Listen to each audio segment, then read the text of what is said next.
Even an attack faster than anyone in the world could react to, she would intercept and kill the target even faster, as if tracing back through the threads of causality. Thus, Kuze needed only to expose himself to an attack, taking no action whatsoever, to annihilate his foes without a scratch.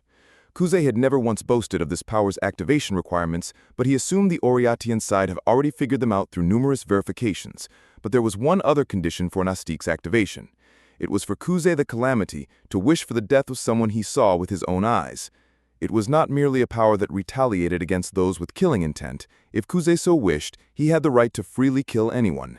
It was his final trump card for assassinating Queen Cephite.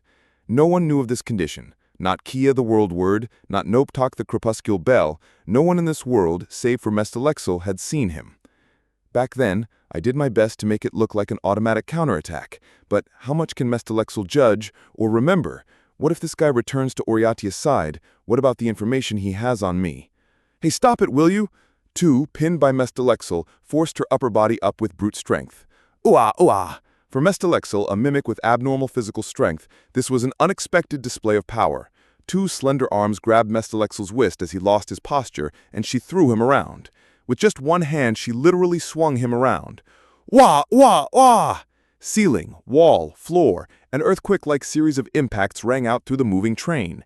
Even for Mestalexel, who was nearly twice the size of a minion and had the immense weight of metal, he was being slammed around like a violent child's stuffed toy. The sturdy passenger car was smashed and shaved away, the impact distorting the sound of the train itself. So heavy! This isn't just a golem. 2, get off this train now. It's dangerous.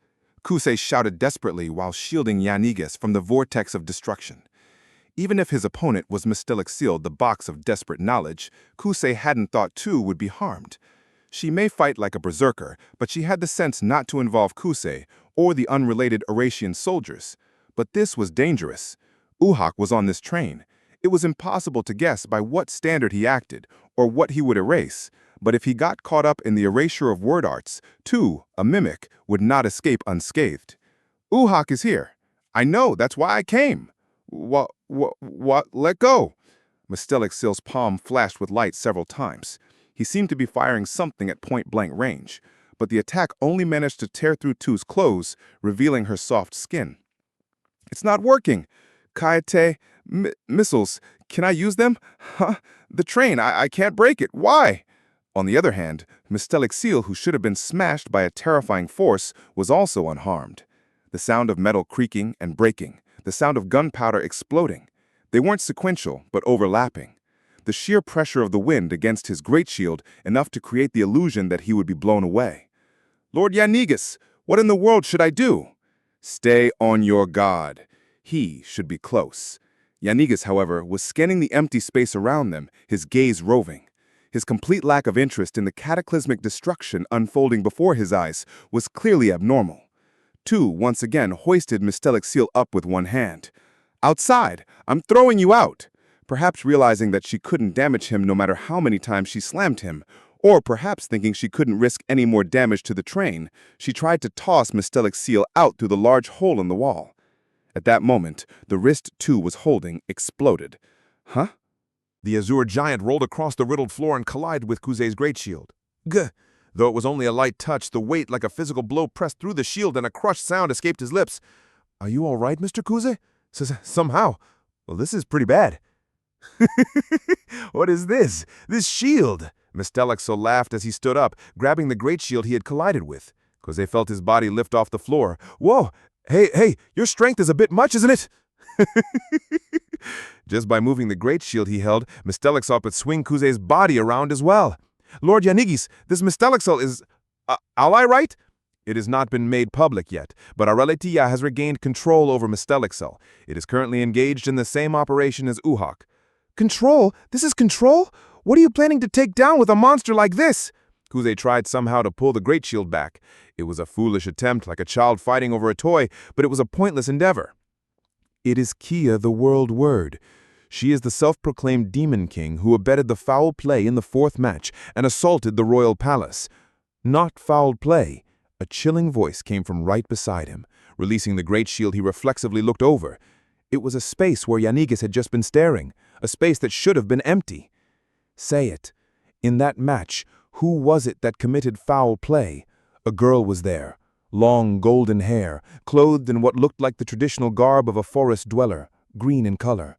He felt like he had seen her somewhere before. The girl he'd spotted after the 6th match, huddled in the corner of the night as if hiding from someone, didn't look like this. You're the one. A divine mimic. Kia the World Word? Who? Where did we meet? I don't remember the faces of Oriathia soldiers. He had heard about the 4th match. He also knew that Oriathia was pursuing Kia to defeat her. But was this child really her? On that day, Kia's form had seemed lonely. And now, she was angry. Deeply. If you get in my way, I'll kill you. Kia gave Mistelixil a single glance. Break. The great shield fell to the floor. At the same time, a wave of something washed over Kuze's shoes. Sand? Even witnessing the entire process, it took a moment to comprehend the situation. Before Kuze's eyes, Mistelixil had been broken down into an equal mass of sand. You're in the way too. Kia, what are you doing? It was for some reason, too, supposedly Kia's ally, who was agitated.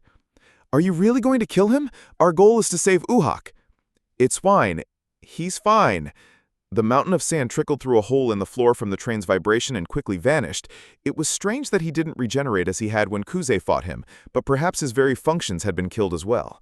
Either way, Mistelixil was dead. That monstrous being was gone, just like that. Because he tried to kill me. The words of a girl whose identity he didn't even know, and yet he felt his guts twist. If someone tries to kill you, it's okay to kill them. Mistelixil was a threat. For Kuze's objective, he could even be called an enemy.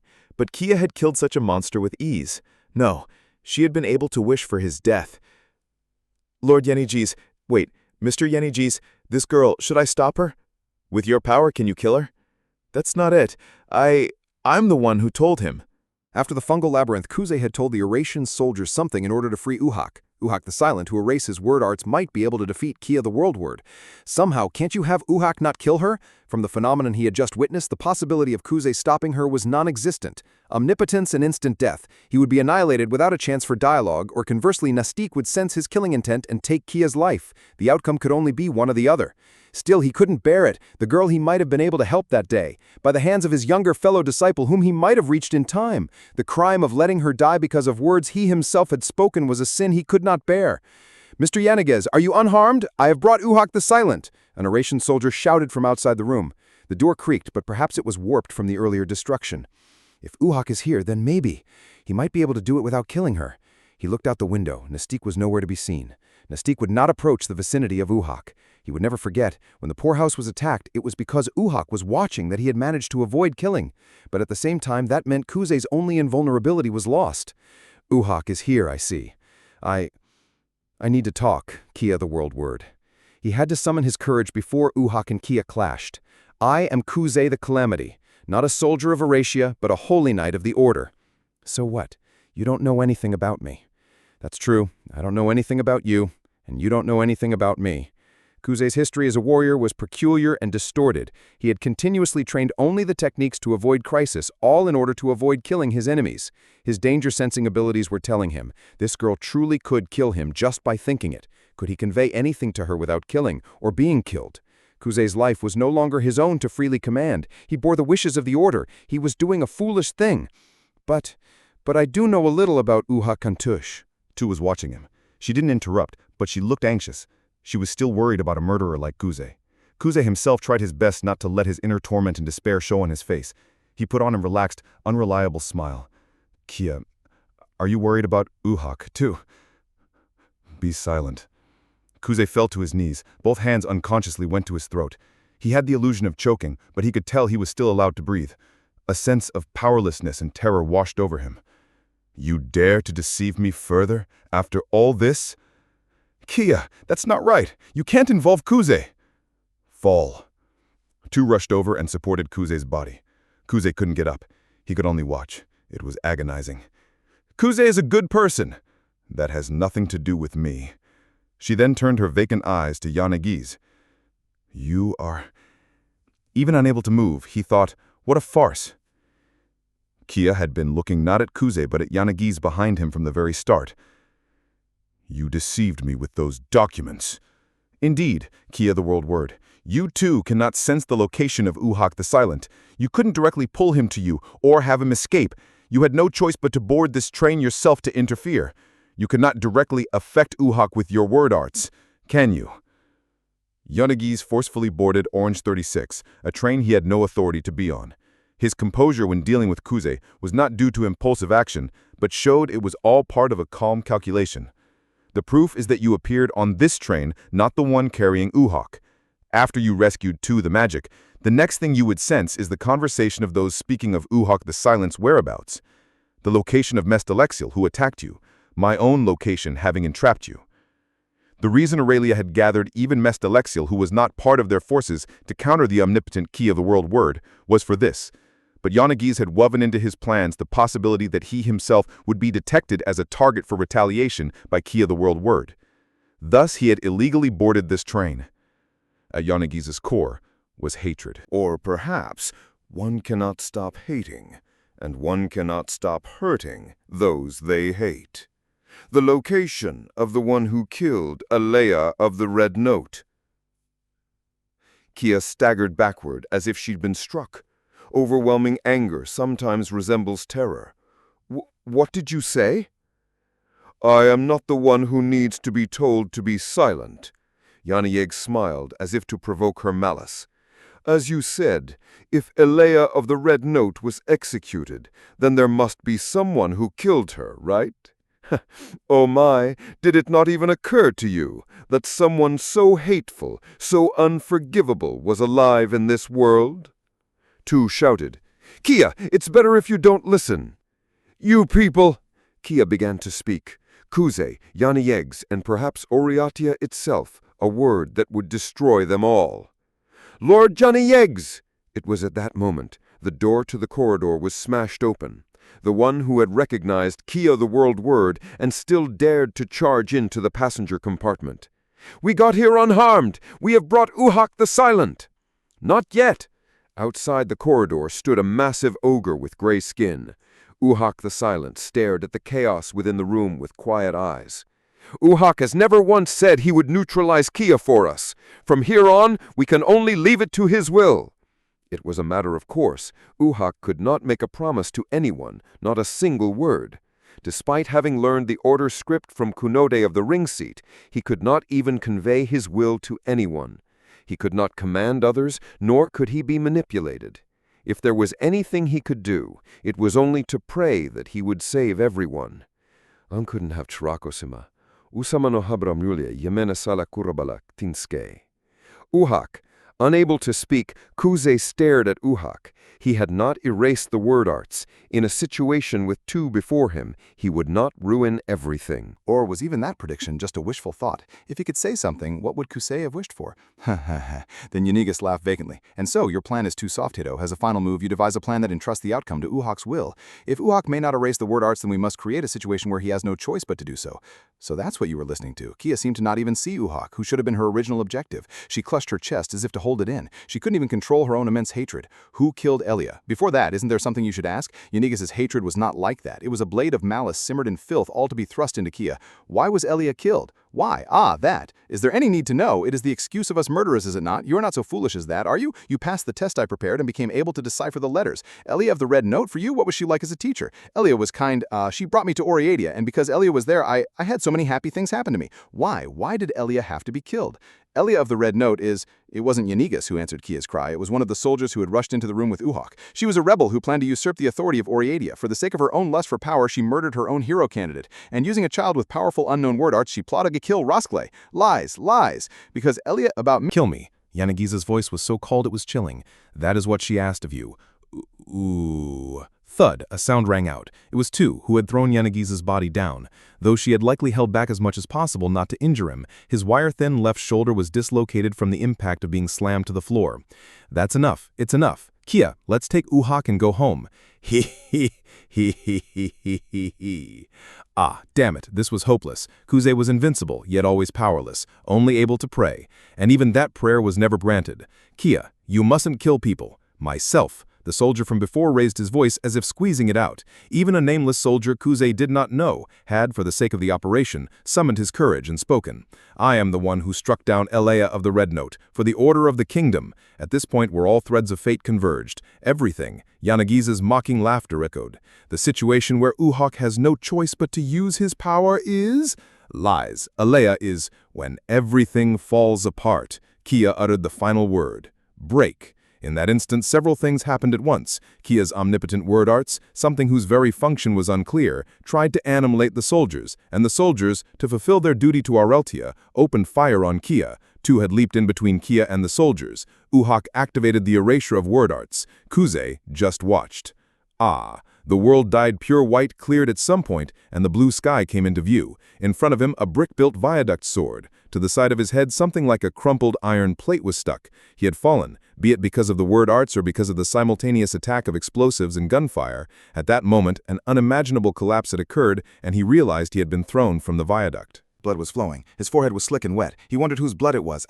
He hadn't been seeking a result. He just didn't want to think, if only I had saved them then a second time. That was why he had leaped to protect Kia and the soldiers. He had no regrets, but the body born with the perfect constancy of word arts. I see, so this is. Tu the magic began to walk unsteadily. Even when she wiped at the blood drenching her forehead, the amount didn't seem to lessen. He shouldn't have any regrets, so why? My blood. It was terrifying. On that day, 3 strange visitors came to Ruki the Submerger. They said in short that they wanted him to move his boat at once. One of the 3, a leprechaun in a dark brown coat, somehow had a detailed map of Aredia's waterways, and it even specified which route to take and in what order. The designated path included old roundabout waterways that even Ruki didn't know of, but depending on the time, it was a route that allowed them to reach their distant destination while avoiding most checkpoints and the chance of being seen by many minions. The visitors did not give their names. Ruki did not ask them. Ruki the Submerger was a smuggler in the old city district of Sagasa. It was a dangerous trade, but this job allowed him to support his 2 younger sisters. Figured folks from other wards wouldn't really know my name. In his usual cheerful tone, he gathered the visitors to the dock. Did you get a referral from someone? Even if I had, it's not as if I could give you their name. Only the leprechaun walking in the lead replied, his tone flat. Aha, that's fair. Well, you seem to know the drill, so that's good. The party consisted of 1 man and 2 women. All 3 looked to be around Ruki's age, 16 or 17. But then the man in the dark brown coat was a leprechaun, so he was likely much older than Ruki. The leprechaun was vigilant, his demeanor composed. The way he carried himself, the way he walked had the unique air of one accustomed to violence. He wasn't brutish, but Ruki knew that in the world of violence, the calmer ones were often the most ruthless, the most unforgiving of failure. Even with his back to them, Ruki felt as if he was constantly being watched, and it sent a chill down his spine. One of the people he had brought along was a terrifyingly beautiful girl. Her lustrous black hair was cut to shoulder length, and her skin was so fair it was almost translucent. If asked to name the most beautiful woman in all of Eurasia, Ruki, who until now would have vaguely named some famous actress, could now confidently say it was this nameless girl. The remaining person was a girl with a much plainer impression than the other 2. Her brownish hair was in a braid, and while she wouldn't stand out next to the raven-haired girl, a closer look revealed she had a well-featured face. However, when she was thinking about something, her eyes took on a look that didn't suit her face, something almost resentful. "Well now, brother, I'm jealous." Rowing the boat, he called out in a loud voice. Even for a smuggler, there was no need to hide from sight while in the city districts.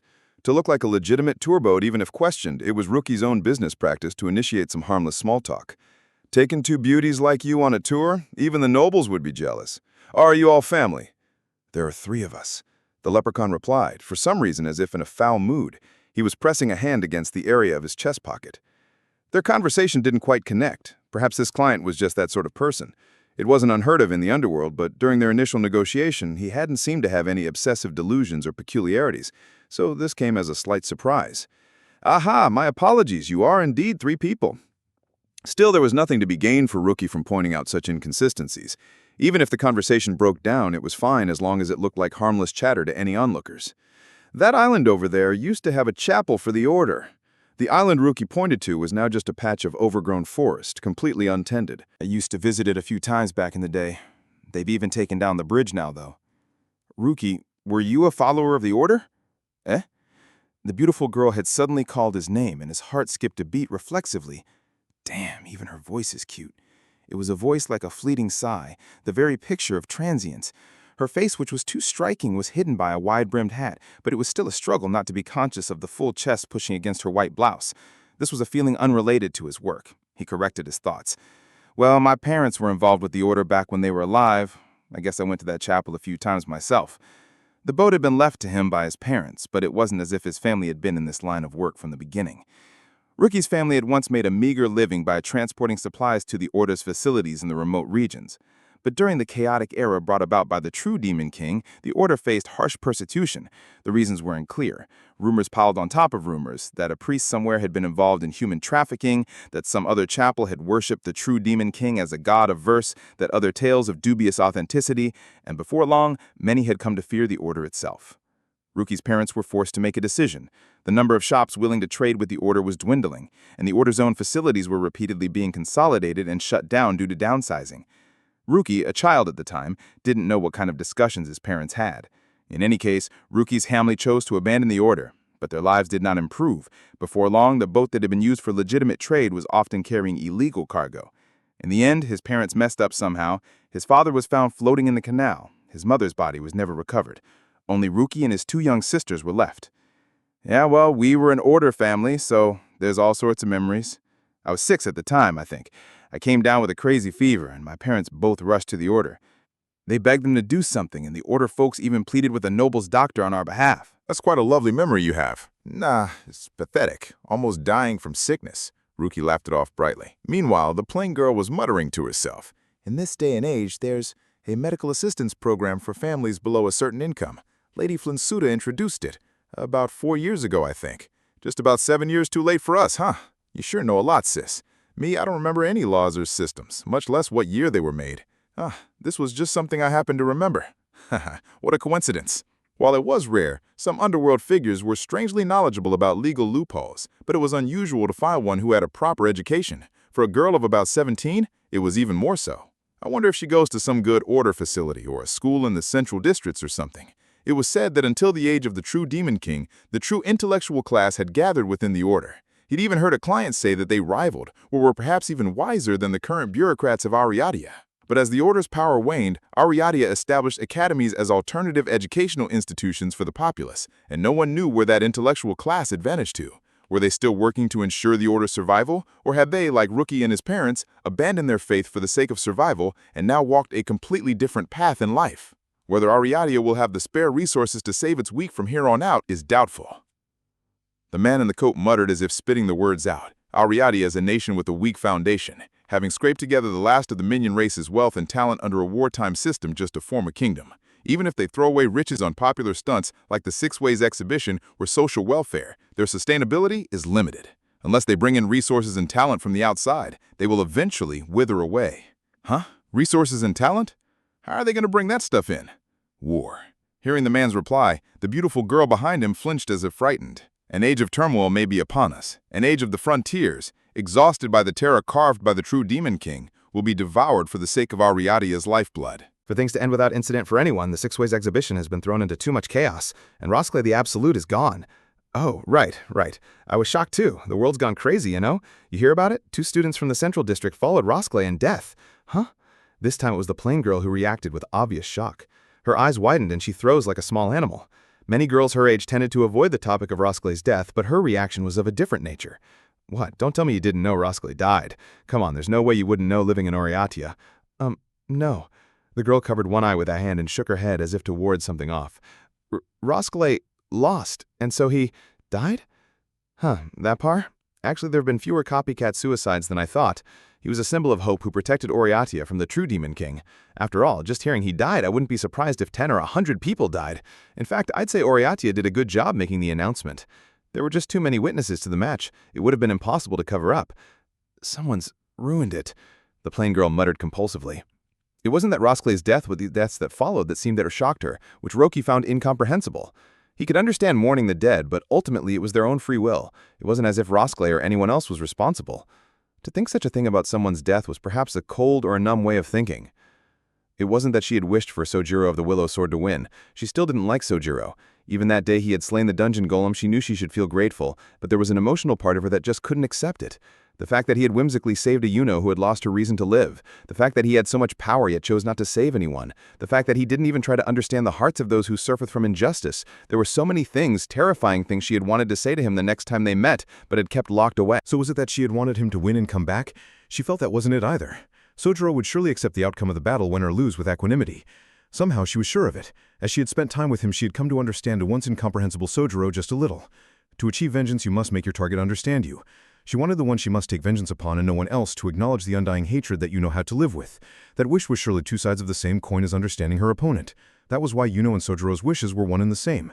It wasn't about winning or losing, she had just wanted to let Sojiro fight. But still, ever since they left the boat and entered the forest, Yuno had been silent, her face pale. Kuro walking ahead was carrying Linares on his back. Yuno's pace was slow. Did I kill Rosclay? What had her inner wish brought upon the world? All Yuno had done was leave a mark for Sojiro to find. It might not be something for which she could be held responsible, but still it had been a clear, intentional act to create the possibility of Rosclay's death. What I, a weak person, do will not change the world. So even if it's meaningless, I at least want to see my wish through. That's what she had convinced herself. It wasn't so. No matter how earnest and irreplaceable Yuno's wish was, it meant nothing to those who were trampled underfoot. She could have noticed and stopped, yet she had not even been able to recognize the brutality of her own actions until now. Just as the cautious Kuro had pointed out, Yuno, who thought she had cast aside status and future to press forward, had at some point become an unreasonable force of strength herself. I could ruin everything. Right now Yuno is holding a bomb. Why had Nihilo told Yuno about Yukiho to Twilight Diver's legacy? If only she were one of a Radius 29 officials with a gray-haired child, she could have disposed of the truth for the sake of the world. Yuno didn't have that kind of courage. Yuno, watch your step, you'll fall, Kuro said without turning back. Yes. With those words, reality returned to her, and just 2 steps ahead she saw a moss-covered patch of rocky ground. She stepped forward carefully. Kuro's guidance was always precise. This forest should have been filled with countless traps, yet even a girl like Yuno could proceed as if they were never there to begin with. Kuro-san, what? What will become of us now? It was Kuro who had found the smuggler in the Auradian Outer Ward, and Kuro who had decided the route. Yuno and Linares were now effectively Kuro's hostages, their fates in his hands. I was supposed to meet with Inu at a rendezvous point and hand you over, if he ever shows up, that is. But we're heading to the Obsidian Manor now, aren't we? Good of you to notice. The vegetation in the forest was the same as what Yuno had seen around the Obsidian Manor. To designate a base that had once been exposed by the Old Kingdom loyalists as a rendezvous point was not something Inu or Kuro would likely consider. Kuro-sama, is this all right? Linares on Kuro's back spoke. Her complexion was still terrible. Although Viga the Murmurer's treatment had pulled her from the brink of death, the pain that far exceeded it must have taken a heavy toll on her life. Yuno had been worried sick. It is what the lady needs. Linares closed her long eyelashes. Yuno couldn't fathom her desires. She shouldn't be expecting a reunion with her companions. Kuro wouldn't want that, and an organization like the Obsidian Eyes would be well aware of the danger of returning to a compromised base. As they advanced through the forest, the manor eventually came into view through a break in the deep green foliage. It was deserted, perhaps because they had tried to keep the damage to a minimum during the assault by the Old Kingdom loyalists. The manor's exterior appeared almost completely unscathed. The signs of battle that had been scattered throughout the forest seemed to have been erased by the flora and fauna in their absence. Ah, Linares let out a lonely sigh. Oh, wait here. Can you go on your own? Yes. And so, alone, she quietly entered the manor. Yuno could only watch, not saying a word. Kuato let out a great, weary sigh. Kune still won't wake up, even though I've been waiting.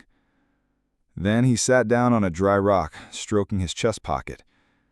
Kune the Wanderer, a homunculus with a fragile life force, had to be put into a state like hibernation for a while. That was Viga's life-extending treatment. But how long it had extended her life was anyone's guess. Yuno-san, why did you bring Linares to the manor? It's her personal problem. Why do you need to know? Because she's my friend. Is it related to Linares' father? When they had lived at the manor, Linares often mentioned her father's name, but Yuno had never once seen him. My father... Please forgive me. Please praise me. Please punish me. Linares, her consciousness hazy from the torturous experiments, often mumbled these delirious words. Was it a regret she would hold on to even at the moment of death, like Lucelle's for Yuno? The lady, Kuato pulled his hat down low over his eyes, killed her own father. At least that's what she believes. Her father. It made sense that Yuno had never met him. He had already been dead. It's not like I heard it from her directly, but it's not hard to figure out the cause of death of Linares' father, Rayhart the Obsidian. Still, whether that's what she's truly saying in her unconscious delirium is another matter. What do you think? Do you think Linares killed the previous Obsidian to usurp control of the organization? Linares is a spontaneous mutation, a vampire who infects through the air, right? The Obsidian. What did Linares' father think of that mutation? A vampire is not something that infects from separate parent bodies at the same time. And so, Linares, through a completely different route from existing vampires, causes an infection that is far too easy. With just her being there, the Obsidian who had been in control of the organization was in a situation where he couldn't know which of his members had been infected first. The Obsidian Eyes was an organization built on the controlling power of the vampire. It was an intelligence guild, said to be the largest on the continent. That it prevented betrayal was something far more certain than trust or discipline. If a foreign element that threatened its very foundation had infiltrated it, then I think he was afraid of being betrayed? That's what I think too. Rehart the Obsidian killed the organization's enemies, killed those who knew his identity, and killed traitors. He was a monster colder than any of us. He was a monster, but he also had a part of him similar to Linares. He was a coward. Kira recalled the conversation he had with Linares while she was confined. Because the enemy is frightening, you attack. Because the enemy is frightening, you imagine they are just like you. To Linares, the Obsidian Eyes was all she had for comrades. And yet, the previous Obsidian, his own daughter too? That might be so. If you continue to doubt everything, you can't stay sane. I've heard stories from the remnants of the Obsidian Eyes who were scattered after the war, about how deranged Rehard became in his later years and how he led the organization to decline. Perhaps Kuro did not think that Linares had killed Rehard.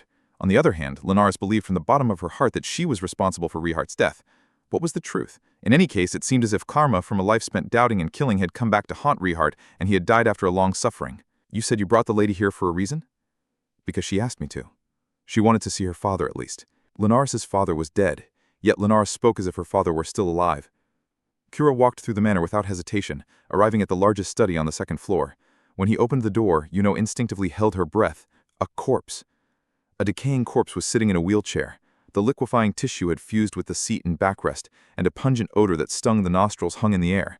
In front of it, Linares sat strengthlessly. Linares. Linares looked up at Yuno with vacant eyes. A thin, transparent tear traced a path down her cheek. Rehart the Obsidian, so he was dead after all. With his hand still in his coat pocket, Kuro approached Rehart's remains. There was no grief, no disappointment, only a weary look on his face. If the time of death I heard is correct, enough time has passed for him to be nothing but bones. But the fact that his abdomen isn't bloated from decay means they pulled out his insides and have been maintaining him with life arts until now. The Obsidian Eyes who took the lady abandoned this base and this corpse, so there was no one left to reapply the life arts. No, that's not. Linares' throat trembled, barely forming a voice. Kuro bent down to meet Linares' gaze. My lady, this thing is just a doll that the Obsidian Eyes made to comfort you. You must have known that you could see Rehart if you came here. If Rehart were alive, he would never stop waiting for you at this base. Kuro had only granted Linares' wish. Linares had come all this way wishing for the dream of a reunion with Rehart. I won't tell you to atone for the victims. That's for you to decide. But my lady, there was never a reason for you to be bound to the Obsidian. That is the truth. If the cruel truth cannot be changed, is it better to face it directly, like Kuro, or to continue covering it up, like the Obsidian Eyes? Kuro-san! Yuno shouted. Doing this, she has no home to return to, no friends to turn to. How is she supposed to live from now on, with everything gone? This was necessary. I followed the ways of the Obsidian and took my revenge. I want the sacrifices this organization creates to end here. I owe a debt to Enu, but if the lady wishes it, I will find a place for her to live in peace, where she will never have to kill again. He laughed, a hoarse sound. Linares had adored Kuro like an older brother, and Kuro too should never have wished to harm Linares, but this was the only way. Tradition, duty, and vengeance, to bear such unwanted burdens, to have to do only unwanted things to survive. The cautious Kuro was the same. Someone had to show her this, or it would never have ended. Was my method wrong? Yes, it was wrong. It was painful. Kuro was gruff, but he had not violated Yuno's dignity. Linares was gentle and kind, and Yuno was happy to have become her friend. But every time these two suffered, Yuno's own heart ached. She's gone, taken by someone. After everything is gone, then it will be fine. Because I have to. I'm trying to do something I don't want to do. Then you'll never be free. That's not freedom at all, because She realized tears were streaming down her face. Of the distant claws, just like the Linares had lost everything. Because she didn't want it to be meaningless. She had wished to press on with a selfish, mistaken vengeance. In truth, she had wanted to be free. Freedom is the proof of the strong. Why are you the one crying? I don't know. Everything was a mess. She had no power to undo her regrets, no heart to be consistent. She couldn't even save the two people before her. Even though the things wished for were so out of reach, she herself had long ago crossed over to the side of the strong, the ones who imposed their unreasonable will upon others. Sama. Linares spoke, her voice faint. It's fine now. Please, leave me be. That's not... We're friends, aren't we? Before she could finish, the collar of her shirt was pulled from behind. She was late to realize that she had been grabbed by Kuro, who had leaped back with impossible agility. Kuro-sama! Linares, stop! They were in the hallway. That Kuro had deemed it necessary to put so much distance between them was telling. His usual calm expression had vanished, replaced by a torrent of sweat like a waterfall. What? Why? Kuro had no knowledge of microbiology. Even if his all-seeing eye could perceive the changes in the microscopic world, he shouldn't have been able to recognize their meaning, and yet he had predicted an immense danger. It's the same as that time. Understood what was happening in an instant. A mutation caused by my own will. This is what I am. In the center of the ruined room, Linares swayed to her feet. She was beautiful, like a vanishing illusion. Such a terrible sin, as if I could ever atone for it. Linares, if you can cause this mutation by your own will, then I could live without killing anyone.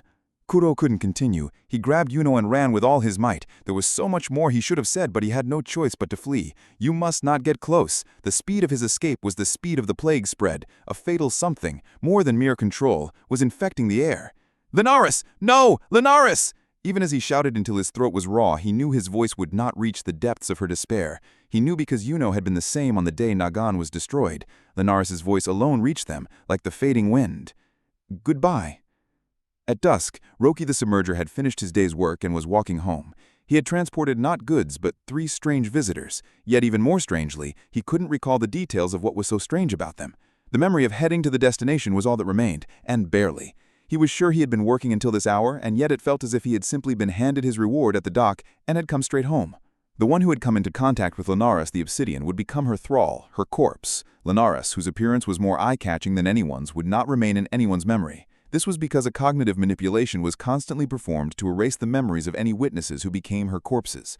This is bad. I'm not even that old, but I'm starting to lose my marbles like the old man next door. Still, he was naturally optimistic. The vague apprehension was quickly forgotten. The important thing was that this job, he had earned enough money to buy his 2 sisters some decent clothes. Compared to hauling illegal goods, the pay was much better, and as long as he continued with safe jobs like this, the 3 of them could at least eat. Roki stopped by a grill shop. The ingredients were poor and the taste was bad, but at least they served large portions. Huh? There was a strange sense of unease. The shopkeeper, who was usually standing by the roadside cheerfully hawking his wares, was nowhere to be seen. Instead of the smoky smell of grilling, there was the unpleasant odor of abandoned raw fish. Hey, it's Roki. You closed today, old man? He peeked over the counter. The shopkeeper was lying there. His neck was bent back all the way. His throat was almost completely gone, held together only by skin. All the fingers on both his hands were gone, as if they had been lost somewhere. His shoes had been taken off, and the toes on both his feet were gone as well. Hey, old man, Roki muttered in a daze. There was a pool of blood at his feet, but it had dried completely. If you sleep there, you'll catch a cold. The only thing for certain was that he wouldn't be buying any grilled food tonight. Roki looked around the alley of shops. It was peaceful. There were even a few people passing by. And yet it must have been a long time since this shopkeeper had died. Has no one called the city watch? Roki stumbled away, then broke into a run. He wanted to return to his everyday life, to pretend nothing had happened. His was a shady business, one that would be suspected first if anything happened. He had lost the courage, the will to report this to anyone. Damn it! Damn it! Damn it! Damn it! He didn't feel tired, but by the time he reached his home, he was completely out of breath. It didn't smell like home. It smelled like abandoned raw fish. The scene in the room was different, too. He thought he had come home to the wrong house. Cue! A barely dressed, childlike creature was lying on the table. On top of that table, something red, black, and white was scattered in a mess. Amidst this scene, his younger sister Nabi was sitting with a smile on her face. Wait, that's strange. For some reason it looked as if the girl had 3 arms. That was it. There were too many arms. There was another girl's arm on the table, which is why he had that illusion.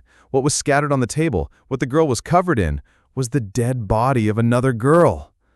Sleda? Why? More than terror, it was a hopeless confusion that dominated Roki's mind. Like a herbivore before a predator, he couldn't even move. Why could anyone, even his younger sister Nabi, remain so calm? Kyuhu! Leda-chan! I love you! The barely dressed girl kissed a piece of flesh that had lost its life. Then she looked at Roki and smiled like an angel. I've come to love you too, big brother. Lesha was truly in love with Kuze the passing disaster. No matter how much Lesha spoke of the greatness of her love, her teachers and friends never took her seriously. But when their poor house was attacked by villains, Kuze had been the only one to dive in and save them. Since then, her feelings had only grown stronger. But because of that incident, Lesha and the others had to move away from the Yellow Capital.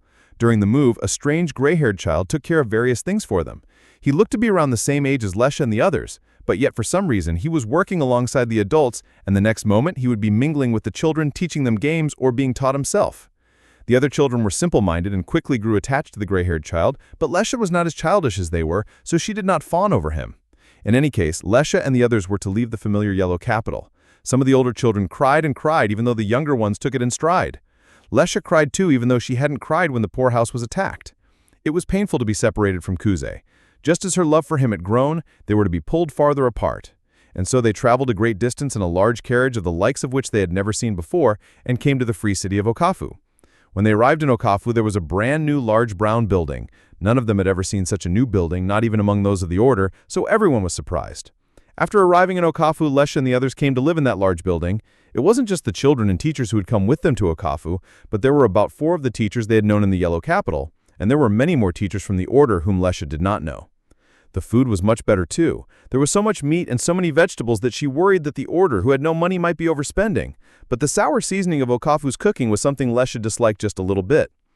While Lesha and the others were living such a life, many terrible incidents were apparently happening in the Yellow Capital. Alice the Star Chaser had started a great fire, and the army had ran rampant for a complicated reason.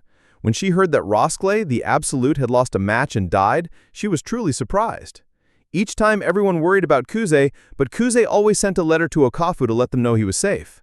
Lesha wished he would come to Okafu, but she didn't say something so selfish. Seeing a dead body wasn't a first. Anyone who had lived through the age of the true Demon King would have seen one, even as a child, but the body Roki had seen had an unspeakable eeriness to it, as if he'd been killed for sport by something inscrutable. Nothing had happened. Eventually, someone would find that body, and the authorities would do something about it. He leaned against the door to his house, rubbing his face, trying to bring back his usual expression. It had nothing to do with Roki. Today, he would sleep and forget. "I'm home." He opened the door. "Sorry, Leda and Nabi. I didn't have time to buy groceries today, so yesterday's leftovers." The adults told her they would meet again someday, but when would that be? When would she be able to see Kuze again? By the time the Six Ways exhibition was over, Lesha would be a little taller and of course even more beautiful. Would Kuze then think about marrying her? That's why she always wanted to know what was happening in the Yellow Capital, where Kuze was. Of course, Lesha was the one who loved Kuze the most, but she was sure the other children did too. Any child raised in the order was bound to love Kuze. It was on one such day. A boy a year older, Gilia, came running into the study room with a clatter. Gilia was a chubby boy, and his footsteps were always so loud. I could hear him running up the stairs, not just down the hallway, unless it was already in a bad mood. "It's amazing. It's really amazing. A dead body came from the Yellow Capital." "Be quiet, I'm studying." "What, is Lesha the only one here? This is a really big deal." "So it's no good if it's just me." "Well, Lesha is always so difficult." Gilia's momentum from before vanished as if it were a lie, and he began to back away sheepishly. It was infuriating. "Wait, what is this about a dead body from the Yellow Capital?" Well, are you not going to be mad?" "Who's going to get mad?" "You're already mad." Gilia cowered, shrinking his large frame. He even closed his eyes. For someone so big, he was a coward. Lesha had never once hit another child. "Well, you see, I woke up early today before the morning bell. It was still dark outside, and I had to pee, so I went down to the first floor." Though no one else was listening, Gilia lowered his voice. A lot of the teachers were gathered near the entrance, talking. Even before sunrise? Weird, right? Sure, the teachers get up earlier than us, but for all of them to be gathered at that time, I thought it was definitely strange. It was a little hard to go down, so I listened in, and they were talking about a guest from the Yellow Capital. About what room to use, stuff like that. You're being vague. What were they talking about? Don't you remember properly? Come on. I can't remember difficult stuff adults talk about. You're smart, Lesha, so maybe it's easy for you, but... Yes, maybe so. Huh. And then... So there are a lot of empty rooms in the basement, right? The places we're not usually allowed in, where the adults use for storage or for emergency drills. That's because you all are always playing in there, so it's been made off limits to children. Well, that's true, but anyway, I heard them say they were going to use a room there. I was at my limit then, so I went to the lavatory so they wouldn't find me and fell asleep. But when I woke up, I was still curious about it. Don't tell me you went to look. Yeah, and when I did, Gilia gave a strange smile. Perhaps he was trying to act tough. A dead body was laid out. They must have carried it in during the night. A guest from the Yellow Capital is a dead body? And they'd bring it to the Order's facility? I wonder if they're going to have a grave made for them. If it was someone from the Yellow Capital, it would make sense to have a grave made for them there. It was true that the West Outer Ward Church that had looked after Lesha and the others had moved to Okafa in its entirety, but there were still many believers active in the Yellow Capital. See? It's weird, right? That's why I wanted to tell everyone. You were just scared to check on your own, didn't you? I wasn't scared. In any case, it might be better to check. Lesha didn't like the teachers keeping secrets either, and she didn't want to imagine the terrible possibility that the body might be Kuze's. Let's go see. Where are the other boys? They've been at the sports ground for ages. Since Gilia wasn't there, they said they'd play without you today. No way! Gilia was particularly unreliable among the boys, but if Lesha was with him, it would be fine. Besides, it was a little scary to go see a dead body all by myself. Lesha walked ahead through the spacious building, descending into the basement. Gilia, your footsteps are loud. Sorry, I'm, heavy. That's not it. You're just stomping your feet around. The children of nobles and princesses don't walk like that, you know? I don't want to be a princess. The room where Gilia saw the body was behind the third door after descending the stairs. It wasn't locked. She learned that the Order's buildings, especially those used by children, were all built that way. Of course, the entrances and windows were locked, but inside the building there were no measures for confinement or secrecy, as such things were considered unnecessary from the start. Hey, open it. I was just about to. Lesha timidly opened the door and looked inside. It's not Teacher Kuze. It was the body of a man. His height and hair length were different from Kuze, so she knew right away it was someone else. The body was missing its right arm and right leg. In addition, there were bandages and other things wrapped around his left elbow so thick that the arm size had changed, and it looked like not just his limbs but his entire body was battered. Whoa, he's definitely dead. This is awful. Don't cry. I'm not crying, I said. Now she knew that Gilia hadn't been lying, but it was all the more mysterious. Why had the teachers brought such a dead body into the basement? Maybe it was a crime, Lesha murmured with a serious expression. A simple boy like Gilia might not understand, but it was clear that someone was trying to hide something, because This body, it's been murdered. Who said it was murdered? Wah! Kya! Lesha screamed and Gilia screamed as he clung to her. It was an extraordinary and bizarre phenomenon. The body, missing half its limbs, had suddenly spoken. Why is a brat coming in here? Isn't this place a hospital? Yes, you... Who are you? A monster? While Lesha was speechless, Gilia asked in a high-pitched voice. She doubted there was any monster out there who would answer, "I'm a monster," to such a stupid question. You so noisy it's ringing in my head. It's Sojiro. Sojiro the Willow Sword. You satisfied? Yes, so please, don't hold it against us. I am. Gilia was in such a panic that Lesha, in contrast, started to calm down. She placed a hand on her chest, straightened her back, and introduced herself. I'm Lesha. I am under the care of the Order's Okafu Branch Church. Once she calmed down, Lesha began to understand the situation. He wasn't a dead body, just a heavily injured patient. Even if he was brought here to treatment, even if there was some other reason, he was alive. So he was truly a guest, just as the teachers had said. She had to treat guests politely, with dignity. Lesha realized this far more quickly than Gilia. Oh, Lesha, huh? And the fat one there? Hick, I'm Gilia. So, Sojiro, why did you come all the way to the Order in Okafu? Is it true you came from the Yellow Capital? Hey, are you done with the questions yet? I'm pretty injured here, and it's not like I asked to come to Okafu. What? Well, guess it can't be helped. I cut down some great guy, and it seems like even a doctor was trying to kill me. If they've got that kind of spirit, they're a better opponent for me, though. Was it because it was an adult conversation? The man named Sojiro's words were strangely difficult to understand. He cut down someone important, and even a doctor tried to kill him. But that's not a bad thing? Is that what he's saying? So this person is a bad guy, but the teachers decided to let him in. To become an adult, I have to understand this kind of talk. Well, Sojiro-san, you came from the Yellow Capital, right? Do you know a person named Teacher Kuze? Kuze? The passing disaster? Ah! Lesha cried out. Why did Gilia have to go and take his special question for himself? She was so shocked by Gilia's lack of tact that she couldn't speak. What? Is it bad? I thought Lesha would want to know too. It's bad because I wanted to know. Why would you do that? I can't believe you. Hey, if you're going to fight, do it outside. You're talking about Kuze, right? Yes. Do you know him? He was one of the guys from the order, too. Are you acquaintances? Yeah, he's a kind teacher. I love him. I'm going to marry Teacher Kuze. Is that so? That guy is... Sojiro trailed off, his words becoming indistinct. His single, unbandaged eye looked at his right arm, severed midway. Well, maybe he's a good guy. Probably. You guys should tell him not to do anything too dangerous either. What was Teacher Kuze doing in the Yellow Capital? Huh? All sorts of things. I don't understand if you just say all sorts of things. You're noisy, just get out of here. We're done talking. The story of Kuze that they managed to hear from the man named Sojiro was even more vague than Gilia's memory. They were chased out before they can get anything more. And on top of that, they were found by a patrolling teacher and were scolded along with Gilia until break time was over. The boys who came back from the sports ground teased them about it, and another scuffle broke out. The rest of the day was the same as always. They studied, ate dinner, took a bath, and went to bed. The teachers didn't say a single word about Sojiro. Gilia and Lesha didn't talk about him either. They just thought about it in their futons. I wonder what kind of person Sojiro is. When she later recalled her conversation with Sojiro, she found it strange. At first she had thought he was a dead body. His whole body was so battered that it wouldn't have been surprising if he looked that way, and it was unclear if he would even live long. And yet the Sojiro who was speaking showed no signs of being down or sad. If Lesha had suffered the same great injury, she surely wouldn't have been able to act like that. If it were Teacher Kuze, what would he think? It was quite a bit of trouble to have you here so soon. I apologize if I have offended you. I have my hands full of these mischievous children. Never mind. Who are you? Makure of the Sky's Lake Surface. Makure is an old priest who manages the Okafu branch of the order. He is also one of the 4 archpriests who handles the operations of the order itself. Can we talk? Yes. I have things I want to ask you two. Why did this happen? It was at the arrangement of the gray-haired child. You would have certainly been killed in any hospital in the Yellow Capital. It is not your true intention to be killed by a cowardly hand while unconscious, is it? There's no such thing as fair or foul in a fight to the death.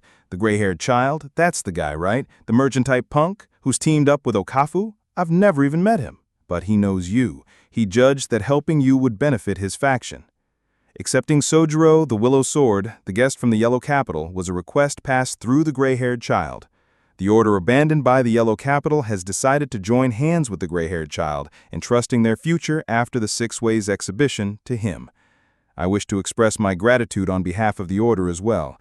If Roskle the Absolute had taken complete control of the 6 Ways exhibition, there would have been no future for us, nor for the gray-haired child, nor for Okafu. Helping you has its uses, but beyond that, it is also a gesture of respect. And what about you guys? We, of course, are different. Sojiro glared up at Makure with his one unbandaged eye, a gaze that was reptilian yet filled with human belligerence. If there were lizards that ate human flesh, they would surely have such eyes. The Order does not choose which lives to save based on utility or respect, whether you are a sinner or a great ogre or even a self-proclaimed demon king threatening the Order of the Yellow Capital. If someone is hurt and needs help, we will do our utmost to save them. That is the salvation granted by the God of words. I don't get your creepy talk. Word arts are not an all-powerful means to convey one's heart. The best way to earn trust is through action. As long as you're in our care, we promise to provide all the help you need. Sojiro lifted his only free head and brought his own body into view. His right leg was gone. The wound from his final battle with Roskle included damage that reached his organs. His left elbow looked connected, but the joint itself, along with bone, tendon, and nerve, had been blown away, making reconstruction impossible. A sharp bone protruded from the stump of his right arm, but it had been amputated. Can this be helped? No. Makure stated it flatly.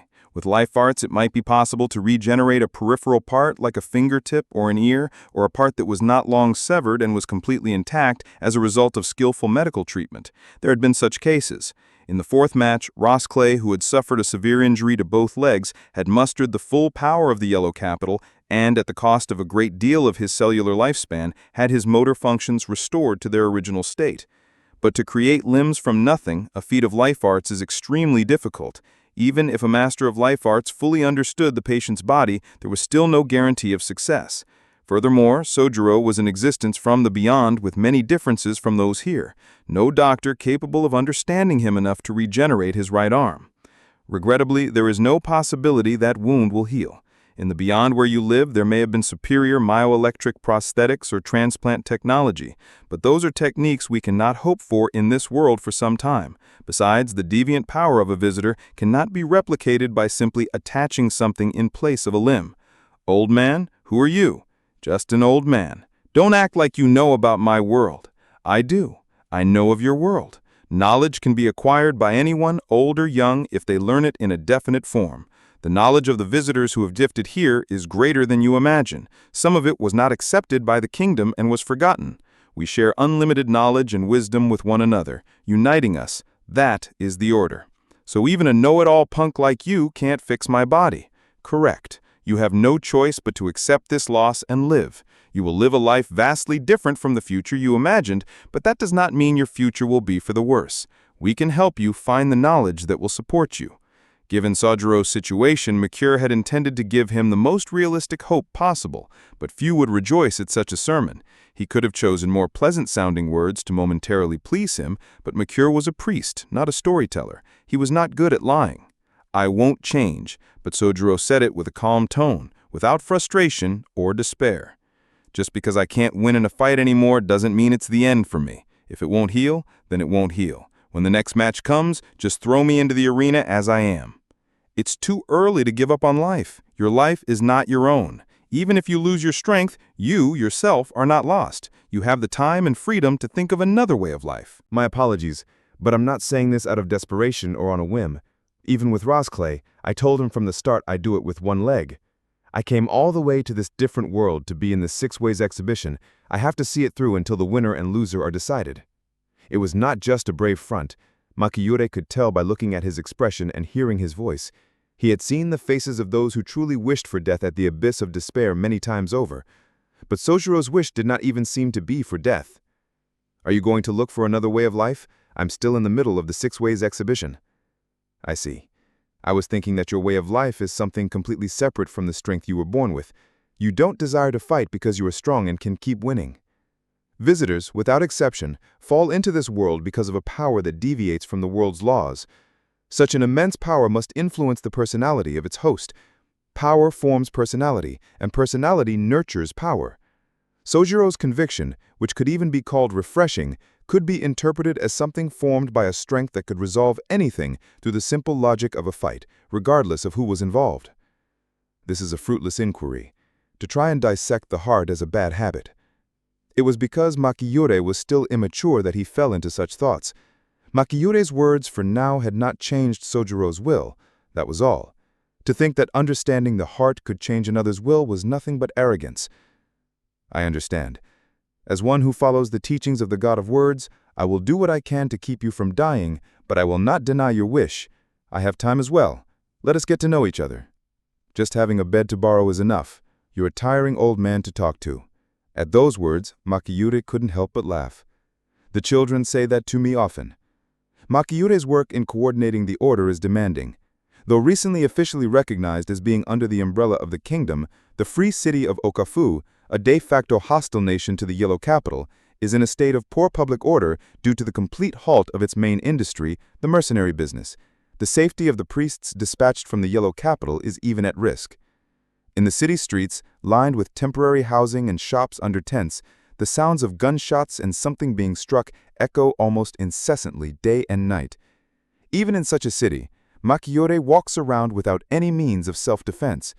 He understands that this is an irrational act born of faith, but he also feels that there is an unseen causal relationship that has allowed him to avoid true danger until now.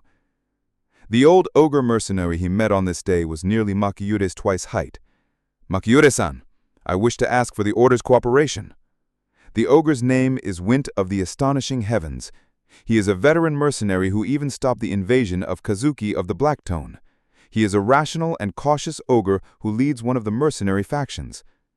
In Lord Murio's absence, the number of those who break the rules is increasing. Robbery, looting. I can barely keep them in check now, but eventually it will be too much for me alone. So before that happens, you want the order to issue a statement to help control the mercenaries. Went nodded gravely. I don't want to use more violent crackdowns. With the backing of the order which has knowledge and authority, everyone should be more willing to listen. We mercenaries have war as our business, but we don't want to fight amongst ourselves. The cause of this isn't Lord Morio's absence. It's that the work they had has suddenly vanished, and the mercenaries have lost an outlet for their power. In our modern society at least, people labor for the community and are given sustenance in return. That's the contract on which it is built. I don't understand academics. Just tell me simply. My apologies. It's a bad habit. In short, this distortion is a very natural outcome. The free city of Okafu has no work. The mercenary industry, which had been the source of income for most of its residents, was ordered to halt after peace was made with the Yellow Capital. This is a measure to seal Okafu's organized military actions during the Six Ways exhibition.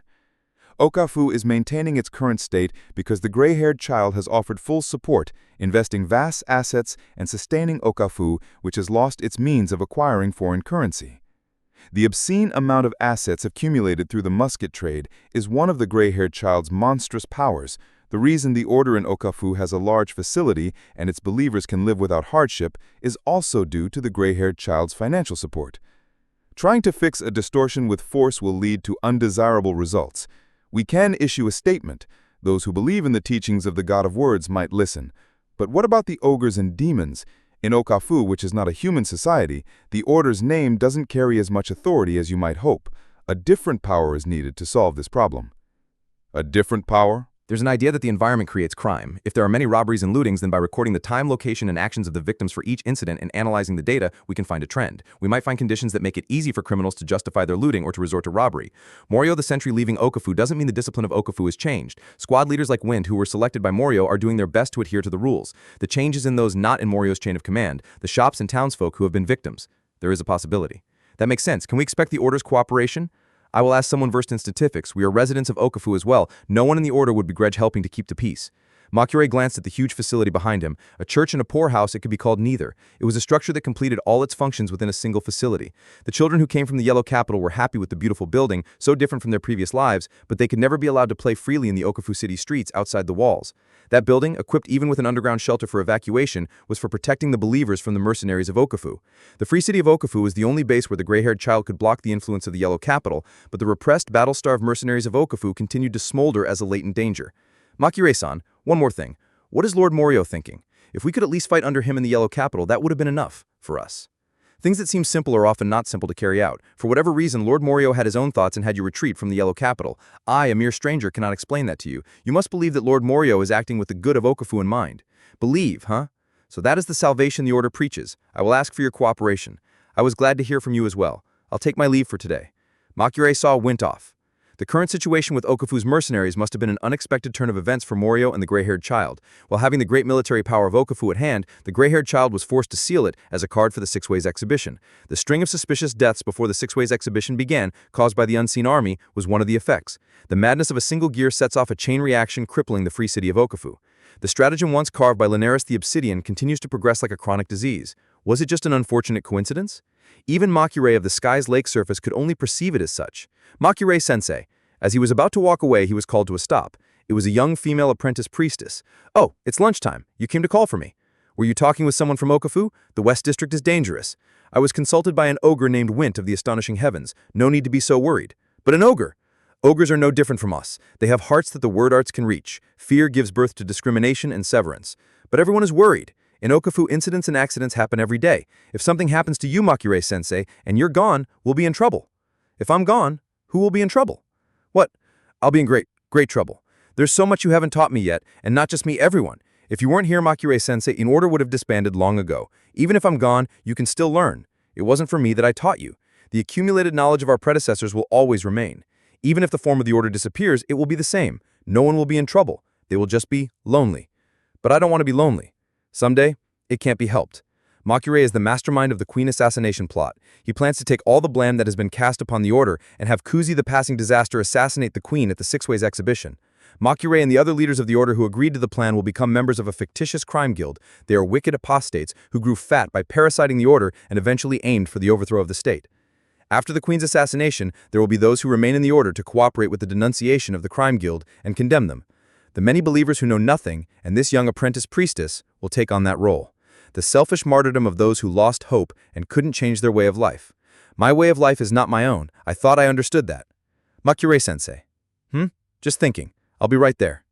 Everyone is waiting. Without you, even the meal will be lonely. Crypto operations to subjugate Kia of the World Words at the South North Railway Orange Line number 36 ended in the catastrophic conclusion. The train car where the battle occurred was distorted and destroyed in a physically impossible way, while still connected to the other cars. What happens as a result of the collision between Omnipotence and Erasure could not be imagined from the traces. The only confirmed survivors from the car at the time of the operation were 2 reformer soldiers in Kuze, the passing disaster. According to Kaete, Mestelexo had sensed the approach of Uhak the Unspoken at the moment of his defeat. Considering the clash that occurred immediately after, choosing not to regenerate on the spot was the appropriate judgment. As a result of that clash, Kia of the World Words, Uhak the Unspoken, Tuz the Magic, and several reformer soldiers including Yanagiz of the Tresses vanished. Not the worst outcome. Hito, upon receiving the report, forced himself to think that. At the end of a series of communications, he addressed the officials gathered at the command post. All hands, well done. At the very least, there's a possibility that we have erased Kia from this world. If she and Uhak took each other out, that's a more than sufficient outcome. Needless to say, Hito did not believe such a convenient story. However, there was material to build a fragile hope on. If they failed to kill Kia after inflicting that much damage, then Hito's side, who led the operation, should have been immediately erased from the world. Since omnipotent Kia hasn't done so, she must have sustained some kind of damage.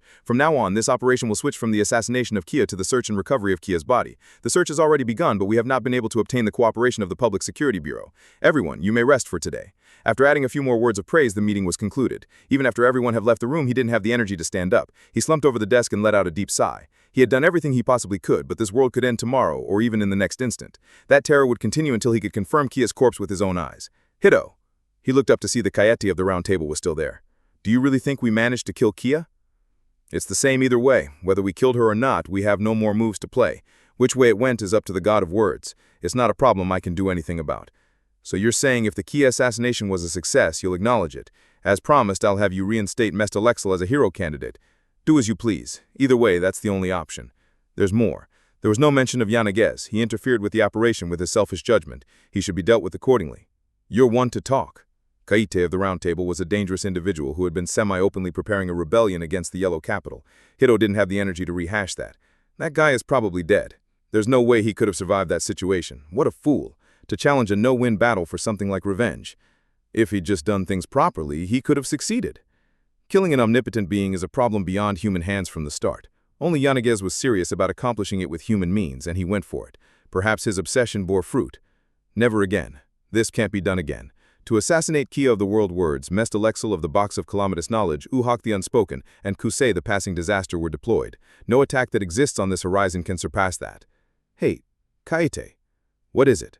You're amazing. A thought he'd never had slipped from his lips. Kaite of the Round Table was harsh, wicked, and brazenly ambitious, making only enemies. From the perspective of the 29 officials, he was the worst kind of man. But even in this desperate atmosphere, Kaite was still thinking about reinstating Mestelexel. He was always looking forward, only at victory. As far as Hito had seen him, he had never broken. He still possessed the same spirit he had in the old days, the spirit to face down too many enemies from the front. Now he felt envious of that Kaite. Normally you'd be tired. Don't think by the standards of a common fool like yourself. A common fool, That's nice, I felt like just collapsing on the desk and sleeping. Just then the door to the conference room opened.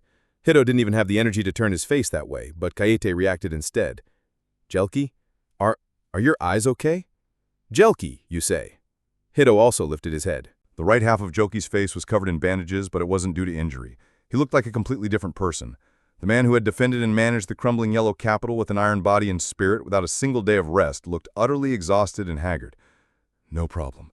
His voice was hoarse. He did not look fine at all. Joki had moved to secure the Queen's safety the moment the possibility of Kia's palace assault became undeniable. In the middle of that, he had been unlucky enough to lose his right eye in a firearm explosion.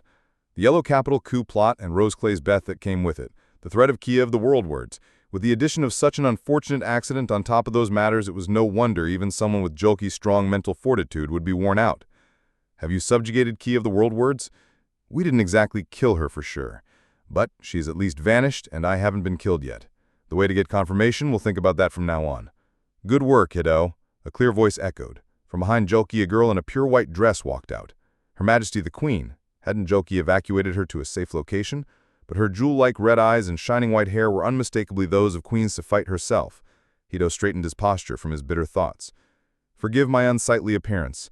I didn't hear, Joki. Why is Her Majesty here? Weren't you supposed to have her escape outside the Yellow Capital? Her Majesty the Queen, I did escort her to a safe location. The reason I brought her here is to obtain your permission as the person in charge of the Royal Palace assault incident. This girl is not Her Majesty the Queen." "What?" Hito looked at the girl's face once more. White hair, red eyes. It could be none other than the Queen herself. Had Jelki finally lost his mind? "So it is all right for me to speak, Master Jelki." But to his astonishment, this Queen used honorific language toward Jelki. "It does not matter. To proceed with the matter of you being the Queen herself is far too dangerous.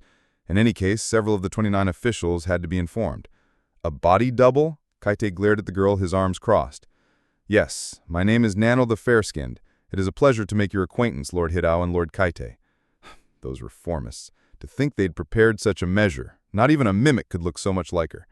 Hidao was dumbfounded. She couldn't be from a branch family of the Western royalty. It had been confirmed that the entire clan, save for Cephite, had been annihilated by the true Demon King. "You're not trying to fool me along with Her Majesty the Queen, are ya? What do you plan to do dragging out someone like this now?" "It is decided. The 6 Ways exhibition." Joki spoke as if spitting out a grudge. "We must ensure the second round is held. Not a match like the 9th, which no one saw, nor the 10th, which was held without following procedure, but one that is officially presented to the people. From the second round onward, as an official royal tournament, the Queen must be in attendance." What's the point of clinging to such pointless formalities? I don't see why we should risk exposing a body double. Don't tell me you've gone mad too, like Yanagis. "No, just as Jelki says, it might be a problem if we don't present the Queen here. The possibility that occurred to Hidao was a pressing issue separate from the kingdom's legitimacy. The royal palace has been attacked twice, and the second time they even broke into the main building. I'm sure information control has been enforced as much as possible, but there's a limit to that. By the time the next match is arranged, the unease of the common folk will have swelled considerably, and we have to hold the match in that atmosphere. If Her Majesty the Queen shows herself, it will demonstrate that she is safe and that the threat has been removed." "That's right, and if the Queen doesn't show herself, the opposite will happen. With the loss of Roseclay, Oriate is now on the verge of collapse. As I see it, the 6 Ways exhibition itself was expected to control the citizens' sentiments in the first place. The 6 Ways exhibition is by no means a gladiatorial spectacle. It is a duel that follows the ancient traditions of the kingdom, a true work. Formally, those in attendance are not an audience, but witnesses of all stations. They are to attest to the legitimacy of the outcome. On the other hand, the aspect of a public spectacle certainly existed. The royal tournament held on the grandest scale in history is also a display of Oriate's national power. The citizens place their hopes in the champion who will eventually be decided, and by watching these extraordinary matches, they vent their everyday anxieties and frustrations. Formally speaking, as long as reliable witnesses are appointed, the 6 Ways exhibition can be held away from the public eye, but no one will be satisfied with that. On top of that, the 9th match couldn't be helped. Luknoka the Winter was a threat that could not have been subjugated otherwise, but then even the 10th match was successively prevented from being held officially in what was practically an accident. Uhak, who was supposed to fight in the 12th match, is also missing. At this point, we have no choice but to do whatever it takes to make the 11th match look legitimate. "How will the 12th match be handled?" Kayate interjected. "Considering the current situation, even if Uhak were to be found before the match, it would not be a wise move to have him fight and be crushed by Shock the Sound Slicer, who is not currently hostile to us. Yeah, I've discussed that with Mika. For now, we're the ones responsible for handling Uhak. No matter how it turns out, we have no choice but to process the match as Uhak's withdrawal, but neither the citizens nor Shock will be satisfied with that. Instead of a win by default, we plan to publicly announce his record of single-handedly subjugating a self-proclaimed Demon King." "You mean the battle where he sealed 2 of the magic?" "That's right. We'll reveal the details of the Northern Outerward 6-borough hard collapse, which we've kept under wraps until now. Shock the Sound Slicer will win by default due to the withdrawal of Uhak the Silent, but we'll state that prior to the match, Shock fought with the former hero candidate 2 the magic and repelled her without a single casualty. That should be more than enough of an achievement to satisfy the public. The people in the 6th borough are well aware of the scale of destruction from that incident." It was a forced justification, but they couldn't allow for any possibility of Uhak being defeated. In any case, if a win by default was the only option, they needed to provide information to compensate for it. As for myself, I wanted to see the 12th match held as well, but Joki said, pushing up his glasses, "Your judgment is for the best. There are few among the 29 officials whose judgment can be relied on now. If only Uhak himself were safe, things would be much better." Uhak, too, had vanished along with Kia and Tu. He was, needless to say, the highest priority search target after Kia. Well, if the 11th match must be held, Kuze surviving is the one silver lining. Maybe he's being protected not by an angel but a Shinigami or something? "We're sending in Mestalexel," Kayate said in a sharp tone. "Mestalexel will fight in the 11th match. No one would object. The foul play of Zeljurga the Abyss Web in the 6th match has been confirmed, and Mestalexel's loss has been overturned. If the scenario is that he is to be reinstated as a hero candidate, then it is only natural for Mestalexel to appear in the 11th match he should have advanced to. Well, I suppose we have no other choice, but what about Kuze's wishes?" "There is no issue." Joki answered the question. I have confirmed that the 11th match can be held without issue. Kuze, the passing disaster himself, had requested that Grass the Foundation map search for the missing Zeljirgor or a substitute hero candidate. For Kuze, who wishes to restore the honor of the Order, continuing to win by default is not a desirable course of events. He's one unlucky man. The 5th match where Kuze was supposed to display his power as the Order's strongest paladin ended in a win by default. Moreover, from Haido's point of view, even if Kuze were given the chance to show his power before the public, he couldn't imagine it would lead to restoring the Order's honor. Kuze's ability was the power of instant death. Without any combat or tactics, the opponent would simply drop dead. To an onlooker, it would seem like nothing more than an eerie coincidence or an accident. And it is I who should participate in that 11th match, is it not? Nanal said, who was listening quietly to the conversation with a hand on her chest. Every single one of her gestures was so like the Queen's, it was almost defiantly so. For Her Majesty, the Queen, and for Aurelia, please make use of this face. As he looked at the white hair of the fair-skinned Nanal, who bowed her head, the unease smoldering within Haido only grew. If Kia the World Word is alive, she would target me, the operational commander, first. Is that really true? To begin with, would a child like Kia even understand the concept of an operational commander? She attacked the royal palace twice. It couldn't be denied that she might believe the Queen, the most powerful person in the kingdom, was the one who decided everything. I don't know. Was the possibility of the Queen being targeted higher than me? If Kia is alive and trying to kill the Queen... The face of Nanal the Fair-Skinned was no different from Queen Sophites. Until the 6 Ways exhibition ends and Sophite returns, she would act like the real queen in the royal palace, serving as a decoy in preparation for Kia's attack. But if Kia doesn't attack the palace, and instead uses her omnipotent word arts to find the Queen's location, that premise is invalid. The one she would reach first would not be the body double Nanal, but the real Queen. What happens if the worst-case scenario occurs? Haido was still not convinced that Kia was dead. Which queen will be the one to be killed? The 29 Officials of Aurelia was an organization whose predecessor was the 29 staff officers of the Central Kingdom. The existence of a hierarchy from 1st to 29th was a remnant of those days, but because it was a wartime system that included military officers responsible for resisting the true Demon King on the front lines, person-S changes were frequent from the time of its establishment. There was almost never a time when all 29 seats were filled. The 29th seat in particular was vacant for a long time, but it wasn't as if this number being the lowest was particularly shunned, it was simply by chance that the other seats were filled first. But as a result of a major reorganization following a large-scale political upheaval, this 29th seat was finally filled. The 29th Minister of Aurelia, Hiroto the Paradox, the gray-haired child. He was the deviant politician from the beyond recommended by Jelki the Swift Inc. as the talent to fill the void left by Roskli the Absolute, who died in the 10th match. Every one of the 29 officials was aware that this was a dangerous appointment, but it was also a fact that to govern the current Aurelia without chaos, the power of a monster like the gray-haired child was necessary. While the assignment of his jurisdiction had been temporarily put on hold, in the incident immediately following, 9th General Yenigis resigned from the 29 officials and went missing. As a result, Hiroto is currently granted the authority to command the police agency. The maintenance of public order in Aurelia was an issue far removed from its core projects like the 6 Ways exhibition, and one whose immediate resolution was desired even if it required force appointments. And at present, Hiroto was investigating a suspicious death that had occurred near the Old City District. There were many incomprehensible and mysterious points just from hearing the report, so he was visiting the crime scene with his guard, Morio the Sentinel. Morio, do you think this was the work of a beast? It was the corpse of a woman, her entire body torn apart by something sharp. The white color peeking out from here and there on her body, which had become a red mass of flesh, was the exposed skeleton. From the massive blood loss and the bloodstains that looked as if she had struggled violently, it was presumed that she had not been mutilated after death, but had been eaten alive. This was a shopping district in broad daylight, where no beast should have appeared.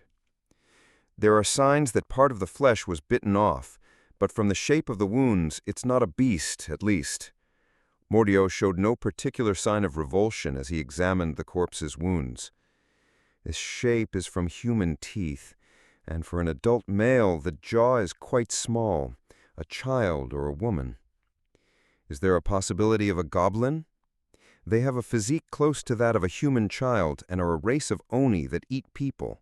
The goblins Hiroto brought to Oriatia have their desire for human flesh controlled by substitute food, but that is not absolute. That would be easy to tell. A goblin's canines are developed closer to a carnivore's than a human's. The one who did this is, at the very least, of the Minion races. If it were a vampire born from a human, its skeleton would also be completely human, right? It was some time ago, but I had a vampire comrade who killed in this manner. Hearing this, Morio wore an exasperated expression. Not just goblins, but with a vampire too? You're practically one of the monstrous races yourself. What's important is not the race, but whether you can get along with the individual. Vampires are classified as a monstrous race, but that doesn't mean the vampires themselves come to feast on human flesh and blood. Then you can't say for sure that this culprit is a vampire, can you? The vampire I knew also happened to like human flesh, in addition to other things. This guess of Hiroto's that the culprit was a vampire was no mere joke. If it was certain that the wounds were inflicted by a child's teeth, then it was necessary to explain how that child possessed the strength to devour a living human being. This is all kinds of strange. Morio was right, yet the true strangeness was not with the profile of the culprit. How is it that no one reported this when even amateurs like us can figure this much out just by examining the scene? It was broad daylight, yet the first person to find the body wasn't a resident of this district.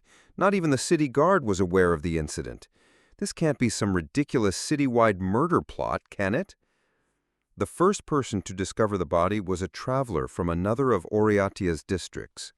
At least half a day had passed between the time of the incident and its discovery. Could you lend me a few mercenaries from Okafu? This is a job that requires manpower, one that requires running around. By myself, I can only offer enough cooperation to lower the witness's guard. The mercenaries have their own work, but you have goblin subordinates, don't you? If you're not planning on starting a war, they are more skilled and more educated. For an ordinary murder, that's what I would do, but we can't. A goblin gets a good look at that corpse and they'll instinctively associate it with food, like it or not. You're a strange one, using impressions as a politician's weapon? No, there was one other who used impressions as a weapon. A corpse with no apparent motive or connection, intended to instill fear in its witnesses. At the time, the force known as Obsidian Eyes, the Unseen Army, had caused a number of suspicious deaths in various organizations, manipulating the impression of Okiful Free City towards Oriatia, with the resulting death and terror. Zigitazogi had seen through the threat of the Unseen Army early on, and after forcing their retreat, shared the information with Oriatia. However, the impression of that formless threat had become the seed of conflict between Oriatia and Okafu that continued to this day, as he now understood. A culprit suspected of being a vampire, cognitive manipulation of witnesses across an abnormally wide area, a method that carves an impression of terror with no apparent meaning. Is Linares the Obsidian behind this? The possibility was low. Hiroto the Paradox knew the whereabouts of Linares the Obsidian. She had been handed over to Enu the Distant Mirror and Viga the Clamor as a bargaining chip. It was hard to imagine she could recover so quickly, regardless of how she was being used. After my acquaintance the journalist was killed, his information and evidence didn't automatically disappear with him. There's no one more troublesome than a dead reporter. But you think Yukiharu Shijima would die so easily? If he's alive, I want to rescue him, but he's dead. My gut is telling me so. The information Yukiharu had investigated contained a fatal threat for the world. The worst of it was the true identity of the true Demon King. If it came to light that the true Demon King was a visitor, the people would begin to rampage out of a new fear. Just as they had done to the Demon King's army, they would try to eliminate everything connected to the true Demon King. The visitors who live in this world, the Shinshin faith in the God of Words that invites visitors, even civilization based on knowledge from the beyond, might not be an exception. Mordio the Sentinel was one of those who understood these threats the earliest. Using mercenaries from Okafu to thoroughly eliminate anyone who entered the final land, he had even used the rumors of the Demon King's spawn that people feared to create a situation where no one would approach the ultimate secret. I let Yukiharu the Twilight Diver live out of obligation to you, but as for disposing of a dead man's information, I'll do as I please. In that case, why have you cooperated with this investigation so far? I feel like showing up to a mysterious incident. You need to get a proper guard or you'll get yourself killed somewhere. Morio laughed with exasperation. The only reason you're not dead after learning the true Demon King's identity is because you and I are the only ones who know. The Old City District of Oreatia was a general term for the districts left behind in the urban planning that transitioned from the Central Kingdom to Oreatia. While some districts still retained their former liveliness, others had effectively become slums. The Sagasa Old Town, where Roki, the submerged, lived, was a typical example of the latter. Still, no one wants to think of their own life as unfortunate. Roki usually laughed a lot, putting on an air of thoughtlessness to get by. He didn't get involved in difficult conversations and just laughed it off when customers yelled at him. That was his life. Life was filled with unconscious anxiety. It was poor, dangerous, and had no prospects for the future. His mother, who had abandoned the faith of the order, had once said on a day she was terribly drunk, "We betrayed the God of words. That's why we deserve to be punished by the angels." He thought it was just a superstition. He still didn't believe it. But there were times he remembered those words. When he was beaten by thugs and had his earnings stolen. When he heard the screams of the mad old man next door. When he heard that a smuggler his age had been found hanging in his home. When he saw the children of nobles walking happily, holding hands with their parents. Reta was dead. Inside Reta's body, cut open on the table, there were many sinewy things, frayed with skin and fat tangled in them. It looked nothing like the proper meat one saw at a butcher's shop. He would never again see Reta, who had always been cheerful even after their parents died, who always teased Roki and troubled Nabi with him. After Reta died, Roki's life changed. The group of young thugs who loitered around the waterways stopped shoving Roki around. Adults from criminal organizations stopped bringing him dangerous jobs he couldn't refuse. When he was outside his house, he no longer felt restless no matter where he walked. Just like the children who lived in the central districts, he could forget his anxiety. Roki didn't understand the difficult reason why. He didn't know why it had happened, but he knew whose doing it was. "Good morning, Roki Oni-san. Are you hungry?" In the morning, Roto's smile greeted Roki as he came out of his bedroom. Beautiful black hair that reached her knees and red eyes the color of blood. Her patched-up rags had been mended for her by the people in town. "Oh, good morning, Roto. I slept with Nabi yesterday." Roto of the Cross was not Roki's family, but she came and went as she pleased so often that he was no longer surprised to see her appear without warning. He knew she meant no harm. "Lately, we've been eating much better than before. The day before yesterday, Delgro-san shared so many vegetables, I thought he was just a nasty rich bastard, but he's got a good side to him." "Kyufu, that's good." His sister Nabi seemed to have already finished her breakfast. The breakfast, too, might have been prepared by Roto. When he first let her use the kitchen, she could only make horrible things like raw ingredients mashed together violently, but after she started learning to cook at someone's house, she had improved at a surprising speed. "Maybe. Is your cold better?" Roto nursed me back to health. Is it okay if I play outside today? I promised to meet everyone." "Be careful. If anything happens, run away immediately and tell someone in town." He placed a hand on Nabi's small head. Letting her go out alone was unthinkable just a short while ago. Not just Roki, but most of the residents of this town had their hands stained with crime. It was one thing in a district where the city guard's eyes reached, but he was certain that a child not yet 10 went out without any means to protect herself. She would surely get caught up in something terrible. That anxiety had been proven wrong since Roto came to this town. Even if they were treated as criminals, just as Roki didn't wish to harm others, the other residents didn't wish for such things either. "Hey, Roki Oni-san, you eat too." Roto pressed her cheek against the table, speaking sweetly. "Yeah. I guess I will." He sat at the table. It was a dish of fried ground meat. The stain of Reta's blood was still on the table, and Roki felt a pang of loneliness. Reta was killed by Roto. There was no reason. Roto said she had simply loved her too much and killed her. On that day, Roki had seen Reta scattered across this table. He had seen Roto, who had killed her. He had imagined losing his sister many times, ever since their parents died. Losing the sister he had raised like a parent himself while staining his hands in dirty work, he thought would be a pain that would tear him apart, a suffering etched into him for life. But he didn't suffer from anger or hatred. He was just lonely. He couldn't see Reta again, but Roto was here instead. As if to fill the void of those who had lost something precious in this town, she was by their side. cuddling them, loving them. The old man next door. Roto watched Roki eat his food, looking as happy as a young wife. I should go check on him again. It'd be a shame if he's covered in vomit again. He didn't know the old man's name. He had lost the sanity to be able to give one. The rumor was that he had gone mad after coming into contact with the Demon King's army, and after being abandoned by his family, he had drifted here. He lived like a beast, his house scattered with filth. Before, he wouldn't have even thought of getting involved. He knew the man was suffering terribly, but he was afraid of the harm he might bring to his young sister, and had planned to leave him be. I'll go in the afternoon. I'll bring the vegetables I just got too. Okay, can I go too, Roki-Oni-san? Roki had to clean up the kitchen after Roto used it.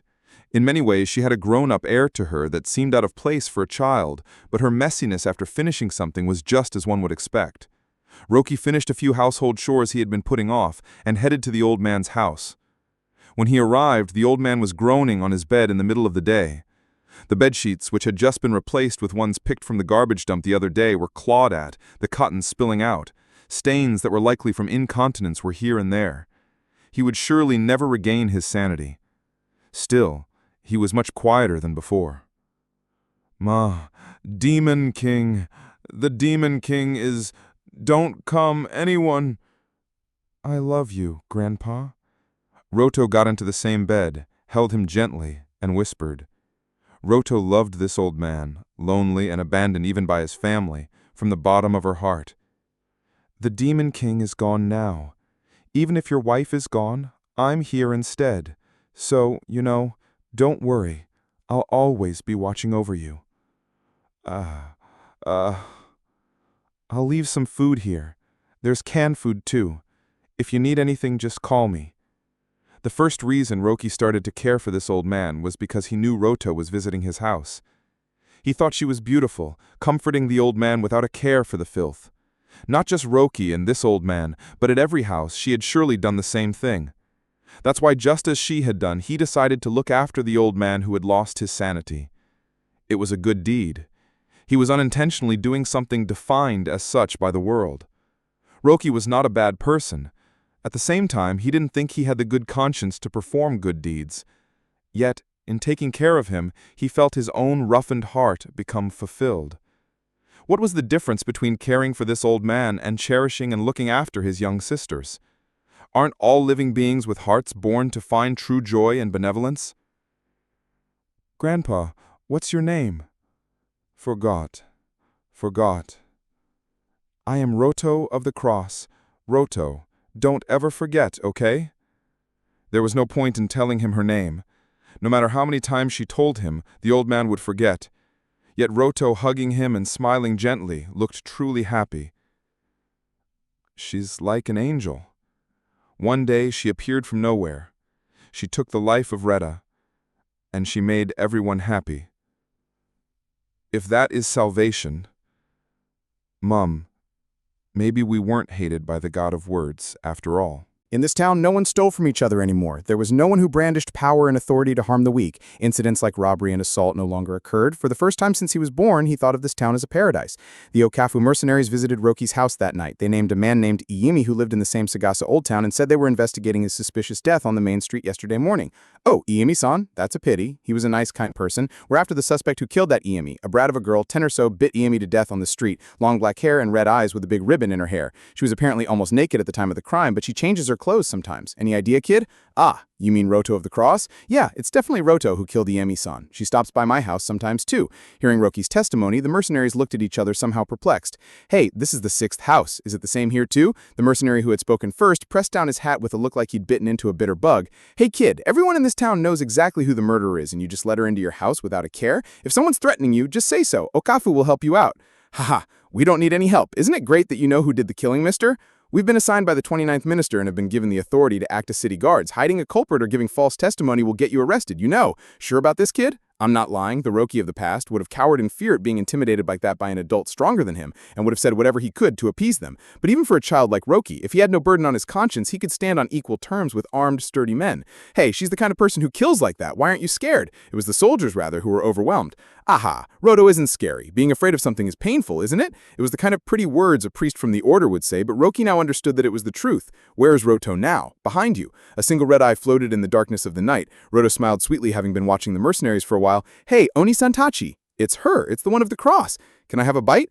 The mercenaries might have tried to resort to violence then. They were the kind of people who could kill someone faster than Roki could clap his hands with daggers or small guns. But the mercenaries reacted to Roto's appearance, and then they did nothing. A slender, soft arm wrapped around the torso of the soldier closest to Roto. I love you, Roto whispered with a bewitching sigh. She stood on her tiptoes, stretched her back as far as she could, and gave him a peck again and again. Kyufufu, hey, I'm Roto of the Cross. I gave myself my own name. Oh, is that so? The mercenary who had stopped his act of aggression looked dumbfounded for a moment, but then muttered as if he understood from the bottom of his heart. Roto's small fingers caressed the mercenary's stomach, and then, are you hungry? Well, it can't be helped. She tore up in the mercenary's abdomen in one go. A fountain of blood sprayed into the room, and a massive amount of organs spilled out onto Roki's entryway, but Roki didn't mind. Even if it was dirty, even if it was messy, it was a lovely thing. Just like with Retta, he just had to clean it up. I love you, she lapped at and devoured the soldier she had just met while he was still alive. Roto of the Cross loved people. The other mercenaries just watched her. Anyone who met Roto of the Cross became like this. No one truly wants to be angry or to hate. To hold enmity or murderous intent is a painful thing. Ahaha. Roto isn't scary. Being afraid of something is painful, isn't it? It was the kind of pretty words a priest from the order would say, but Roki now understood that it was the truth. Where is Roto now? Behind you. A single red eye floated in the darkness of the night. Roto smiled sweetly, having been watching the mercenaries for a while. Hey, Oni-san-tachi. It's her. It's the one of the cross. Can I have a bite? The mercenaries might have tried to resort to violence then. They were the kind of people who could kill someone faster than Roki could clap his hands with daggers and small guns. But the mercenaries reacted to Roto's appearance, and then they did nothing. A slender, soft arm wrapped around the torso of the soldier closest to Roto. I love you, Roto whispered with a bewitching sigh. She stood on her tiptoes, stretched her back as far as she could, and gave him a peck again and again. After the destruction of the National Defense Research Institute, a detailed investigation of the warehouse district in the Tim Great Canal has yet to be conducted. In order to maintain the facade of an explosion, only a token entry was made by low-ranking soldiers. In addition to the very existence of the National Defense Research Institute being a state secret, in the chaos after Rossplay's death, the operation to subject the world word, which itself was a matter of grave secrecy, was given far more priority than an investigation of this area. That Hiroto the Paradox, as a result of his appointment as one of Aratia's 29 officials, was able to obtain this internal information was a stroke of luck for Morio. He needed to begin work on this case before anyone else. Yukiharu the Twilight Diver had vanished in this place. Morio needed to search for Yukiharu's legacy, and if he was still alive, any clue that might lead to Yukiharu himself. Needless to say, he had not obtained permission from Aratia to enter, but at this time, on Mist Day, Morio was not supposed to be here. To that end, he had accompanied Hiroto the Paradox part of the way, making it seem as if he were jointly investigating a suspicious death with him. He had 3 subordinates. All were clad in uniform, all black equipment. Protectors made of composite materials produced on the new continent, along with the latest muskets and handguns, and daggers. Though not even a full squad, their strength was sufficient to handle most dangers. In Eurasia, high-performance equipment from the Beyond, far superior to anything from the new continent, had already been deployed into combat after being leaked from the Ministry of Industry. However, Morio did not use weapons from unreliable sources that lacked a guaranteed continuous supply of repair parts and ammunition. Well now, an extensive security system would be tantamount to advertising that there's something here. Eurasia can't afford to carelessly station surveillance personnel either. The warehouse district, now a mountain of rubble, appeared deserted. There was no sign of any guards. The site was sealed off with a long chain, and a plank was engraved with a seal indicating no entry. It was more than enough to make civilians hesitate to intrude. Master, there are no physical traps. This search was an undercover operation, and so he would not use his real name during it. Master was the code name that referred to Morio. The code names of his 3 subordinates were Alpha, Bravo, and Charlie, respectively. Morio preferred the phonetic code of the Beyond for his code names. At this rate, it looks like we can just undo the chain and get in. We need to make it look like a simple accident scene. There must be some kind of device. I'll take a look. Morio observed the entire area from his position without moving. It took him no more than 2 breaths to see through it. There it is. A break detection sensor is connected to the end of the chain. If the chain is removed or cut and the electrical continuity is broken, a radio wave is instantly sent to whoever set this up. Break detection?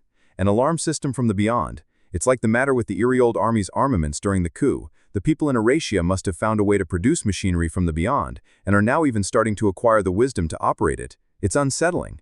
This world had long been subject to interference from deviants from the Beyond. By rejecting the excessive changes brought by the influence of the beyond, and incorporating only select knowledge and technology, the kingdom had maintained its authority and ensured the world's survival. But this world, having experienced the terror of the true Demon King, was now like a starving creature beginning to absorb the weapons and machinery of the beyond with unbridled momentum. Solely for the purpose of fighting and killing, they might one day even surpass Morio's world. The chains are set up quite densely. It'll be difficult to slip through the gaps without touching them while armed. We'll build a makeshift scaffold with the rubble around here and get over. Get to it. Understood. Understood. Understood. The four of them, including Morio, completed the task with the coordination of a single organism. They remained vigilant not only of Eurasia's surveillance systems but also of any civilian witnesses. They needed to finish everything without the fact of their intrusion becoming known to anyone. The targets of our search are the body and belongings of Yukiharu the Twilight Diver. Specifically, the target is always carrying a camera. Its recovery is desirable, but if impossible, destroy it in a way that makes it unrecoverable. Although the possibility is low, there is a chance he is wearing a recording device from the beyond that is indistinguishable by appearance. I want every single accessory the target was wearing to be recovered. What if the target is alive? It's possible that contact was simply lost due to a situation like imprisonment. In that case, kill him. Morio smiled, the corner of his mouth twisting. While Yukiharu the Twilight Diver was not a comrade, he, like Morio, had long been an operative for the gray-haired child's camp. He had even promised Hiroto that he would rescue Yukiharu if he were alive. Well, I won't go that far, but in exchange for his rescue, making a few demands should be fine. The worst possible outcome is the target not being here dead or alive.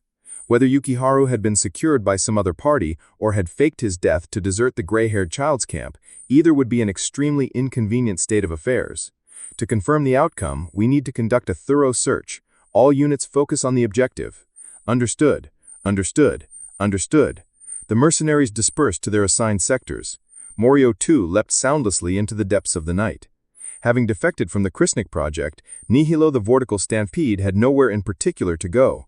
In the course of her activities with Yukiharu in Eurasia, there were many whose names Nihilo knew one-sidedly, but no one could have known the true nature of the wooden box Yukiharu always carried. Excluding those involved in the Prisnik project, the only person Nihilo knew was Yukiharu the Twilight Diver. Thus, as a result of her aimless wandering, Nihilo had drifted to the ruins of the National Defense Research Institute. With her physical abilities, she could leap over the chain sealing off the site in a single bound. Yukiharu died here, didn't he? The second floor of the biological experiment wing, the laboratory that had been assigned to Vega. Perhaps as a result of the numerous revenants clashing with the Eurasian army, the building itself is tilted. She confirmed the traces left on the floor as if someone had crawled away while bleeding. There was no doubt that this was the spot where Yukiharu died. As proof, the corpses of the Eurasian soldiers that Nihilo had scattered about right after her revival were in the exact same positions as she remembered. Did someone collect him? He couldn't have been alive. Holding on to this question, Nihilo walked around Viga's laboratory. Blueprints, photographs, and characters that were only ever used in Viga's village, records remained in various forms, and most of the records left behind were ones that Nihilo too could decipher. Nihilo was by no means an uneducated weapon. Even before her invasion of Eurasia, she had worked as an assistant to Viga the Clamor, a genius who had mastered the life arts pursued by the Clan of Darkness. The techniques and knowledge she had learned from countless biological experiments were repurposed for Eurasia's weapons and remained with her even after she was revived in a different body. And from among the ghastly records Viga had left behind, she found what she was looking for. This is it, Helnetin. After all, I was the one who examined Helnetin's remains. It's better to repair a weapon that was already highly complete than to make a new revenant, isn't it? If they were going to repair me, the weapon called Nihilo the Vortical Stampede, then just fixing my body would be incomplete. If it were Mom, she would surely have repaired Helnetin into an operational state as well. What Nihilo had discovered was the reconstruction record for that very Helnetin. A facility that could repair a large revenant like Helnetin while hidden from Eurasia's eyes could not be none other than this National Defense Research Institute. If I brought out something as conspicuous as Helnetin, it'd be a bigger deal than the Krisnik project, I guess. Or did you think I would betray you if I got Helnetin back? Leaving the laboratory, Nihilo descended the stairs, muttering to herself. Nihilo was certain that an underground wing for housing large revenants existed within this warehouse district. During their assault, Yukiharu and Nihilo had encountered a worm that emerged from underground. If she retraced the path of destruction, she should be able to find the space hidden below. Nihilo simply descended, down the stairs and further still into the depths of a great chasm that had opened in the earth. The darkness, devoid of any light source, she navigated by her nerve fibers, grasping the lay of the land. It was a distorted vertical shaft with no footholds, but with her preternatural physical abilities, she used the protrusions on the walls as handholds to descend. Anyone other than Nihilo would have required heavy machinery to clear the rubble blocking the way. So this is the weapon's containment chamber. A vast underground space, it was likely a cavern originally formed by the erosion of the Tim Great Canal. During the age of the Central Kingdom, its entrance had been filled in as part of the harbor seawall construction, but a persons of Iriolde's limited talents could devise a way to make use of this great space. The space was so vast that even the vibrations in the air her nerve fibers could feel were not enough to perceive the opposite end. Amazingly, there was a light source in the underground space. A cluster of fungi glowed with the colors of a sunset. A type of fungal revenant, left unattended, had propagated out of control. Its spores were lethal. Nihilo was unaware of the full picture, but this vast space had originally been meant to house a total of 9 worms, numerous revenants and fungi, and even Viking the Smoldering, a dragon revenant made from a dragon's corpse. Several of those revenants had been consumed by the flourishing fungal revenants without ever seeing a chance at activation, and had rotten away, but a revenant covered in armor that would never decay existed. Helnetin. Helnetin, the burial. A heartless revenant made from the material of a colossal tarantula. The star-deep char steel that covered its entire body was the hardest and most stable mineral confirmed in this world, a peerless metal. The monster that had annihilated Lithia, after its functions ceased, had been recovered by Ariate and dismantled for analysis and neutralization. Iriolde, the fictional page who had whirled his way deep into Ariate, must have been the one to recover its remains. Although only half of Helmetin's original form remained, Nihilo still helped the bond of their shared curse. Once lent to Nihilo to destroy Ariate, once to destroy the new principality of Lithia, this was her other free body. So hey, for the last time. At least. She unbuttons her clothes. She casts off human attire. The skirt falls to the ground, and the orange light filling the cavern illuminates Nihilo's white naked form as if it were an illusion. Her new body was somewhat less curvious than her previous one, and there were fewer suture marks running across her skin. Is it okay if I decide what I destroy? Helmetin. As if in response to her will, Helmetin's back opened. Like a tranquil coffin, Nihilo's body settled inside. Connected to Helmetin via her nerve fibers, Nihilo shivered with a breath that was not born of respiration. Ah. Let's go.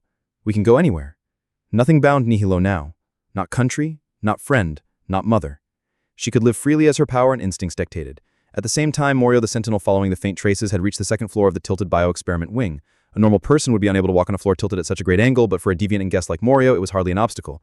Bloodstains. The location of the body's injuries. The numbers don't add up. The room was scattered with the dried-up corpses of what likely Oriatian soldiers who had stormed the facility, but what caught Morio's eye was a bloodstain far from those bodies. It was a clearly fatal amount of blood loss. He then discovered a decisive clue. Yukiharu's boot prints. The pool of dried blood held the clear shape of boot prints. He had worked with Yukiharu the Twilight Diver on more than one occasion. Remembering the footwear and fingerprints of persons of interest was a habit of Morio's that he himself found distasteful. Be that as it may, the circumstantial evidence made a few things clear. 1. Yukiharu the Twilight Diver is already dead. 2. Yukiharu's body was recovered by someone. 3. That someone is not from Ariate or has a personal reason for wanting to recover the body. If Ariate had recovered Yukiharu's body prior to an official investigation, the fact that the bodies of the Ariatian soldiers who conducted the secret raid were left behind would be a contradiction. Someone from the National Defense Research Institute, or another person knew of its existence. He had to track them down. Morio keyed his radio. Second floor of the bio-experiment wing. I've discovered a bloodstain believed to belong to Yukiharu the Twilight Diver. Based on the amount of blood loss and the time elapsed, the probability of his death is high. All units, proceed with the search of your assigned locations as planned. Rendezvous at the rally point first. Understood. Understood. Master. From the tone of the third soldier's voice, he sensed that something was wrong. Just after the voice, a small tremor was transmitted to the floor. We're under attack just now. It's a monster. We're near the main canal watergate. Something came out of the ground. A giant tarantula-like monster has appeared. A weapon from the National Defense Research Institute. Understood. Alpha, Bravo, Charlie, barring an emergency, suspend the search. Head for the main canal and provide support for Alpha. I'm on my way too. Understood. Understood. Morio turned his eyes to the laboratory wall. Perhaps for the sake of camouflage and secrecy, the National Defense Research Institute building had no windows, a structure connected to the outside only by vents installed in the ceiling, but going out through the door might not be fast enough. Morio drew his musket back still to the door. The power of a musket as of such a feat as to destroy a wall. But don't misfire. With the gunshot, the corpse of Ariatian soldier jumped slightly. A moment later, an explosion occurred at the wall. Morio used the operating table as cover to block the blast, and during the shockwave that struck his eardrums. The target Morio had shot at and sent flying toward the wall was a grenade from the Ariatian soldier's assault equipment. Without a moment's pause after the explosion, he leapt out through the large hole in the wall. He landed amidst the rebel-strewn terrain, his body without a single scratch. Morio the Sentinel had chosen the shortest route. If he broke through the wall in this direction, the watergate is just a stone's throw away. What is that? High in the night, a purple luminescent object shone with an ominous light. As he closed the distance, he understood it to be the compound eyes of a tarantula-like beast, black as lacquer, the color of the night. But if it were truly a tarantula beast, the height of its gaze was wrong. A tarantula beast's full height is between 3 and 4 meters. The light from its compound eyes was easily over 20 meters high. This was no mere tarantula beast. It was a modified revenant. As Morio ran, he scanned the entire scene. He spotted a soldier taking cover, pressed against the rubble. He slid in next to him without slowing his pace. I'm here. Looks like you're not okay. Alpha. No, sir. He got me right as I met him. The encountered soldier was missing his right arm from the elbow down. Although a tourniquet had been applied as first aid, he was still bleeding profusely. What about the part of your arm past the elbow? I have it. He glanced at the preferred arm. It was a clean cut. Did you see the enemy's attack? No. In this darkness, I couldn't see it clearly. This cut. If that's a revenant based on a tarantula, then there's no doubt it was a tarantula's dragline silk, a thread with a thin, sharp edge that can sever objects. If you were shot at in a place with no light source, it would be even harder to see. Morio had another conviction. It's intelligent. It didn't attack with the intent to kill. It's observing us now, gauging our response. Given that it doesn't know the full extent of our forces, if this warning makes all of us retreat, that would be most convenient for it. Morio, the Sentinel, was more than just a mercenary. He was a unit commander who led men. He wanted to avoid the danger of this search being exposed by engaging this monster. Under normal circumstances, choosing to retreat would have been a perfectly viable option. But now, there was something Morio had to ask. You there, Revenant, do you understand word arts? Stepping out from cover, Morio confronted the abnormal monster. He saw the tarantula beast's compound eyes focus on him in the ground. You understood me well. I cannot state our affiliation, but we have no intention of attacking you or this facility. However, there is one thing I wish to confirm. There are not many in this world who can create a revenant with a mind capable of understanding word arts. Morio judged this monster to be a survivor created by the self-proclaimed Demon King of the National Defense Research Institute. And it was a giant one, likely hidden for the defense of this facility. There was someone who recovered a body from this facility before we did. Do you know who it was? You mean Yukiharu? The monster muttered, sounding somewhat displeased. That's right. The body of Yukiharu the Twilight Diver should have been here. You came for Yukiharu too. I see. All units prepare to engage. He muttered quietly as he lowered his stance. He understood that he had failed in his approach, but he didn't know specifically what he had mistaken. The attack arrived at once. Ch! The air split right next to his turned head. A sniper attack using the tarantula beast's invisible silk, cutting through the rubble along its trajectory. He would have been unable to evade it if he hadn't anticipated this method of attack beforehand. Alpha, right-hand 6, stairway 3, match it, Bravo, direction Moon, Claw, Charlie, clap your hands. Understood. He issued the order to the person behind him, and to the two over the radio. To an outsider, the instruction was a random string of words, utterly devoid of meaning. But all four of them, even the one-armed Alpha, moved as if they were a single living organism.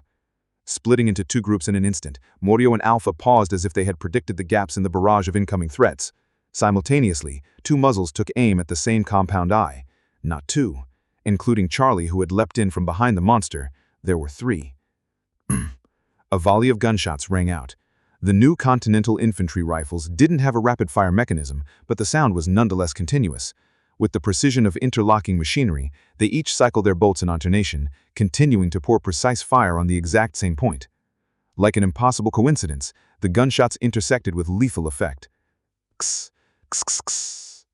Ineffective. Alpha, 7 and 8, Charlie Rat Hunt. Understood.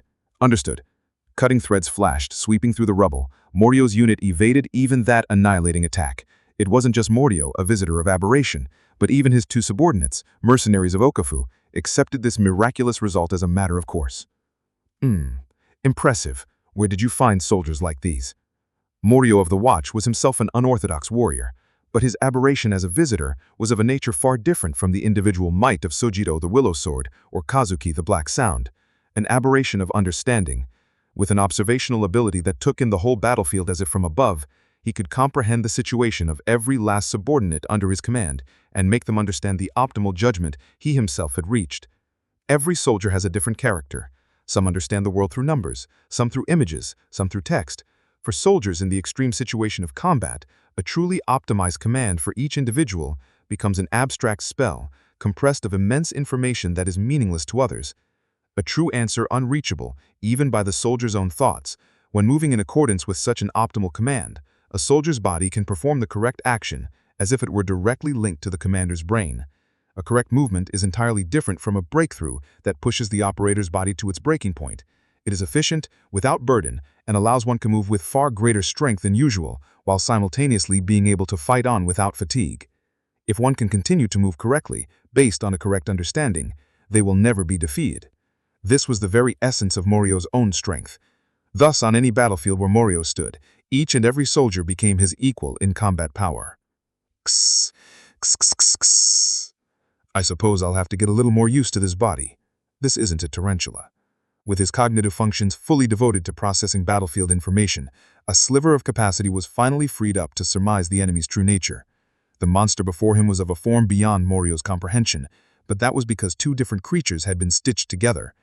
The head and legs of a tarantula were attached to a cephalothorax, but from there on, the abdomen had been replaced with the torso of a giant worm. The creature's towering height, impossible for a tarantula, came from this long torso that rose up like a tower. It was no mere worm. He had heard from the gray-haired child the name of a monster whose upper half, from torso to tail, had been recovered by the Yellow City, a monster with a body and characteristics that perfectly matched this one. The particle storm. Kss, kss, kss, kss, kss. The earth erupted. Relying on its hardness and strength, it monster burrowed into the ground. A bird's-eye view. He grasped the whole scene. Where would the enemy aim? What was the optimal choice?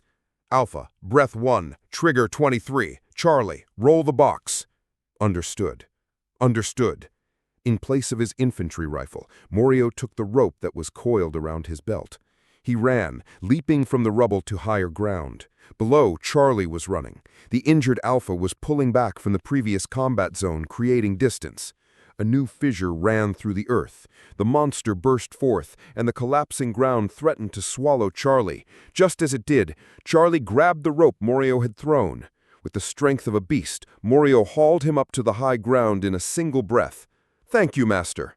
The attack isn't getting through. This is a nuisance. And what's more, Morio of the Watch did not possess the ability to perfectly predict an unknown attack.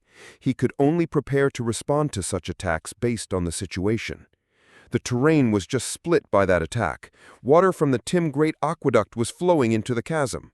A being that can alter the terrain doesn't even need to understand the battlefield to turn it to its own advantage. We need a new approach. Think while you follow my orders, Charlie." "Understood." That bad habit of hers hasn't changed. Even as she carried out destruction on a scale that could ravage the very terrain, Nihilo's mind was cold. "I should have learned my lesson in Lithia that you can't judge a minion's strength by their appearance." Compared to the likes of Helnetin, the strength of any ordinary minion was negligible, thus she had a tendency to underestimate threats hidden among the rabble. Regarding this engagement, the only one Nihilo had felt any measure of threat from was the single bearded man who appeared to be the commander. She never imagined that the remaining grunts would be this strong. In fact, the first soldier she encountered had his arm sliced off before he could even react. She had intended to annihilate them at her leisure, but she had no particular reason to kill them. The only reason she had thought to kill them was that Yukiharu was gone when she returned to this land, and it irritated her that they too had been targeting Yukiharu. It was pointless to prolong a fight with this enemy of this caliber and risk even the slightest possibility of something going wrong. "I see. So from the start you were giving orders to all three." While she was occupied with the commander and the other two, another person had been acting separately. A ploy put into motion after confirming that their handheld muskets were not an effective means of breakthrough, enacted by the remaining soldier. The armory, she looked toward the flash of light from before. The unused weapons stored in the National Defense Research Institute were not limited to just those of the demon races. Nihilo couldn't understand their exact classification, but it wasn't out of the question that the weapons from the Beyond, which Arilde's faction had equipped their entire army with, were present in this land. But how? I saw no sign of such a complex order being given. Besides, even if they found a weapon from the Beyond, it would be impossible to operate without prior training. If we keep this up, we might not get out of this unscathed. You think so too, don't you? Don't just assume things will go your way. A negotiation? The matter of your subordinate's arm, we'll let it slide. Let's end it here. Someone else has Yukiharu's corpse, don't you think? If we fight, I have the advantage. That's not a negotiation. That's just you begging for your life. No, it's a negotiation. If you refuse, I'll sever the chains surrounding this site and activate the fracture detection sensor. You weren't aware of that. The Yellow City is monitoring this National Defense Institute for intruders. If it's activated, the fact that you're on a rampage will be transmitted immediately. If you still want to kill me, then you'll have to take that course of action. I was just about to celebrate my freedom and you have to go and spoil it. Fine. Tell me your name and I'll go home. Unfortunately, this is a top-secret mission. I can't leave behind any evidence that I was here." Nihilo stared intently at the commander. Nihilo had no definitive reason to continue this fight, but at the same time, she had no definitive reason not to kill this man, she thought. "But if you'll back off for something like that, it's a small price. I'm Morio of the Watch, from the free city of Okaf, a former self-proclaimed demon king." Kss! Nihilo laughed in amusement. As she thought, one could never underestimate the minion race. "My name is Rankai Lyorek Nihilo.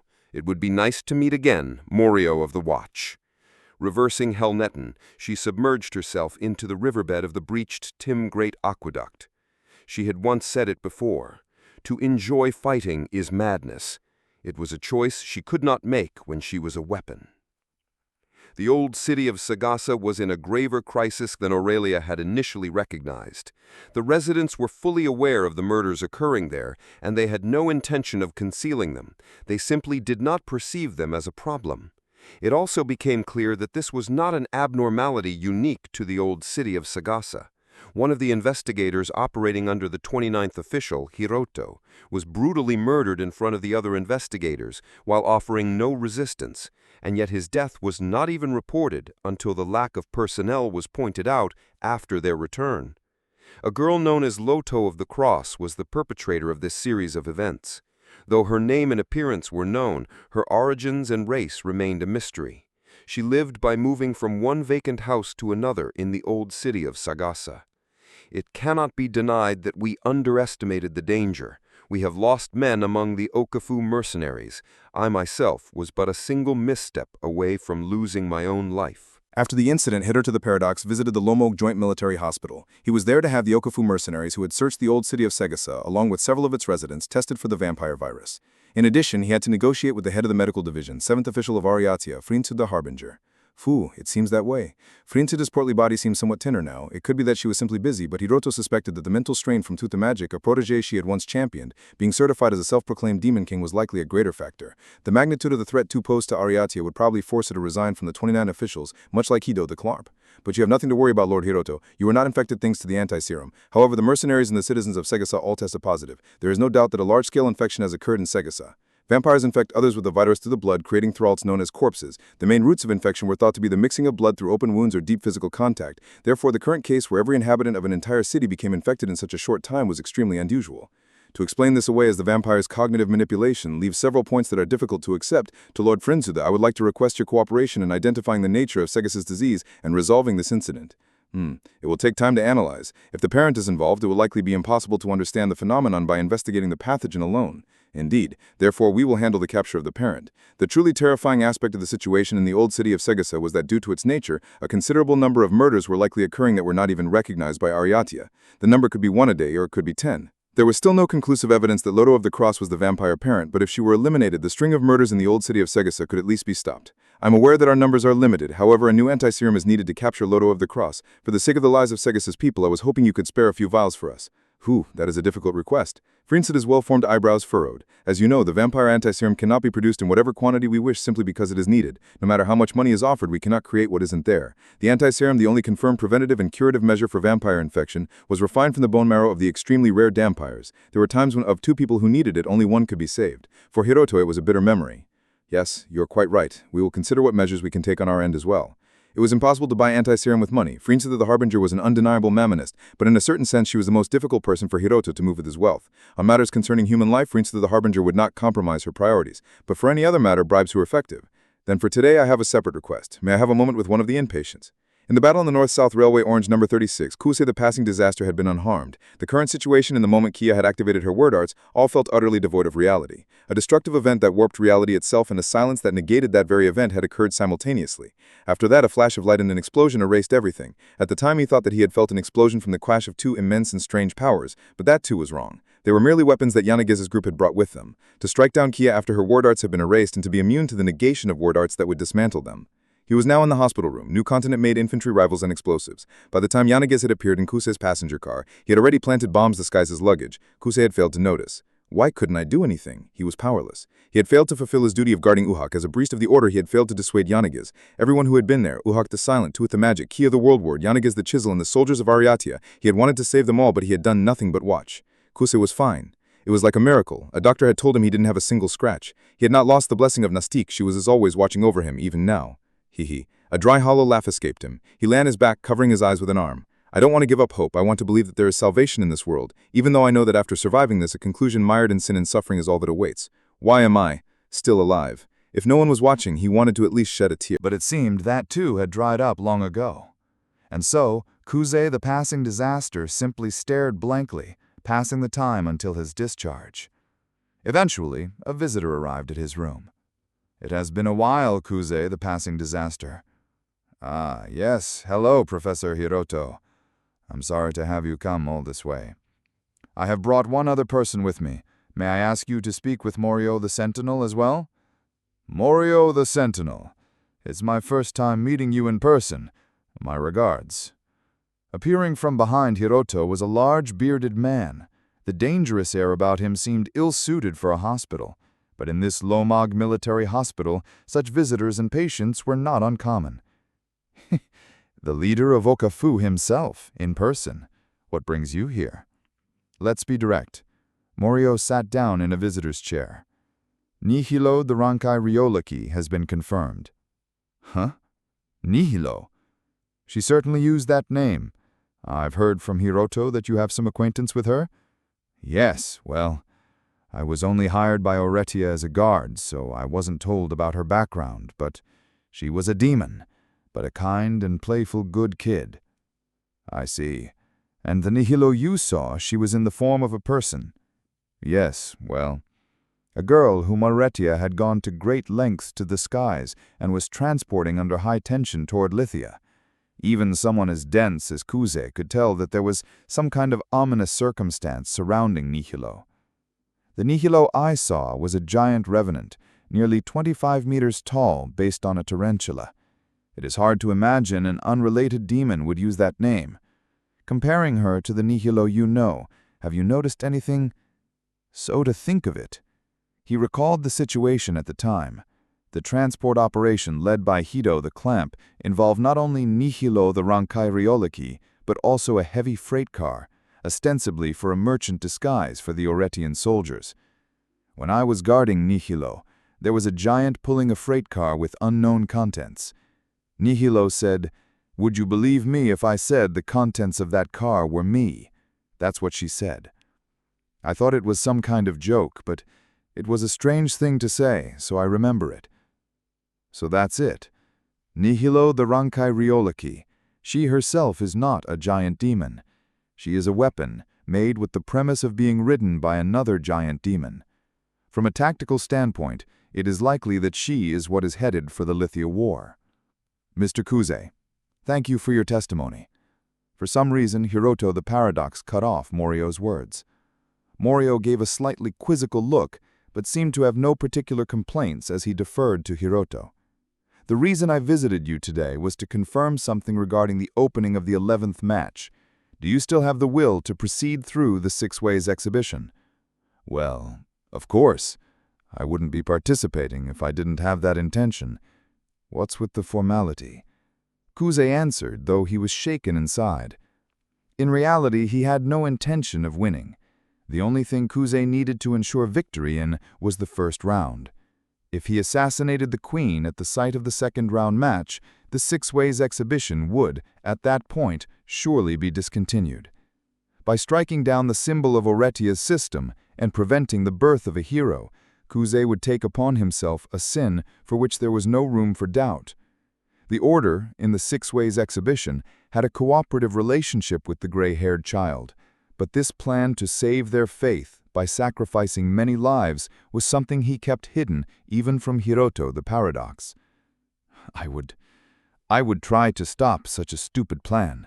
If they didn't know anything, then I'm the one who... Your opponent for the 11th match has been decided as Mes Delexil. After the incident with the train, he had a certain premonition. At Kusei's request, Oretia was searching for a hero candidate to fight in the 11th match in place of Zaljerga. With Mesdelexil having returned to Aretia's side, it was the most procedural and straightforward way forward. For Kuze, he was the worst possible opponent. It would be a dangerous battle. But the match would happen. In a way, it was the news he had hoped for. Mr. Kuze, against that opponent you have no chance of winning due to the matchup. That is absolutely correct, he thought. You say it so clearly. Well, I suppose it can't be helped if that's how it looks. You are telling me to accept a default loss. I can't take that offer. I have to become a hero and restore the honor of the Order. The reason I had them go out of their way to set up a match I would otherwise win by default was for the sake of the Order. I haven't been fighting all this time to use it as a bargaining chip. He was lying. Kuze had no intention of becoming a hero from the start. He was fighting to become a criminal who would be remembered in the history of the kingdom. Mr. Kuze, as a hero candidate, you have cooperated with Aretia's strategies many times. The reformist faction was initially wary of you, being of the Order's camp, but in the current Oretian Council, there was almost no voice that would doubt your allegiance. It wasn't surprising.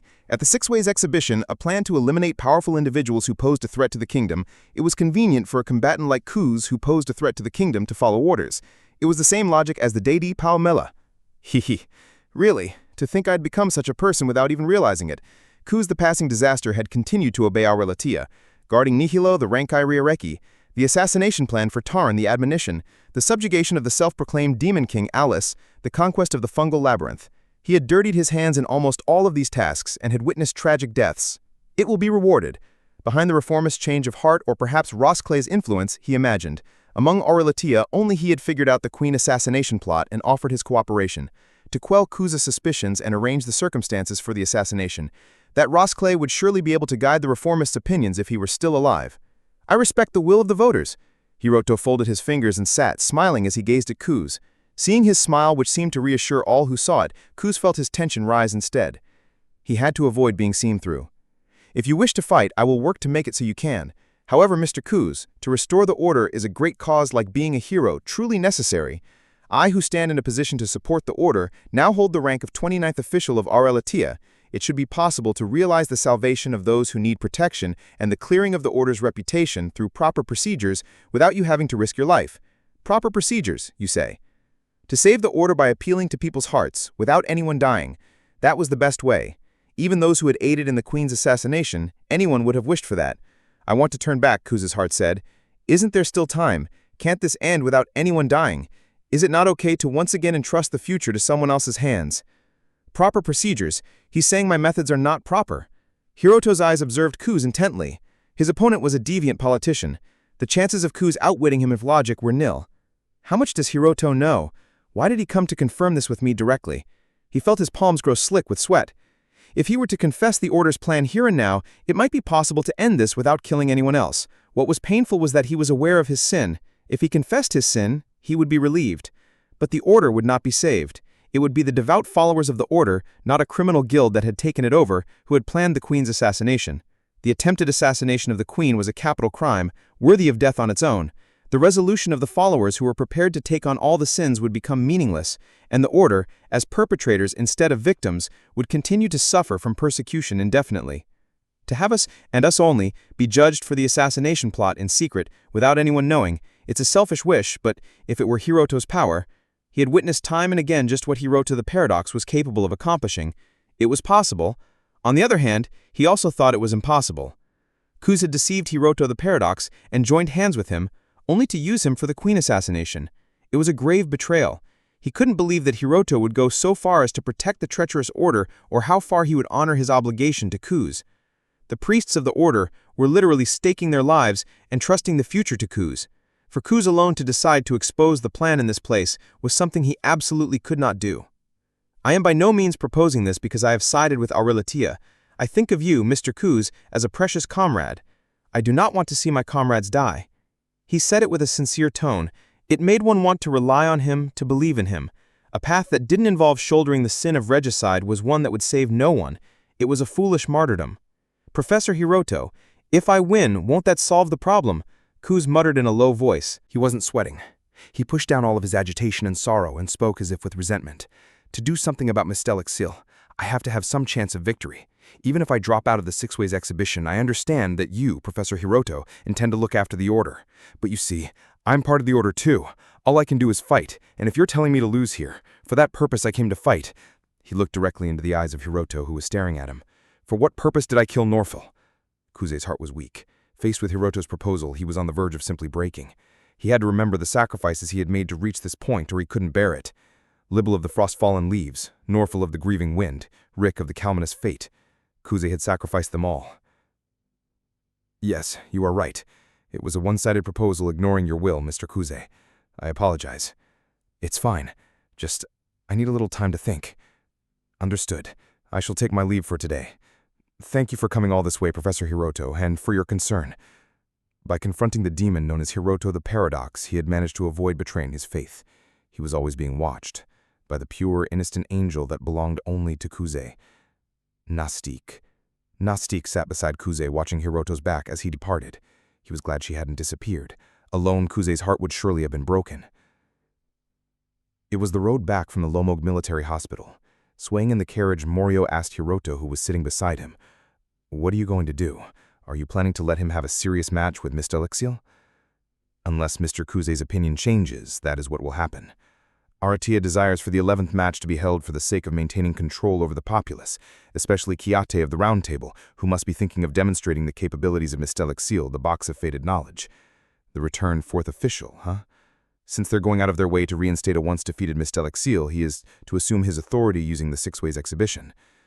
It's possible for Aratia to manipulate the outcome of a match. However, the prerequisite is that they have to do so without the injustice being revealed to the people. Without the consent of the combatants themselves, it would be difficult. Mr. Kuze said he wanted time. There is a possibility he may change his opinion in the future." Hiroto murmured flatly. "However, I have no intention of forcing my views against the will of a voter.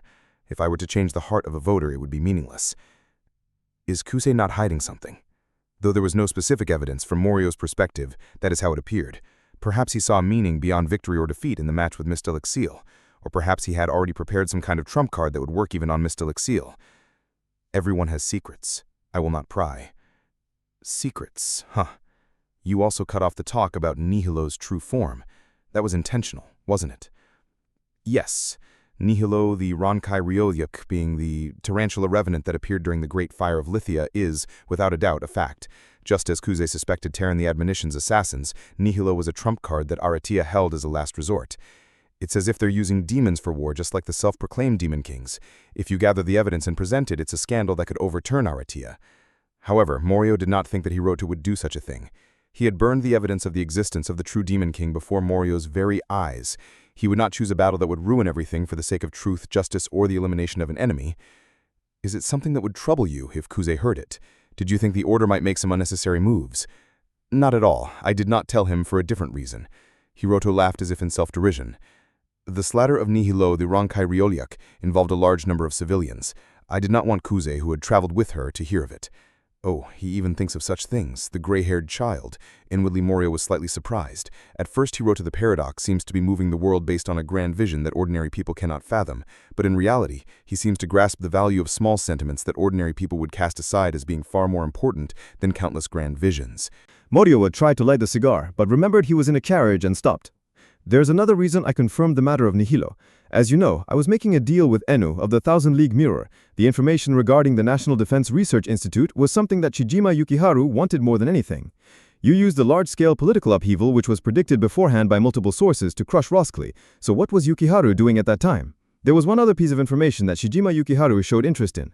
The whereabouts of Viga the Clamor. Her background had been skillfully erased, but there were several points that matched with a certain self-proclaimed demon king who attempted to invade Auliatia during the era of the true demon king. At that time, the self-proclaimed demon king was using a giant tarantula revenant covered in armor of star-deep tempered steel. It was called Rankai Ryoreki. It must have been a common name among the soldiers who encountered it at the time. It was not a name generally known, to the point that even Kuze, who had served as her guard for a time, did not know it. Even for Morio, the name of the monster from the National Defense Research Institute, Rankai Ryoreki, did not immediately come to mind. And the Rankai Ryoreki that appeared again was searching for Yukiharu's body. Is that correct? Shh. Based on your information, it seems Yukiharu was in contact with Viga, and in Viga's possession was the Rankai Ryoreki, which she had retrieved from Lithia by some means. Yes. Nihilo, who had been refraining from activity until now, showed such large-scale movement this time because it signifies that she no longer needs to remain hidden. Enu and Viga were both proceeding with a certain research plan. The 13th official of Auriatia and a self-proclaimed demon king from the National Defense Research Institute. What kind of research is that? I will not pry. However, I can make a guess. I cooperated in securing the live vampire that Enu needed, Linares of the Obsidian Eyes, leader of the Black Obsidian. You even had a hand in something like that? Of course. In the actions of Hiroto the Paradox, there was an extreme consistency that Morio could not comprehend. What moved him was not justice or morality, but simply the desire of the voters. A vampire. It connects to the incident in the old city of Sagasa. Yes, the activities of Nihilo, the Rankai Ryoriki, may indicate the conclusion of Enu and Viga's research plan. Either it ended with success and they have entered a phase of attack against Auliatia, or it failed and experimental subjects like Nihilo and the vampires have been released. And their research was likely to create an artificial vampire. Loto of the Cross is a result of that. We can't get our hands on Loto, but we should pursue the lead from Enu and Viga. Regarding Loto of the Cross, I was able to secure Frinsuda's corporation. We should be able to send in an appropriate force, more so than we could. Your visit to the hospital was for that purpose as well. In any case, the threat of Auliatia has not yet been eradicated. The reason Auliatia is selecting for controllable powerful individuals like Shulk the Sound Slicer and Mel the Horizon's Roar is to eliminate such threats in the future. For those with utility, it is more convenient for them to be eliminated from the Six Ways exhibition by clashing with an equal power. Have you heard about the Queen's consolation visit? It's a move to show that the Queen is safe after the attack on the royal palace. Okafu's included in the places she will visit. They might be planning something for the 11th match. Kuze is an invincible user of a strange power, but his weakness is his sentiment. In the free city of Okafu, followers of the Order who have fled from Auliatia and Kuze's sponsor Noftak are being protected. It is possible that Auliatia could forcibly take them into custody and after establishing the match, create a situation where Kuze loses without injury. That would be a far more convenient situation for Auliatia than Kuze simply forfeiting. And Morio, who rules Okafu, cannot accompany the Queen on her consolation visit to Okafu. After all, he is a former self-proclaimed demon king. What do you think? With Roskli fallen, it's not unlikely that Auliatia might resort to such thorough measures. For now, I will contact Makarel. Yes, I'll have the mercenaries keep an eye out. As well, if the children we're protecting get taken away, it would be a disgrace to the mercenary nation. Hiroto the Paradox is a deviant politician, but as his supporters increase, the burdens he carries also swell. Continuing to protect becomes difficult, and he will have to confront even those he has saved. How do you intend to resolve this contradiction? Hiroto the Paradox. Until now, the order that Oriatia sought to build and the chaos that the gray-haired child brought about were in opposition. But now, Hiroto has become someone who must fight for the sake of Oriatia's order. He is in a battle where his freedom is far more restricted than before. Can the gray-haired child maintain the principles he has set for himself, even in that lack of freedom? By being placed on Oriatia's side, he has been put in the most troublesome position. In a way, is this Oriatia's retaliatory attack for the murder of Roskle? One of the many duties that Queen fulfilled was making consolatory visits throughout the kingdom's domain. But were such official duties required of royalty anything more than appearing before the local citizens to offer a word or two of greeting? That was what the young Nanal had once thought. When she actually began her training as a body double, she realized what a great misunderstanding that had been. The words she offered to the citizens could not be chosen merely for their proper phrasing and deportment. They had to be selected with a precise understanding of the people's circumstances and their history. Travel took a long time, and even after arriving at her destination, she had to attend meetings that ran day and night.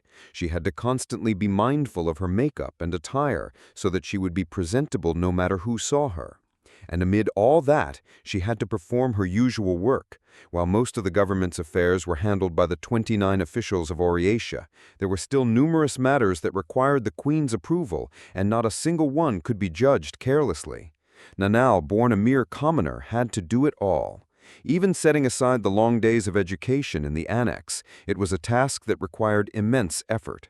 The reason Nanal was able to handle such grueling work at her young age was not simply because she had memorized all the proper wording or the sequence of her actions. She acted by imagining what Sefite would do if she were in her place. Sefite was the same age as Nanal and was doing the same things. Nanal's hardships were also Sefite's hardships. Thinking of that, Nanal alone could not afford to complain. Her consolatory journey had brought her to the free city of Okafu, far from Oriatia. It was a city that had only recently reached a reconciliation with Oriatia, and even now its citizens harbored no small amount of anti-Oriatian sentiment. It was necessary for the royal family to take the lead in showing friendship. Dant, today was for paying our respects to the order, was it not? Yes, a visit to the Okafu branch church, separate from the Okafu mercenaries we met yesterday. The shaven-headed military officer was Dant the Heath Furrow. In his presence, Nanal was particularly tense. He was in charge of the royal guard and was one of the few people who had known Sefite since the days of the Western Kingdom. Fortunately, they only interacted on public occasions such as this, but she could not make any careless remarks. This is not the branch that was originally an Okafu, but one established to accept the faithful who moved from Oriatia to the free city of Okafu. The orphans who suffered in the attack on Oriatia's western outer ward church have been evacuated here, and they must be feeling anxious in an environment so different from Oriatia. Your Majesty's words will surely become their support. I know. They are children who are enduring with great dignity. Everything Nanal wore was ceremonial attire made for Queen Sefite. For instance, she now wore a dark navy dress of lusterless fabric adorned with white lace. She looked into a large mirror. When clad in the queen's garments, Nanal's own white hair and skin looked just like Sefite's. She wondered what kind of lives the children of the order led. Nanal's family had always been followers of the order. Her life in the annex was filled with nothing but study, and the time she spent offering prayers to the Word-Maker had become far less than when she lived with her family, but she still had not abandoned her faith. When she thought of the children of the order whom she had never met, a thrilling excitement, as if she were about to meet a new family, welled up inside her at the same time as a sense of unease. It would be fine. Even if her audience was the order, she would simply have to treat them as she would any other children like herself.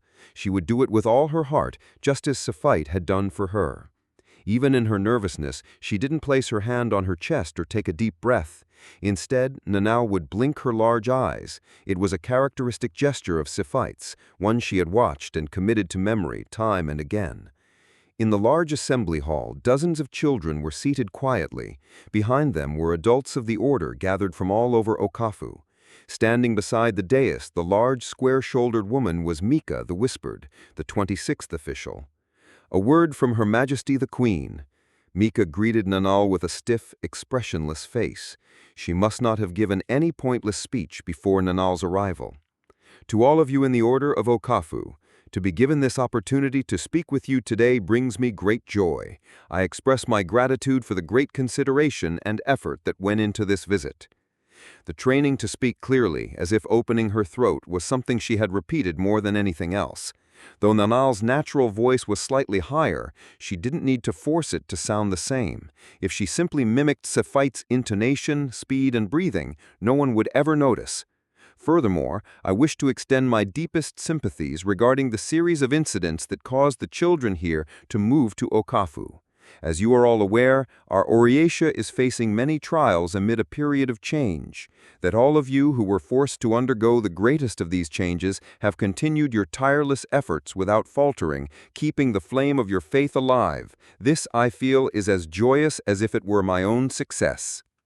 While most were focused on Nanal's speech, some of the children had grown bored during the address and begun to play by themselves. Seeing this, Nanal found herself smiling.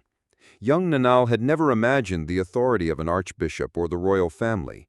If not for the calamity of the true demon king, that is how Nanal would have remained. Here in Okafu, I have eaten the same food as the people of Okafu and experienced the same culture. And so, by speaking with you directly today, I pray from my heart that I may come to know the same things and feel the same things. She closed her eyes and gave a polite bow. A smattering of applause echoed. If Sefite had been here, her words would surely have struck a deeper chord.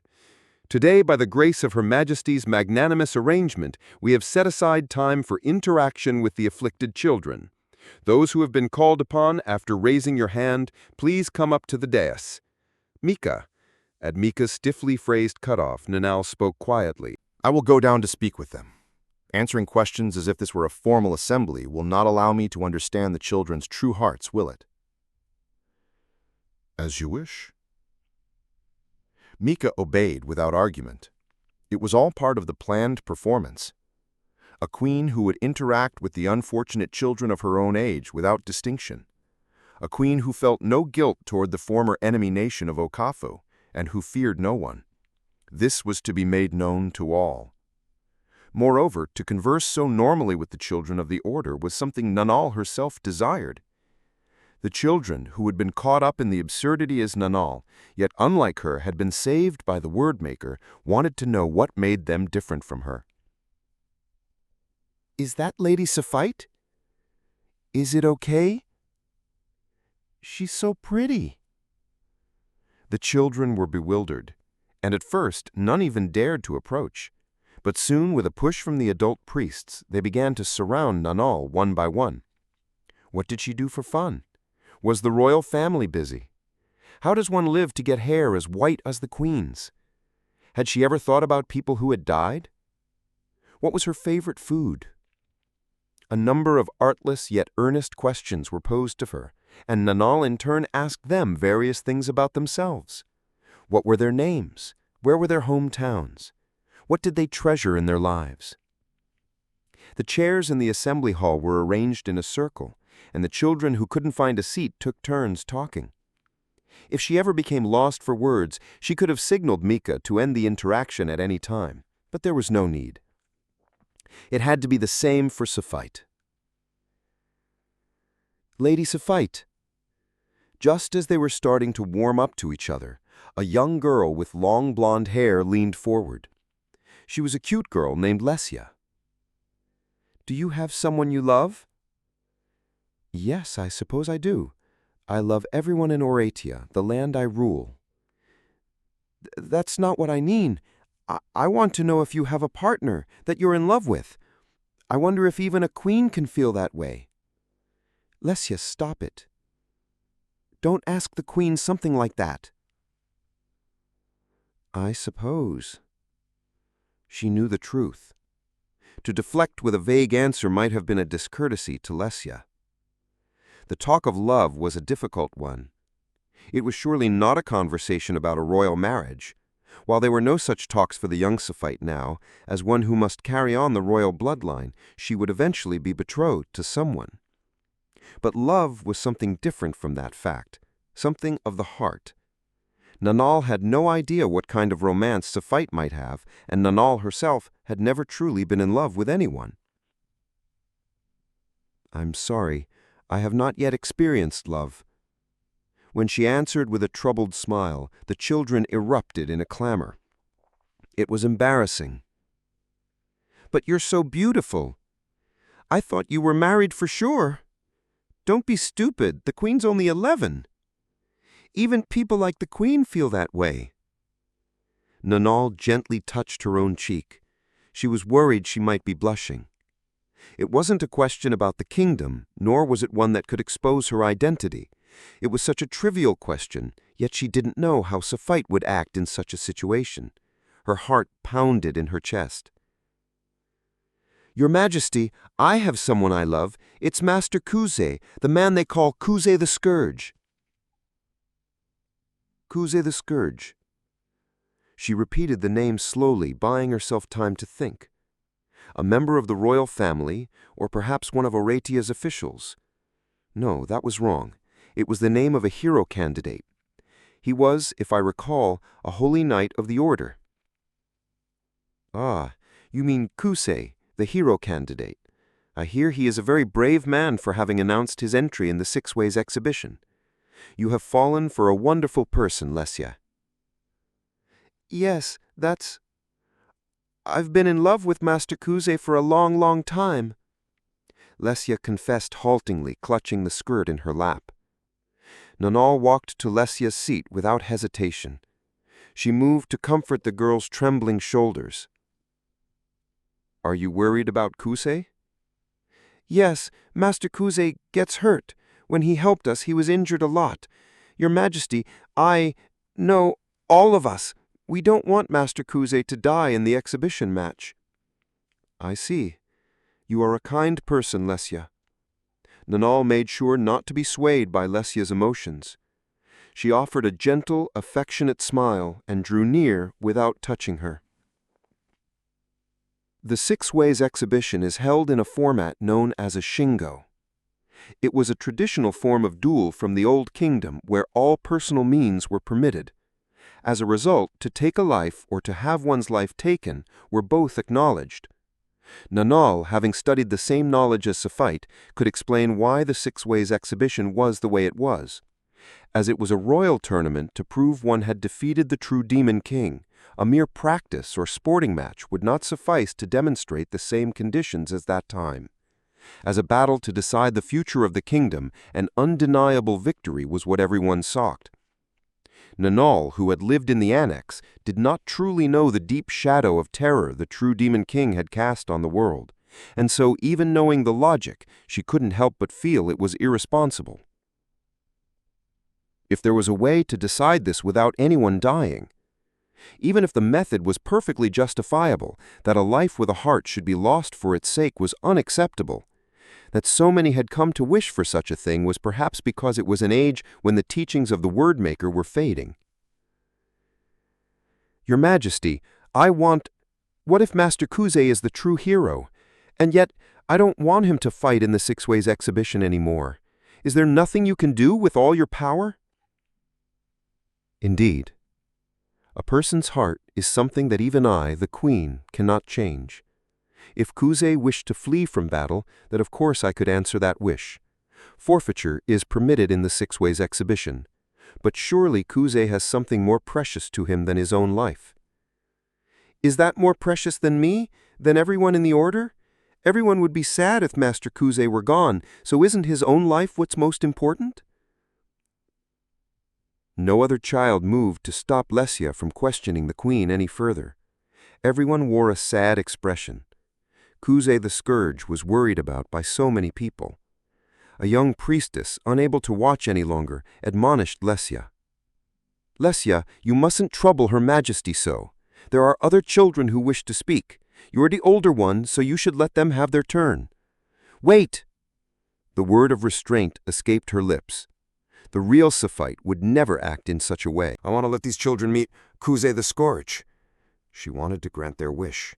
These children who had felt the same anxiety Nanal had on that day of being separated from their family. That is not possible, Your Majesty. From among the adults in the back, a single priest stepped forward. He was a strict-looking, white-haired old man. With her thoughts about to come to a halt, Nanal somehow managed to recall what she had studied, Mercure of the Celestial Lake. Your Majesty, I am Mercure of the Celestial Lake, serving as an Archbishop of the Order. I am deeply grateful not only for your visit to Akafu, but for your warm consideration toward the children.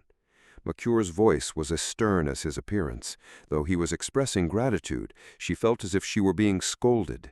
If you have an objection, I wish to hear it, Mercure. Keeping these children in Okafu is the wish of none other than Kuze himself. We, too, do not wish to involve the children in danger. The children are legally residents of Okafu. Should you attempt to forcibly remove them, it may cause an undesirable change in the relationship between Okafu and Oratea. Furthermore, it is not desirable for Your Majesty to involve herself in the affairs of a specific hero candidate. Is that so? Mercure of the Celestial Lake was one of the heads of the order. He was far more eloquent and intelligent than a child like Nanal. There was reason in what he said, and yet she considered the words to refute him. She wanted to. Since she was Sephite now, she wanted to be there for the her of that day. Lesyan and the others were originally citizens of Aratea. Now that Aratea and Okafu have reconciled, what is the problem in letting them return to their former city for a short while? I am not doing this to grant Kuze the Scourge any favors. The favor I am granting is for these children. It will interfere with the schedule of future visits. Please reconsider. Mika. Nanal stared at Mercure and called out to Mika on the dais. What do you think, Mika? Do you mean to say that you, to whom I entrust Aratea, cannot even grant this one tiny wish of these small children? She was saying something unbelievable. A child who had earned her daily bread through petty theft was now ordering an archbishop of the order and a high official of Aratea around, forcing her own selfish will upon them. Mika, who had not interjected at all while watching the exchange, spoke briefly. It was a terse, rigid denial, as if she were daring not to offer her own opinion. I believe it would be difficult. I am the queen. She denied that denial with yet another. The responsibility is mine. Difficult or not, you are to make it happen." "Understood. If it is the Queen's command, I shall not object further." Mika offered no more resistance. She bowed her head. Bowing before her, she saw an awe-inspiring figure with a faint smile, and it could be said that that was when she first felt true awe toward the Queen. "Mercure, as the order teaches, those with hearts should speak with one another, should they not? I am wished upon by Lesyan and the others, and I wish to see Kuze's match at the royal tournament with a full understanding. For fellow believers of the same teachings to not speak with one another, for their hearts to remain unknown to one another, is a very sad thing indeed. That is why I want you too to understand." "Your Majesty." Mercure's stern expression did not crumble, but his long silence was filled with anguish. "As you say, to have Kuze fight alone, without speaking to anyone, is not right." Mercure of the Order had folded. Thump, thump. She thought she could hear her own heart echoing throughout the assembly hall. It was terrifying. It was terrifying. It was terrifying. No one could defy her. The authority of a queen, a power given to Nanal merely because her appearance was similar, was just that absolute. The children of the Order were dumbfounded and silent. Soon a murmur began to spread from the space between them, and then it became a cheer of joy. "Wah! Really? Are we really going back to Aratea? We beat Master Mercure! We can see Master Kuze! Hey, what should we get for a souvenir? Your Majesty, thank you so much! Amazing! It's all thanks to Lesyan! Lady Sapphite, sniff!" Nanal watched the scene, feeling a sense of unreality. She had done something far beyond her station, but she felt a warmth of joy spreading slowly from within her chest. By using the Queen's authority, she could move great sums of money. She could even start wars. But Nanal felt that she wanted to use that power for a selfless act of kindness with nothing to gain. "A long time ago I was taught, the salvation of the Wordmaker, the angels dwell in the good conscience of people." Nanal even now believed in the teachings of the Wordmaker. But as the Queen, she could never say such things to anyone. But she felt as if she had been able to stand tall with pride. The believers of the Order, protected in the free city of Okafu, were temporarily returned to Aratea. While they had prepared for the possibility of Aratea taking them back as hostages, the means Aratea actually took were beyond even the suppositions of Hiroto the Paradox. Hiroto first apologized to the person on the other end of the radio transmission. "My apologies. It seems they skillfully used the Queen's visit against us. I never imagined the Queen herself would move directly." The person on the other end of the long-distance radio transmission, connected via several relays, was Mercure of the Celestial Lake. "I too was powerless. The exchange with the children from the Okafu branch was an impromptu event that occurred because the originally scheduled meeting was postponed. That coincidence was used against me. A kidnapping by force would have been met with an all-out preparation by the Okafu mercenaries. Even a plan to lure the believers with a plausible excuse would likely have been noticed and stopped by Mercure. I do not believe Aratea has the Queen completely under their control. Not even the largest faction, Rosclay's reformists, resorted to stratagems that use the Queen. I cannot say, but if you'll permit my personal opinion, the Queen appeared to be extending a hand to the children out of pure goodwill. She is a wise and sincere person. She did not seem at all disturbed by my arguments. Let us assume for now that it is not yet certain. We will leave the rest to you. My apologies." It is no need to trouble yourself over what has happened. I am in a position to deal with the situation should they be used as hostages. It is I who am apologizing, not for the result. When Her Majesty made her appeal, I too found myself wanting to let the children go. The voice of Mercure of the Celestial Lake was as faint as ever, but there was a lamenting echo within it.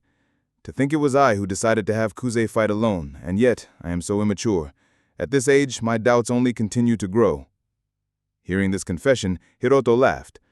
Is that not so? To have doubts is the essence of being. You will understand when you are older. In response to the Queen's order for the return of the evacuated orphans of Okafu, a part of the 29th officials gathered for an emergency meeting in the Central Assembly Hall of Aradia. In addition to Hito the Clamp, figures such as Grass the Axiom, Kaon the Thunderclap, Antel the Aligned, Kayate the Round Table, and Hiroto the Paradox were gathered. Jelki the Swift Ink, pushing through the injuries to his eye, was also in attendance. Grass the Axiom, with his usual jaunty voice, declared the meeting open.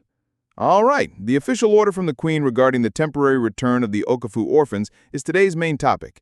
It's a royal command, so if you're against it, we'll have to hold a formal council and pass a counter-resolution. With that in mind, I'd like to hear the opinions of those who haven't submitted their proxy. Kaon, how about you?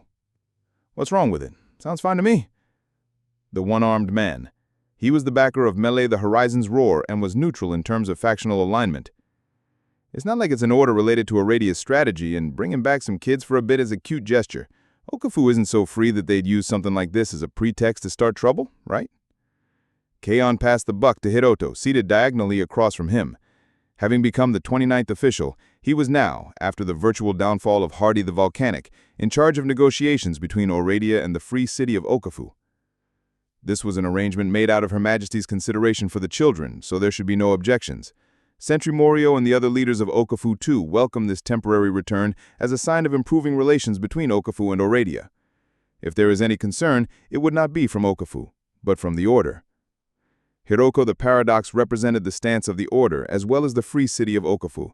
Being a human, in the rebuilding of the human nation, he was a figure that Oradia could not afford to cast aside. The Order now was a supporting pillar that constituted the power of the gray-haired child.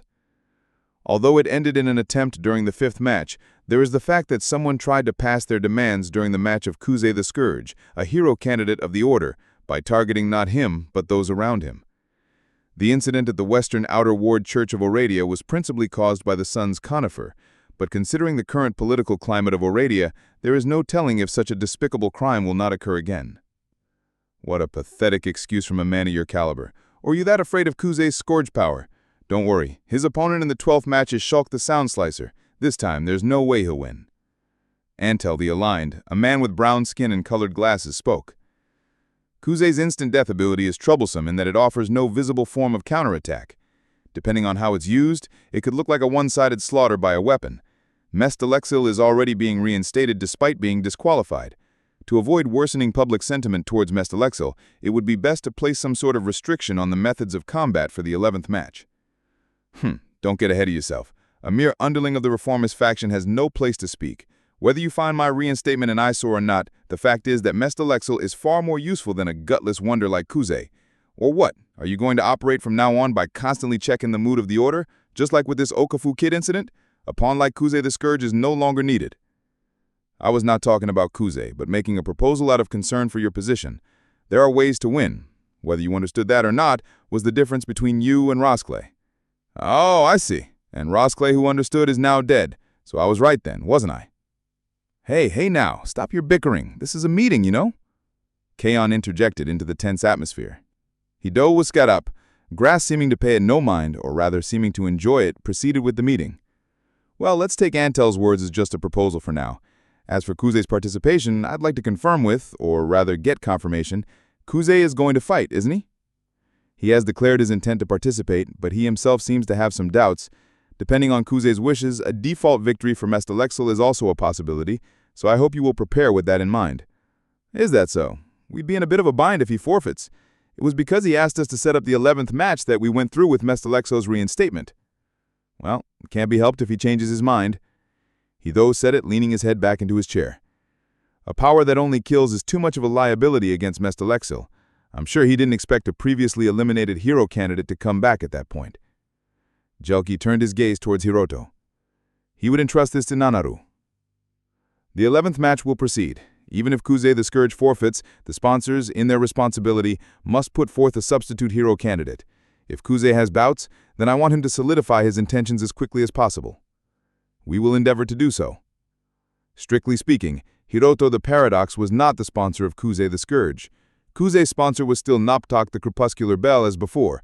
Hiroto was merely his proxy. Right, next.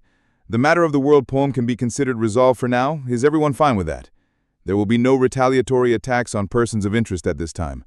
The Queen on her visit is also safe. But Kia's body has yet to be found. The possibility that she is merely temporarily incapacitated or has lost her will to fight remains very high. While no new harm has occurred, I want everyone to treat this with a sense of crisis. As he spoke, Hido felt a bitter anxiety in his heart. Certainly he and Oradia are safe, but no one had confirmed the Queen's safety. The fact that she was a body double was known at this meeting only to Jelki, Hido, and Kayate, who had been told by him, and perhaps Antel. The number of people who knew of the body double's existence was limited, and no one, besides Jelki, knew the real queen's whereabouts. What is he planning? There's no way he's actually planning to make that body double the queen. The reformists, whom Hido had left, and Kayate, who was an enemy of the reformists, had been told of the body double's existence.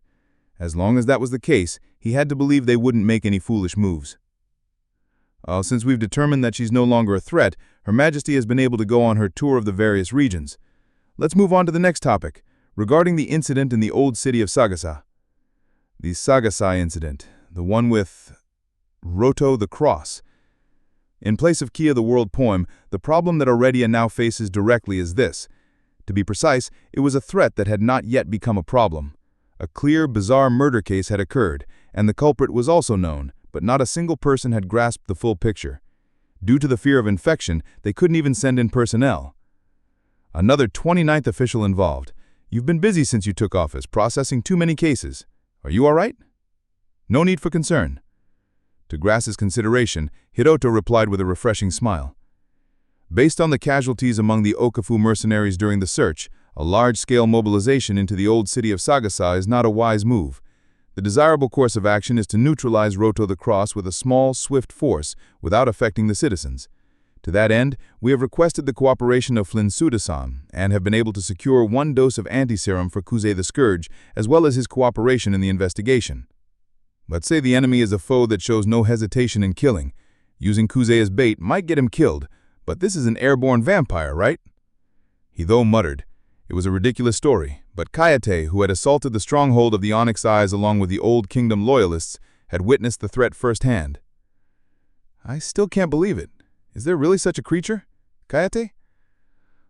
A fool such as yourself could not comprehend the scientific evidence I presented, could you? With the world poem gone, the vampire is now Aradia's greatest threat. A misstep in the initial response could lead to an unstoppable pandemic. So, then, why don't we send Mestalexel to Sagasa? He's a machine folk, so he wouldn't be infected by the vampire's pathogen, right? He's a better match. Your shallow thinking is on full display. Think about it. Mestalexel's weapons could involve the general public. If Roto the Cross is merely the child vampire we speculate him to be, then excessive force is not necessary. The Sagasa case is at the end of the day merely a murder investigation. Mestalexel will be deployed in a separate operation requiring more military force. Something's not right here. Well, I agree that we can't have Mestalexel running wild in the city. By the way, melee is no good either. Even with his precision sniping, the buildings in the old city could collapse in an instant. As always, he's good. He took the arguments I pulled from Kayate and used them to create a reason to keep melee out of it. Amidst this, Hiroto raised his hand. As you know, this incident is still completely shrouded in mystery, and we cannot rule out any unexpected developments. If it is a threat of ordinary measure, Master Kuze alone should be more than enough to handle it, but we must be prepared for the worst. That said, it is not an environment where we can deploy overwhelming military might like Mestalexel or Melee. Hiroto turned his gaze towards Yelki. Would it be possible to deploy Shalk the Sound Slicer? He too is a demonic hero candidate, so there is no need to use the limited anti-serum. With his fighting style, even if a battle becomes necessary, the scale of destruction can be controlled. There is no one more suitable than him. I share the same opinion. I will confer with his sponsor, Haika. However, it's not as if he will always comply with our requests. If the machine folk of Okafu can provide a separate fighting force, I would like them to consider that option as well. If necessary, I will issue a permit for their temporary stay in Aureliatia. Thank you very much. Also, Kaon spoke up again. What's this other matter that requires Mestalexel's deployment? I haven't heard anything about it. Or does everyone here besides me already know? I am not aware of it, Heiaro said. Me neither, Hiroto said. Both Heiaro and Hiroto spoke their piece. In other words, it was a matter that the other attendees, the reformists like Yelki and Antel, and Grasse, who managed the Aureliation Assembly, had already been briefed on. Then I shall explain. We are searching for the stronghold of the Obsidian Eyes. The investigation team will be formed with personnel from the Ministry of Health, and Mestalexel has been assigned to accompany them as their escort. Is Mystelic Cell really necessary for something like that? It was a rather unconvincing story. An organization like the Obsidian Eyes would surely not have left any evidence at their base to begin with, and the possibility of them returning to obstruct the investigation seemed slim. A considerable number of days had passed since the attack on their stronghold, and it's hard to believe an investigation would yield any useful clues. There is a possibility, however slim, Yelke added. Even if the Obsidian Eyes themselves do not appear to interfere, the parent unit, believed to be the Obsidian, also commands small animals like birds. Depending on their actions, Mystelic Cell's annihilation capabilities may become necessary. Given the risk of airborne infection, it is essential that the investigation team consists of medical personnel who have been inoculated with the anti-serum. With the Sagasa incident occurring concurrently, we cannot afford a single casualty among them. There was no prospect of producing new anti-serum, which used dampirs as its material, so the number of inoculated individuals was limited. Some doctors in the Ministry of Health had, due to their duties, been prioritized for inoculation over even the 29 officials of Aureliacia. If they were to mobilize several individuals with resistance to the vampire virus, they had no choice but to use them. And that is the situation. Mystelic Cell, who is difficult to deploy in urban areas, will be tasked with investigating the Obsidian Eyes. Depending on the information obtained, he may even prove useful in the subjugation of this Roto the Cross. Given that the investigator Kuze and Mystelic Cell will be facing each other in the 11th match, Antil murmured, it means we have no choice but to move both of them at the same time before the match begins. Having just used their forces to subjugate Kia in exchange for Uhak, Aureliacia's available military power was limited. Several calamities were still awaiting their moment of detonation. And even in this meeting, there were those lurking who plotted to outwit others with falsehoods. Of course, dear readers, you already know. The one who plotted to outwit others was Kete the Round Table. He hadn't told an outright lie. He had simply failed to report something he had already finished. The timeline goes back about a month before the emergency summons for the temporary return of the Okafu refugee orphans. It was immediately after the operation concerning the North-South Railway's Orange Line number 36. Kete the Round Table, accompanied by Mystelic Cell the Box of Disparate Knowledge, had stepped into the home base of Obsidian Eyes. We'll finish this by nightfall. Mystelic Cell, don't you screw up this time. I've never screwed up. During the previous clash, Mystelic Cell had easily been dismantled by Kia's word arts. Afterward, it had delayed its regeneration to avoid being caught in Uhak's word art erasure, and fallen from the moving train to allow it to act while deceiving the eyes of Aureliacia. Kete immediately contacted the regenerated Mystelic Cell, and they headed to this location. Hayaro the Clamp was occupied with the extensive cleanup from the unauthorized operation, as well as prioritizing the confirmation of Kia the Worldword's death, and was in no position to track Kete's movements. The Aureliation lot are all preoccupied with Kia the Worldword right now. They won't have the resources to launch a full-scale investigation into the National Defense Research Institute, which means they'll have even less for the Obsidian Eyes.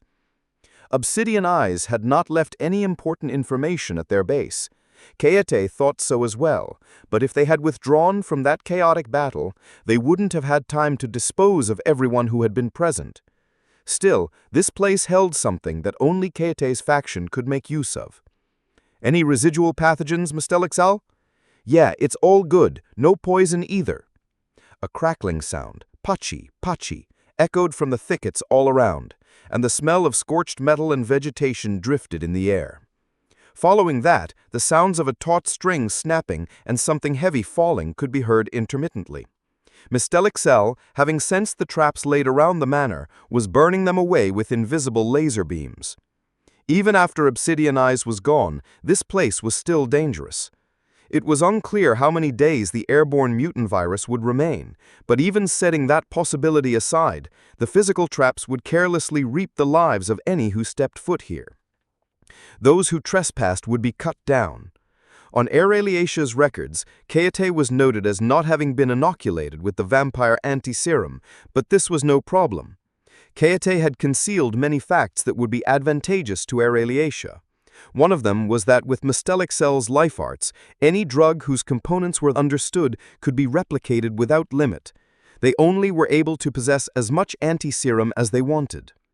Having fanned the threat of Aureliatia's vampires during his plea to Yelki for reinstatement, the time would surely come when he could sell the means to produce anti-serum that didn't even require Dampiers at the highest possible price. Fools of Aureliatia, to you I must seem to have submitted to Aureliatia with all my heart. But even in this situation where you can't even see a possibility, I will use my own talent and power to regain my strength. The thing Keite was trying to secure in this search was also a necessary tool for that purpose. In order to rebuild his faction, he needed weapons to produce weapons again. But on the other hand, personnel were a different story.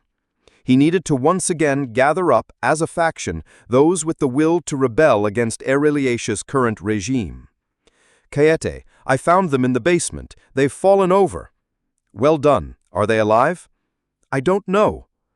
Upon arriving at the manor, Keite followed Mestelixel's detection down into the basement. His target room was hidden by several locks and camouflages, but with a light tap from Mestelixel, the locks were torn away, door and all. And so Keite leisurely walked into the room, a solitary cell. Well now, it seems our positions have been reversed from when we first met. Keite of the Round Table? You have managed to survive, Kinea the Fruit Trimming. How fortunate. For me, that is. Kinea the Fruit Trimming. She had been the de facto leader of the Old Kingdom's loyalists. Her physique, naturally more developed than an adult male's, had visibly withered from the long confinement. The solitary cell, seemingly a modification of the mansion's basement, had running water but no stored food. To have survived for nearly a month since the defeat in that raid was likely due to her blessed physique. I knew from the testimony of the surviving Old Kingdom's loyalists that you had been captured in the midst of battle. Obsidian eyes would not have failed to extract information from an enemy commander. Furthermore, those who were retreating after Mestelixel was retaken would not have had time to dispose of a prisoner. Keite still had connections with the remnants of the Old Kingdom's loyalists. The organizational network, contacts, and financial sources that had continued to resist Aureliatia under their command could be put to use.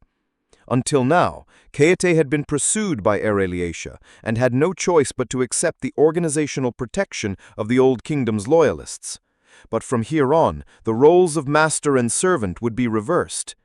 Keite the Round Table would seize the organizational power of the devastated Old Kingdom's loyalists. Only Kate could effectively utilize the moribund Old Kingdom's loyalists. The war potential they so decisively lacked, golems and weapons from the beyond, could be supplied in any quantity. It was necessary to get here before our radio began its formal investigation. In order to seize control of the Old Kingdom's loyalists, he had to secure Kinea, or at the very least, Kinea's corpse. Why am I in a place like this? The one who locked me up was... Kate... Was it you? Huh. So they can erase the memories of their corpses. It's the same either way, whether they go to the trouble of silencing their prisoners or not. He threw down water and rations to Kinea. Kinea crawled and devoured a small hard-baked piece of bread like a beast. You have no right to refuse. I will rescue you, but I have no intention of letting you get away with your life for free. From now on, you will move as my pawn. Kinea the Fruit Trimming. Business is concluded, Miss Delexel. We'll transport Kinea before Aradia notices. I've arranged a hiding place. Miss Delexel gave a listless reply. It moved its spherical head around, seeming to be interested in the floor above. What is it? Is there something that concerns you? There's one more person. They're here. What did you say? Kate frowned. This was a manor deep in a forest, far from any urban area. Given that it was surrounded by deadly traps, it was hardly a place a civilian could wander into. Was it one of the Old Kingdom's loyalists, recklessly attempting to rescue Kinea? Or perhaps that a member of Obsidian Eyes returned to their base now? We should dispose of them. Mr. Lexel, can you do it? Yeah, they're upstairs. Let's go, Kate. With the near-dead Kinea slung over Mr. Lexel's shoulder, they ascended to the ground floor. Mr. Lexel had detected a faint breathing sound from somewhere on the second floor. Kinea, who was right below and nearly dead, was detected first. Is their breathing that weak? Mr. Lexel's discernment is precise enough that it wouldn't have mistaken the breathing of a small animal. Upon reaching the study, the stench of a rotting corpse struck their nose, but Kate opened the door without any particular agitation. Mr. Lexel had not sensed any danger. Who in the world are you? There, slumped in a wheelchair, was a mangled something. It had once been human, but the breathing Mustelexel had detected was not from it. Beside the wheelchair was a beautiful girl, sitting still as a corpse. Big sister. What are you saying? Kate, it's my big sister. Of course, Mustelexel couldn't possibly have a sister, but back then when they fought at this very place, hadn't Mustelexel said something similar? Lord Kate, it is you who has come. The girl, like a ghost, spoke in a voice devoid of life. Her face was hidden behind her downcast bangs, her expression unseen. I am the commander of this Obsidian Eyes. Linares, the Obsidian. Linares, Obsidian, you say? The commander of Obsidian Eyes, the airborne mutated vampire, a monster that, while possessing enough power to destroy Aradia, continued to maneuver with extreme cowardice. Its true identity was unknown to anyone, a plague upon Aradia. Kanea, was it this one that captured you? I do not know. My memory is hazy. I remembered it. In the electronic records, I remember. I was listening to what my big sister was saying. Fool. A homunculum's brain memory could be erased, but the golem side had a duplicate electronic memory. Mustelexel's testimony was likely accurate. It had simply been unable to make the connection until seeing the person herself. The one who could issue commands to the corpseified Mustelexel could be only one person. It was a little girl like this. She was stunned. It was this child who had, with her intellect and schemes, thrown the greatest kingdom of the minion race into chaos. Kate had lost the power of his faction, and his Axis Kiazuna had lost an arm. I have thrown the kingdom into chaos. I will atone for my sins. She must be killed. It was unknown what kind of ruin had befallen this girl or why she was left alone in this place, but an airborne vampire was a threat that could destroy the kingdom merely by existing. She was not the weakling she appeared to be. She was without doubt the monster that had outwitted Kate. Contrary to that conviction and fear, please, just kill me. Linares pleaded with a voice like a sob. I refuse, Kate announced without mercy.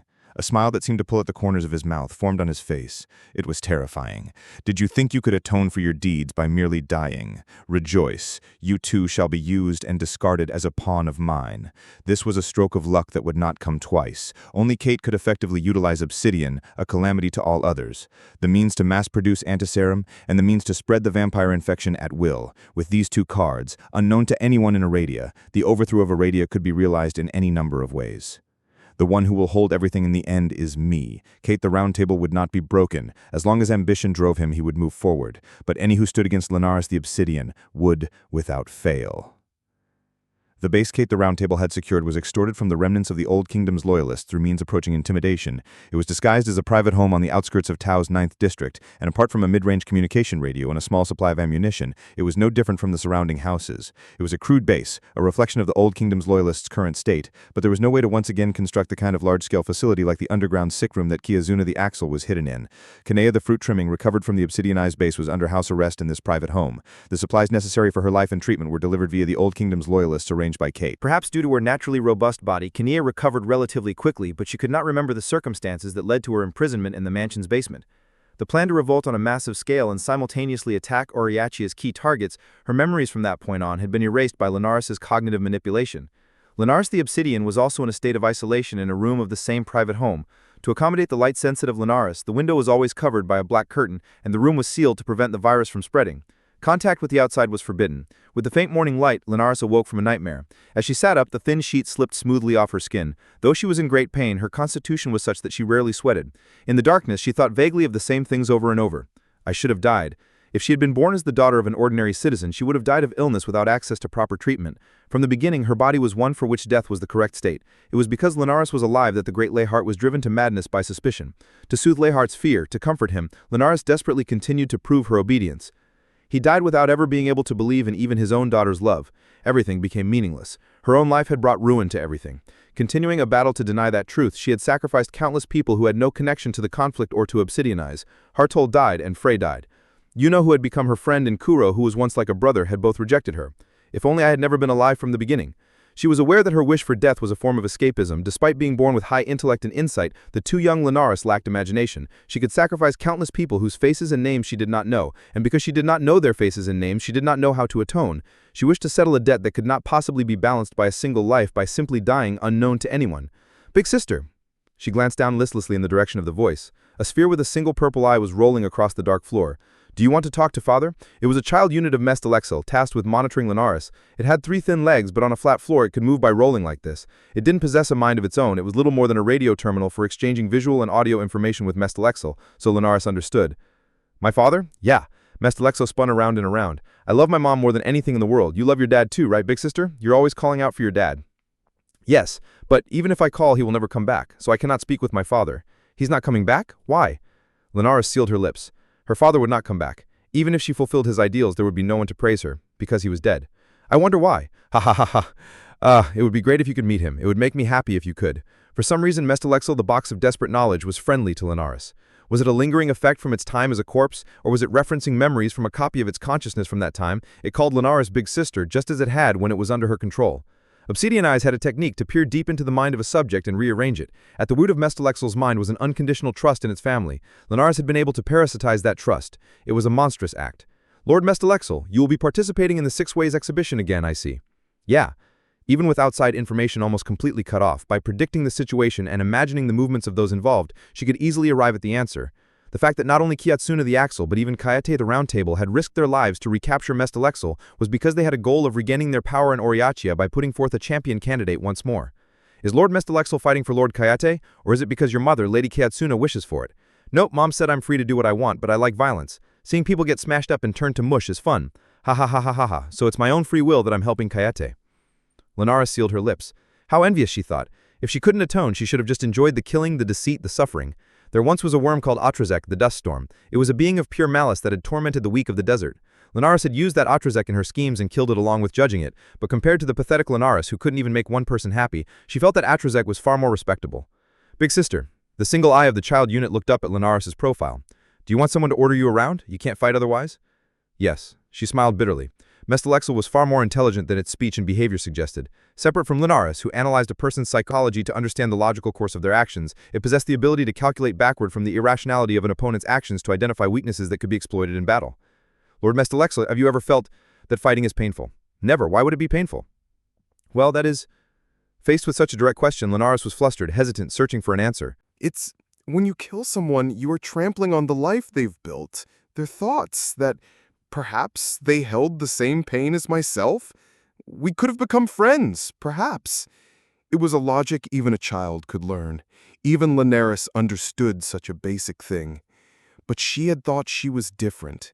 As long as they were Menian, she could not be friends with them, and those who learned her true identity, like Shiroku of the Sextant, would without fail prioritize the justice of the Minion race over her. That a vampire was an enemy of the Minion race was a matter of course, and she had never felt that was painful. Her father, Leonhardt, had believed in that common sense, and that was why he had been able to bloody his hands.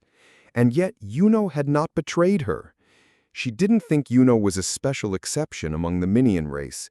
If so, then as a natural conclusion, that possibility had existed for every single person Linares had killed until now.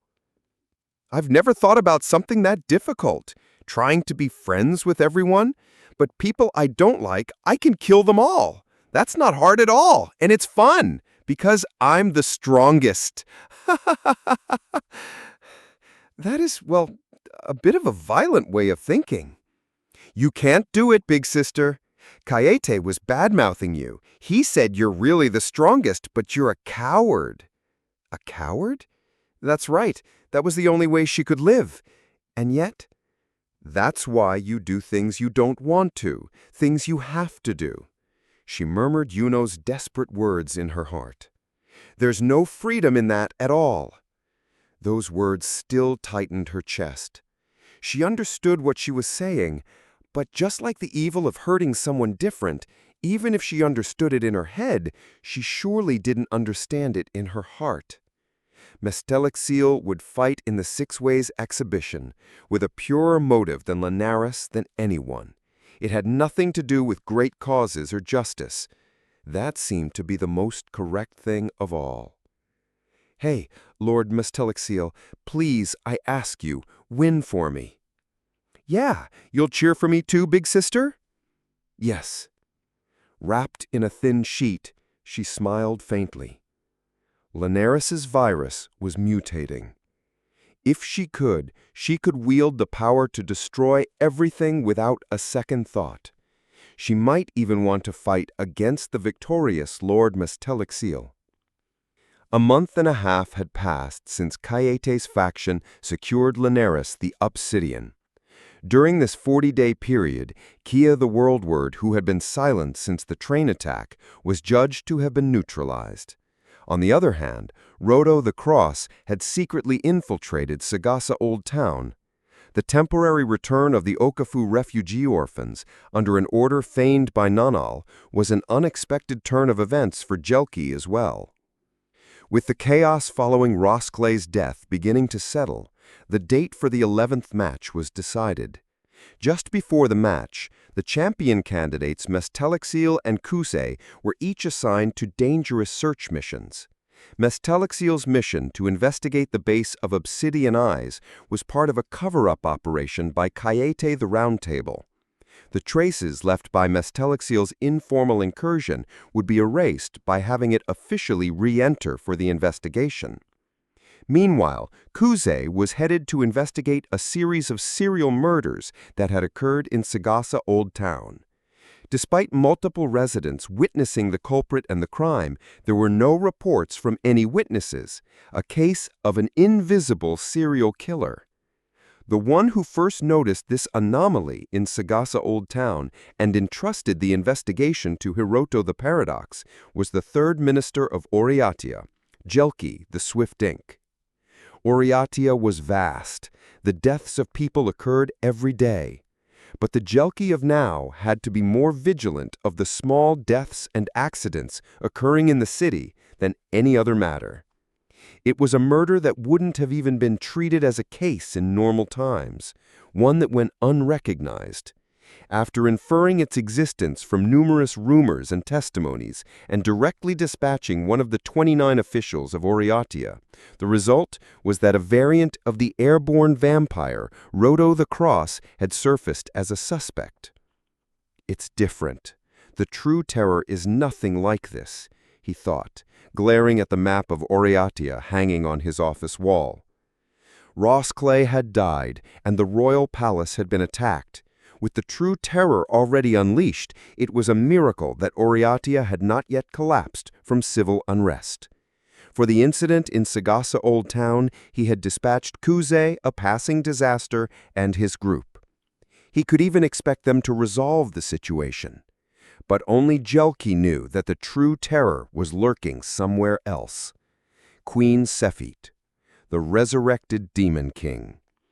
Faced with true terror, humans were powerless to even take countermeasures. A murder case, a strange death. There should be no signs of terror. Where is it? In the daylight of Sagasa Old Town, there was no change indicating an abnormal situation.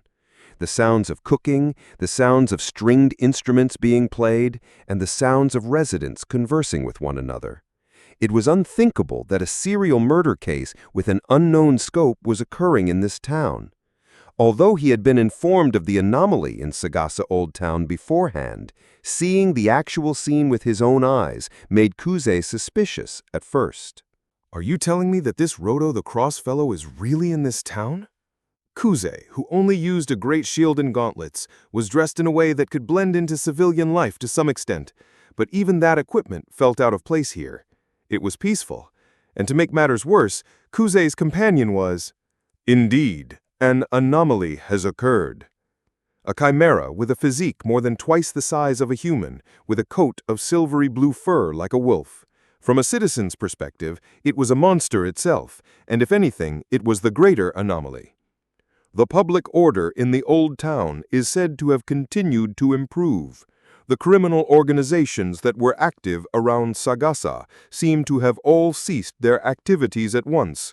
Sagasa was not originally such a peaceful town. Certainly, seeing children playing by themselves in this part of town is a rare sight. The fact that it looks like nothing is wrong is already an anomaly. And then there's that. Kusei backtracked a little and looked down the riverbed from a brick arch bridge. Just as I thought, there are no homeless people. Have they moved to their dwellings? Usually that's not a very good sign. It means this is no longer a place they can live. It is only natural that you would be sent to investigate the town. More than I, you observe the residents well. Sorry, but I don't think I can live up to those expectations. I'm not good at thinking or downing people.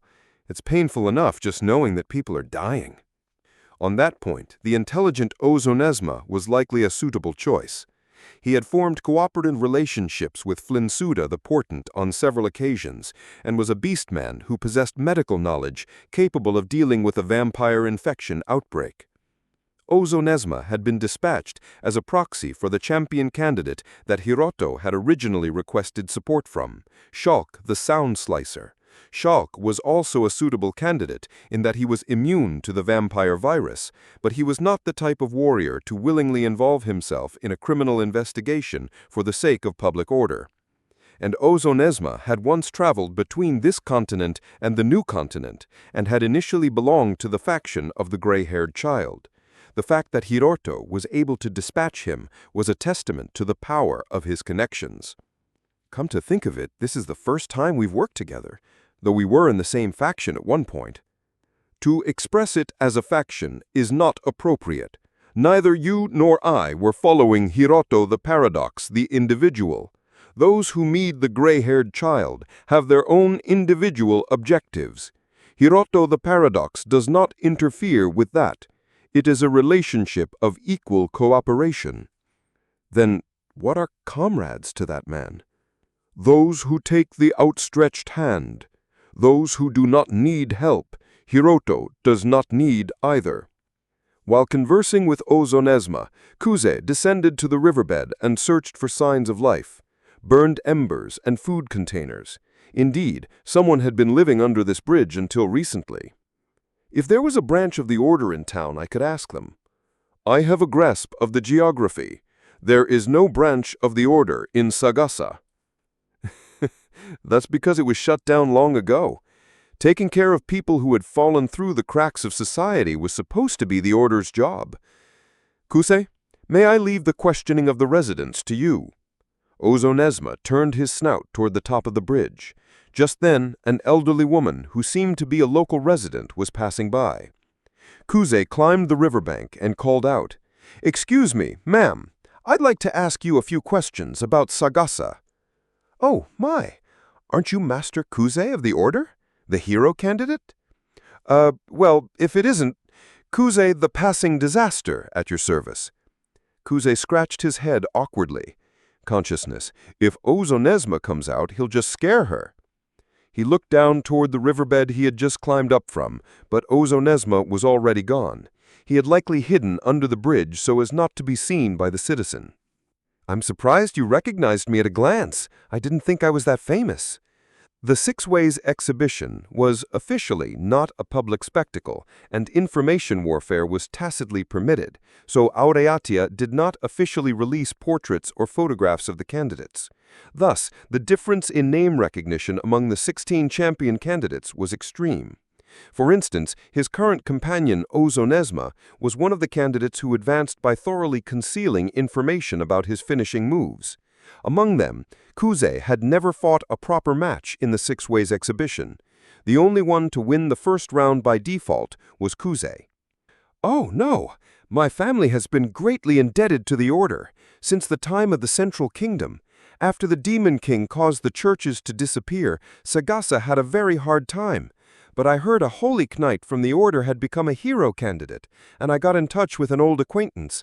That's how I learned about you, Master Kuze." "Is that so?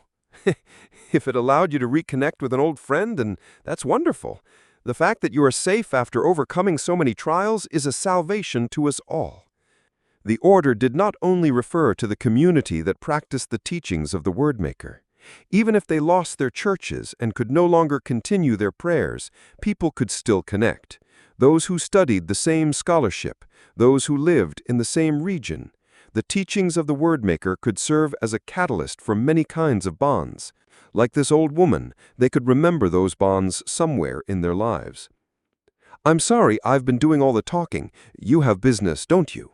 Oh no, personally I'd love to talk more, but Auriatia has asked me to conduct an investigation in Sagasa. This might be an odd question, but until recently were there people living around this bridge? If you happen to know where they went, it would be a great help. Yes, those people. They were certainly here. I heard that Nuvi, who runs the general store, took one in, and the two others were taken in by Gilza at the watermill.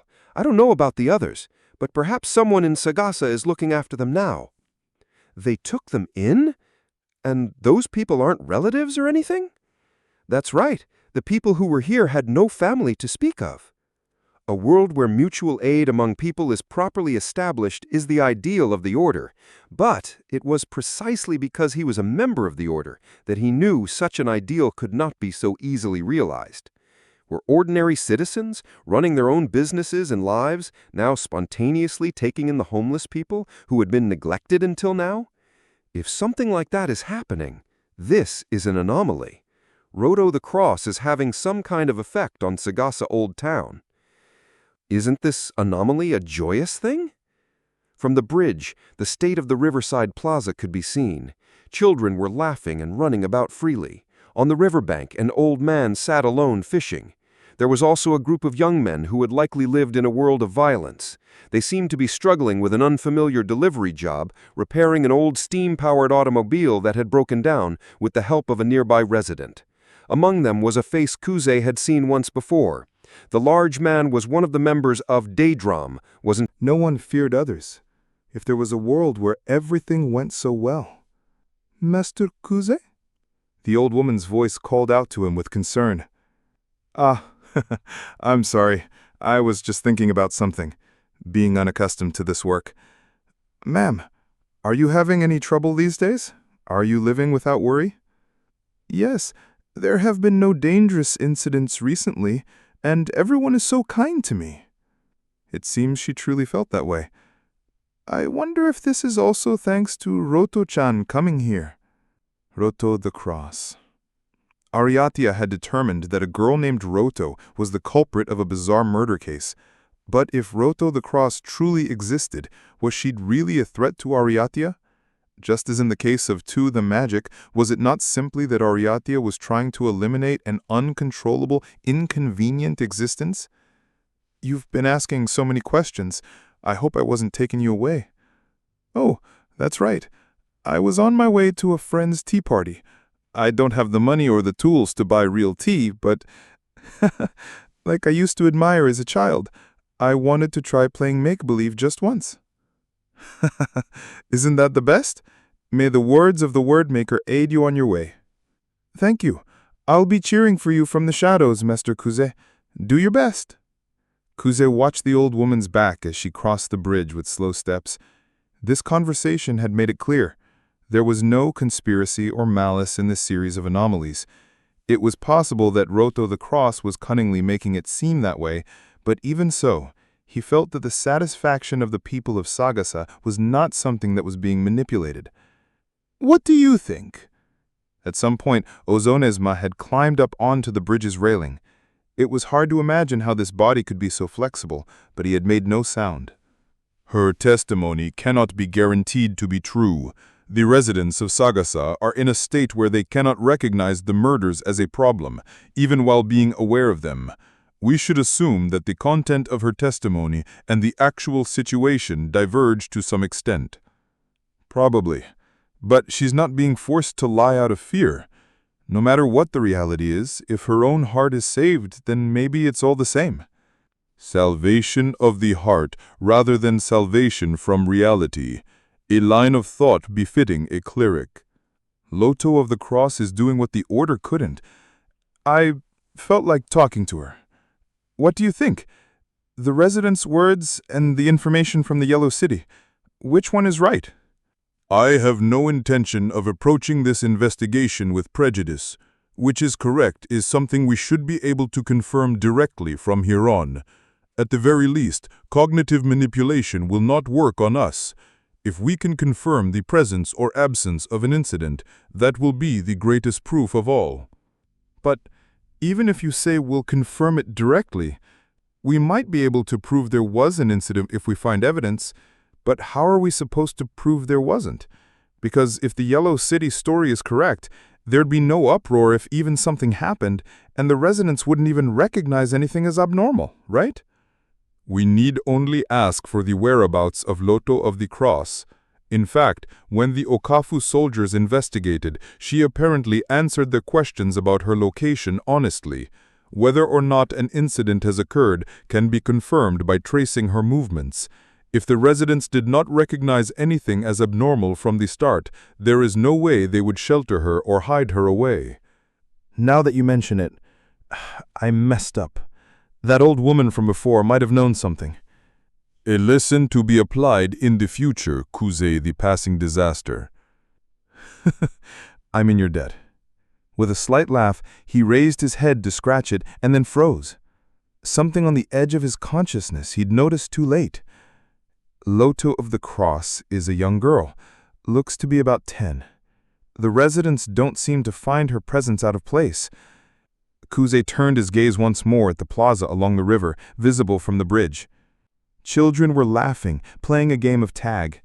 Among them, he could see a young girl with long black hair adorned with several ribbons. She looked like an ordinary child. Even now she was just chasing the other children around as they played. Ozonesma. Acquired. From this distance, I am capable of sniping her. Don't! Kuze aseri seishita. Wait! It's just a matching description. She might just be a normal human child. I am 80% certain. Exitosta. I excel at diagnosing physical performance. Only she clearly does not possess the body of a minion. Regardless of the murder suspect, Roto of the Cross is a vampire. Even so, if their friend is killed right in front of them, what do you think the other children will do? Ozonesma had diagnosed Roto as a vampire. Regardless of any murder incident, a vampire had to be exterminated. If this vampire's virus was airborne, then Roto the Cross would continue to spread the infection just by being alive. It would bring an irreversible calamity upon Minion society. But he at least wanted to hear her out. Kuze had allowed himself to hope. Without waiting for Ozonesma's consent, he ran toward Roto, who was laughing in the plaza. As if in a natural extension of her innocent game, Roto embraced a young boy and kissed him. An alluring scarlet gaze, unfitting for one so young, turned towards Kuze. Who are you? I'm Kuze the Passing Disaster, a holy knight of the Order. I know you. About the Order. Someone told me. Is that so? You're Roto the Cross, then? Hey, the teachings of the Word God are about everyone getting along, right? It's so wonderful. I want to love lots of people and become one with them. Kyufufu. So I thought I'd make everyone in this town get along. He couldn't afford a careless step. Once more, Loto embraced the boy in her arms and kissed him. The boy laughed as if he was being tickled. Though it looked like nothing more than children playing, it was equivalent to a deadly predator taking a hostage. Loto, what is it? Who's this guy? We're playing here. What a big shield. Be careful. If I provoke her, these children will be caught in the middle. Nastique would not react to any killing intent not directed at Kuze. At the very least, he needed to keep her attention on himself. Well now, sorry to interrupt. I heard a rumor about you from a friend in the Order. They said thanks to you, everyone's become so much kinder, and they were very grateful. Thank you. No, it wasn't me. It was because everyone wished for it. Loto took the child's hand and spun around. It resembled the ornate dress of a noble girl, but in reality it was just scraps of fabric pieced together and tied with ribbons here and there, revealing her slender limbs. Perhaps because there wasn't enough fabric, the frame for shaping the skirt jutted out, looking just like a real skeleton. Really, everyone just doesn't want to hate anyone. And why do you think that? Because that's how I was made. I understand everyone's fear. Her one eye, half hidden by her long bangs, stared intently at Kuze. Vampires control others via pheromones, but the transmission and reception of that signal is mutual, and a kind of cognitive resonance is established between the vampire and their corpse. In which case, Loto's words might not be a lie. Even if Loto truly was a vampire capable of airborne infection, it meant nothing to Kuze. Yet in those faintly glowing red pupils he felt a threat that seemed to peer into the depths of his soul. "Uncle Kuze, you look so sad." "Me?" "Kyufufufu, you're scared. You're scared that everyone will disappear, aren't you?" "Where did you come from?" There were 1,000 things he wanted to ask, but he forced himself to speak to her as he would a normal child. He couldn't let his own feelings endanger the children here. "I'm from the bottom of the desert, from medicine and glass and a sea of blood. I was created by people, a lone Kresnik. I am the wish, born from the suffering of those who live in constant fear." She looked at Loto's face. She was smiling, innocent and happy. But her voice, belying her childlike tone, was chillingly cold. This girl. Now that he thought about it, she had been abnormal from the start. How could a culprit who could turn the entire town's populace to corpses and conceal the incident so easily not erase her own memory? What was the purpose of this meaningless cognitive manipulation to assuage people's fears and anxieties for a vampire? Not a naturally born vampire, an artificial one. A being created to be convenient for the Minion race, which is why she acts this way. "I want to save you. I like you, Uncle Kuze." He was terrified, because in that moment he understood that the one Loto wanted to kill was not him. The girl, still with an angelic smile on her face. "Can I eat them?" "Wait!" The girl's fingers flashed like the jaws of a beast, about to gouge out the face of the child beside her. At that exact same instant, a silver ray of light shot in from the side, deflecting Loto's hand. Even Kuze's fastest reaction came after that fleeting exchange had ended. He tried to grab Loto's delicate shoulder. He felt as if he had grabbed an afterimage. She vanished with isolating speed. "Ozonesma!" A shadow, a monstrous giant descended from the sky, blocking Loto and the children. Countless arms sprouted from his back, already taking aim. A silver scalpel blurred. "J-j-j-j-j-" A series of sounds like the air crackling and burning echoed out. The thrown scalpels transformed into rays of light and gouged out the streetlight Loto had jumped to. Loto was not there. Ozonesma's throw had melted the streetlight's post, severing it. Fast. Ozonesma understood the meaning of his own murmur. It was only natural that Kuze hadn't been able to catch her, a speed that even his cannon-like throws could not catch. "Ozonesma, can you track her?" "I can only use the terrain to corner her. I need you to circle around from the western slope and come down to the ruined shantytown downstream." "Got it. Be careful. You too." With those parting words, Ozonesma leapt away with vanishing speed. He took a deep breath, trying to recover the oxygen he had expended. It was a deadly exchange, one that he had barely been able to perceive. A cold sweat poured down his back like a waterfall. Kuze looked at the children left behind. "Hey, was that a wolf just now? So cool. I know, right? Ozonesma's a hero candidate. He's supposed to look like a wolf. Where did Loto go?" This is not normal. Not one child was afraid. The fact that Loto tried to kill a child, that Loto was almost killed, the appearance of the fickle Ozonesma, and even the battle that unfolded before their eyes, transcending all human knowledge. Fear was supposed to be a necessary function of the heart, existing alongside repulsion and hostility, a living creature's most instinctive ability to perceive danger in order to survive. The young boy who had been embraced by Loto just moments ago, his face nearly gouged out, was already laughing and playing with the other children. If we let Loto live, the whole world will become like this. That's why she must be defeated. He tried to convince himself. Somewhere in his heart, he lamented that this was how it had to be. The daytime city became a blur of ricocheting reddish-on glow. The silver storm chasing that light was the fickle Ozonesma. She calls herself a Kresnik, not a mere vampire, so this level of physical ability is possible. Lodo and Ozanazma were likely equal at top speed, but Lodo's small, light body allowed for sharp acceleration, deceleration, and changes in direction. Compared to Lodo, the overwhelmingly heavy Ozanazma was restricted by the terrain. The archways of the houses and shops that Lodo leaped and kicked off of to maneuver three-dimensionally would be crushed and destroyed by Ozanazma's speed if he tried to follow, trampling the ground.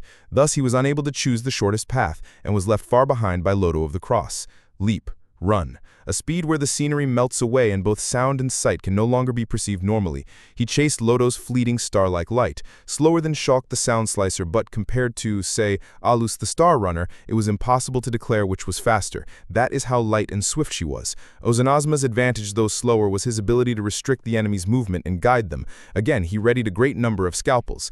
Even this superhuman feat, which required extreme concentration, the fickle Ozanazma could handle in parallel. The hill is behind her. He judged the instant her line of fire was clear of houses and threw a storm of silver. Q-fu-fu-fu-fu-fu. Her long black hair drew a bizarre tornado-like arc. She had dodged. Ozanazma was a weapon born from the hand of Ijik the Colorful, the worst self-proclaimed demon king in history. He was her equal in performance. It was impossible for something like this to appear without any warning. The fact that she could dodge Ozanazma's throws, which were far faster than the speed of sound and could easily blow a person apart, meant that the firearms of the Beyond would also be unable to match Lodo's speed. As he continued the chase, he eventually left the residential area and entered a low-lying, flooded shanty town along the river. The smell of rotting wooden buildings, the unpaved ground was muddy, and due to repeated river floods, the crude houses seemed to sink as if greatly warped. Ozanazma had been maneuvering his attacks to herd Lodo to this place. In this chaotic area, impossible to inhabit, the risk of involving civilians was low. It was possible that homeless people lived in this district, but he had to consider it a necessary sacrifice for the certain elimination of Lodo of the Cross. Q-fu-fu. Her bare toes sinking into the mud, Lodo finally turned to face him. It was an adorable gesture with her hands clasped behind her back. "You caught me," she laughed. "I only want to talk." About 20 meters from Lodo, Ozanazma also stopped. "My name is Ozanazma the Fickle, a weapon created by a self-proclaimed demon king. It seems you are as well." The air and the earth burst. Ozanazma had thrown all his remaining scalpels at once, placing attacks on her escape routes as well. A roar and the sound of flesh bursting, Ozanazma perceived it all. "Did you think my attacks were only straight-line projectiles?" Gunsmoke drifted. Among Ozanazma's countless arms, 2 held muskets. The bullet was far slower than his light ray-like throws, but it followed a trajectory that curved around to intercept the enemy's path of evasion, striking Lodo. With her delicate fingers, she spun the long rifle around and around. "I am the one who taught you that." "Oh." Lodo's posture wavered. She'd been shot in the thigh and blood spattered. It wasn't a fatal wound, yet even against a curving shot that completely caught her off guard, Lodo had taken evasive action at the last second. But it was all according to his calculations. 2 bullets. If she dodges the one aimed for her torso, she cannot dodge the one for her lower body. I have taken her mobility. You like it. You're trying to understand me. The few remaining scalpels were also timed to be used up with this move. It was a trump card he had saved to create an opening for reloading, pinning down the enemy where they could not escape. Yago Yorg Yorg Yuru, Yag Menyen Yuru, Yes Gef Gorya Yarg, Yao Yongview, Ya Harhatu. Applying craft arts to the mud, he generates scalpels. Now there was no need to hold back the density of his throws, annihilate her with a barrage that left no room for escape. Q-fu-fu! A laugh came from directly below him. Since when? Ozanazma was nearly 10 meters away. With her thigh shot through, it should have been impossible for her to close the distance in an instant, even with her original mobility. But, in a crisis, his thoughts raced at a speed different from real time. The first surprise attack I made, his sniper shot had stopped his seemingly whimsical attempt to kill a child.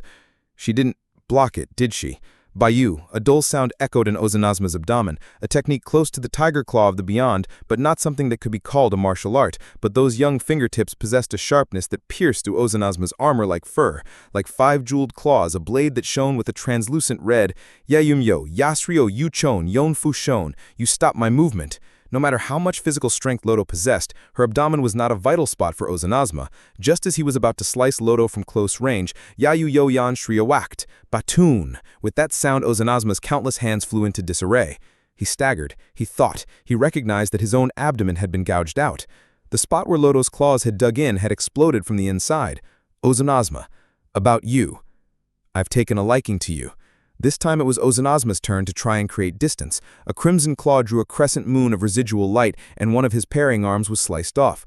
Her leg had been shot, yet her mobility hadn't dropped at all. She had closed the distance during the opening he created for reloading. Loto hadn't been injured by that gunshot at all. He braced himself, sacrificing another arm to regain his posture. A slash. Loto spun like she was dancing. With an incomprehensible pressure, Ozanazma's slash was diverted. A claw. Its vacuum-like sharpness cut off another arm. Ozanazma was still within her claw range. The difference in speed meant there was no escape. Word art to harden blood. Loto's blood was a blade that rent Ozanazma's fur, and it was also an armor that deflected scalpels and stopped gunshots from the front. Loto's claws closed in to embrace Ozanazma's massive foreleg. The jeweled claws were also a liquid. They seeped into his fur and bit into his flesh, but that alone was a mere scratch to his massive body. Come on, let's become one. No, this word art is... But soon, an explosion. His foreleg was blown off and vanished. It had burst from the inside. The fatal barrage did not stop. Using the force of the explosion, Loto spun vertically and closed in for a follow-up strike on Ozanazma's neck. Gua! Lo! Faster than that, Loto's light body was kicked away and sent flying. Only the severed latter half of Ozanazma's body had moved. It crawled forward with its hind legs and the countless arms that sprouted from its cross-section, kicking Loto away on a simple command from its ganglia. Ozanazma was a doctor and a chimera. While he had continued to graft the flesh of other creatures, he had also modified his own body to be able to split apart and remain active. The moment his abdomen was first blown up, he had performed an autotomy to counterattack. Kyofu, it feels good so. Even after taking a blow that would have turned a child of the minion race into a spray of flesh and blood, Loto got up again. The spot that took the hit was covered in a reddish, candy-like smooth crystal. Intermolecular force manipulation. A blade made of nothing but condensed blood should never have been able to harm Ozanazma's body, but the hardness of a material is the strength of intermolecular bonds. With force arts focused on her own blood, she could realize a hardness like that of dragon scale. It seeped in like a liquid, ate in like a solid, and then by transforming into a gas with 1,600 times the volume, even from the slightest scratch, it killed from within. Defense is also possible. Accepted and it's a kill. I see. How troublesome. He supported his body with the arms that had grown from the cross-section of his severed half, in place of his foreleg. He was alive thanks to his near-immortal vitality as a living being, but a normal creature would have died 7 times over from this exchange alone. I am a living being. Ya yung myo ya mururul yash kyum yam yo chum yas kyo yerei. A large amount of blood overflowed from Loto's entire body, staining her girlish clothes red. Yak yok menen yunyom pot. Hemopoiesis and regeneration. She healed the internal bleeding and organ rupture from the earlier kick. It was too fast. The Kresnik, a blood demon that spread peace through airborne infection. Even if she did battle, she was simply absurdly strong as a life form. I have grasped all your moves. I have no intention of losing a battle of attrition. Even if she could endlessly repeat regeneration and hemopoiesis, as long as it concerned her physical performance, it was no match for Ozanazma. No matter how fearsome a life form Loto was, she was still just a single individual. But he had the feeling that it was not just because he had been caught by surprise by an unknown word art that he was taking her attacks. There was a sense that he was unable to perceive any prescience, that his response was a step too slow. Ozanazma, are you okay? Just then, a voice called out. It was Kuze, the passing disaster. His hem was dirtied from the mud, but he was heading this way. From the start, Ozanazma had guided Loto to this place. He had constructed a strategy where the less mobile Kuze could attack from the opposite direction. But, don't come over here, Kuze, the passing disaster. I don't need you to worry about me. What should I do from here? Wrong. You will die instantly. This enemy cannot be killed. Loto, smiling, closed the distance with a terrifying speed once more. The desolate, muddy wetlands were now carved with the straight-line trajectory of her movement. Throw. The slash she parried, the slash she blocked, she slashed. The simultaneous processing of Ozanazma was brought to bear in a full-scale interception, but it wasn't enough to anticipate and counter her attacks. She has no enmity. It was something Loto herself had said from the beginning. She wasn't driven by deranged words, but by genuine goodwill when she attacked and devoured. The more excellent a warrior was, able to react to the signs of enmity, the more they would be caught by surprise by her absolute speed and die. Claws and scalpels, a storm-like flurry of slashes entangled each other at close range. He continued to react, not predict, to the incredible speed of her barrage. Kuze, To the Yellow City, request reinforcements, call Shulk the Sound Slicer. Kuze didn't answer. Instead, he turned and looked behind him. He stared fixedly in that direction. He was flustered. "What is it?" Kuze cried out in a trembling voice. In the midst of a battle in an otherworldly realm, Uzonesma had no spare attention to direct that way. But, "Oh my, Loto-chan, what are you doing in a place like this?" "Ha-ha, playing in the mud, Loto. You're going to get your clothes all dirty." "Mom, there's a big beast man here." "Loto, ah-ha-ha-ha." "You fool." Just from the clamor that drifted over, the abnormality was clear. From the start, Ozonesma had lured Loto into this downstream shanty town where there was no risk of involving civilians. But now the people of Sagasa were gathering, without any awareness of the danger. It was because he had continued to deal with a power from a different realm that his imagination had failed to grasp this. Loto was not by any means unable to use the power of a vampire. All the residents of Sagasa are infected, and they are the pawns of Loto of the Cross. "Damn it! Don't go over there, everyone!" "No! Everyone, come here! Let's become one!" Kuze yelled. Even a formidable holy knight could not stop dozens of civilians by himself. The people of Sagasa felt no fear. Following Loto's command, they leapt into the vortex of destruction. He stopped the intercepting slash he was about to unleash with a split-second decision. A smiling child had stepped in the way. Their head burst. Loto's claws had wrapped around the child's head and torn off Ozonesma's arm. "You bastard! Kyu-fu-fu-fu-fu, Yayum myoye yasuro yuchonyas amfushonye." Loto grabbed the arm of a dismembered person in midair. Like a gnarled club, the child's upper arm struck Ozonesma. Yoyoes Yorianyak, the blood that had flowed back through the person's blood vessels exploded their upper arm, obscuring Ozonesma's vision in a spray of blood. His excellent sensory organs continued to track the situation nonetheless. Lotus two-arm slash and the residents swarming him as if they had lost their free will. They were happy. They died happy. Stop it, Loto! Kuze's anguished cry could be heard from outside the wall of people. They were too many. Even with Ozonesma's abilities, he would eventually be overwhelmed. Ozonesma was a doctor, but not a doctor of the minion race, just as he once was. He had no hesitation if it was necessary. Kulululululula! He grabbed the residents with his countless arms, turning them into shields for the slashes. He used a dragged-out ribcage as a scalpel, thrusting it at Loto. He swung someone's ankle, smashing their skull. A shield of blood made a skull pop, or it was easily torn apart by a claw. Loto's small body used the people as footholds, leaping about with abandon. Every time her feet touched down, a person would burst like a water balloon, blinding him. Red claws, word arts, countless hands, blood. He had to evade the fatal moments. He had to keep evading. Ozonesma, don't kill them. They're innocent people. I understand. He had understood when Sojiro had pointed out the truth during their third match. Ozonesma's true nature was that of a monster. He was no different from when he was created by Ijik, continuing to kill the heroes who challenged the Demon King. It was only during that time when he traveled with Olakt that he was able to embrace the illusion of a virtuous heart. He was still chasing that illusion today, trying to save lives. Though we were both created by the same Ijik, I am different from the magic. He was different. The murderous rampage like a nightmare came to an end. The thick fog-like spray of blood cleared and both Ozonesma and Loto were still alive. Among the gathered residents, only the 4 children Kuze had managed to restrain had survived. The children were laughing. Loto was outside Ozonesma's attack range, sitting atop the pillar of a crumbling house. "I will not let you escape." Bleeding from all over his body, Ozonesma growled. The distance was 23 meters. Considering Loto's speed, he judged he had enough time to regain his posture before she could close in. He reattached the latter half of his body that he had severed. Numerous arms had been cut off and his foreleg had been blown apart, but for Ozonesma, injuries of this degree were no obstacle to continuing the fight. He understood the enemy's pattern of action. If he didn't have to consider the sacrifice of a third party, Ozonesma could fight until Loto's stamina ran out. "Hey, let's talk. I like to talk about the word god." Loto was sitting on the pillar, despite being in the middle of a battle. She held one knee, swinging her bare white foot back and forth. He reloaded the scalpels he had used up in the melee earlier and considered a sniper shot, but she might just be baiting him into an opening while he reloaded. He couldn't read her intention. He observed her movements premonition. "Yorosukiro Kinyanru, you think I'm a fool." Her voice was no longer that of a sweet young child, but a cold whisper. A bewilching smile as if created to charm anything and everything. "Come on, you think of me as just a monster without a mind to think." Yorosukiro Yoyenru, Ozonesma run. Kuze's shout made Ozonesma realize, no matter how dangerous, how threatening, how bewilching she was, he should not have been captivated by Loto. As a result of the chaotic battle, Loto had created more distance than ever before, a distance too far to be hit by a one-sided volley of fire. She had retreated. The one attacking was not necessarily her. Loto of the Cross could control others. He should have been looking at the sky.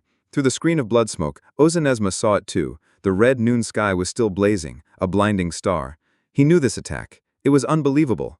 Loto of the Cross could control others. She could control everyone in the old city of Sagasa. But to what extent did that control, which spread like an airborne infection, actually reach?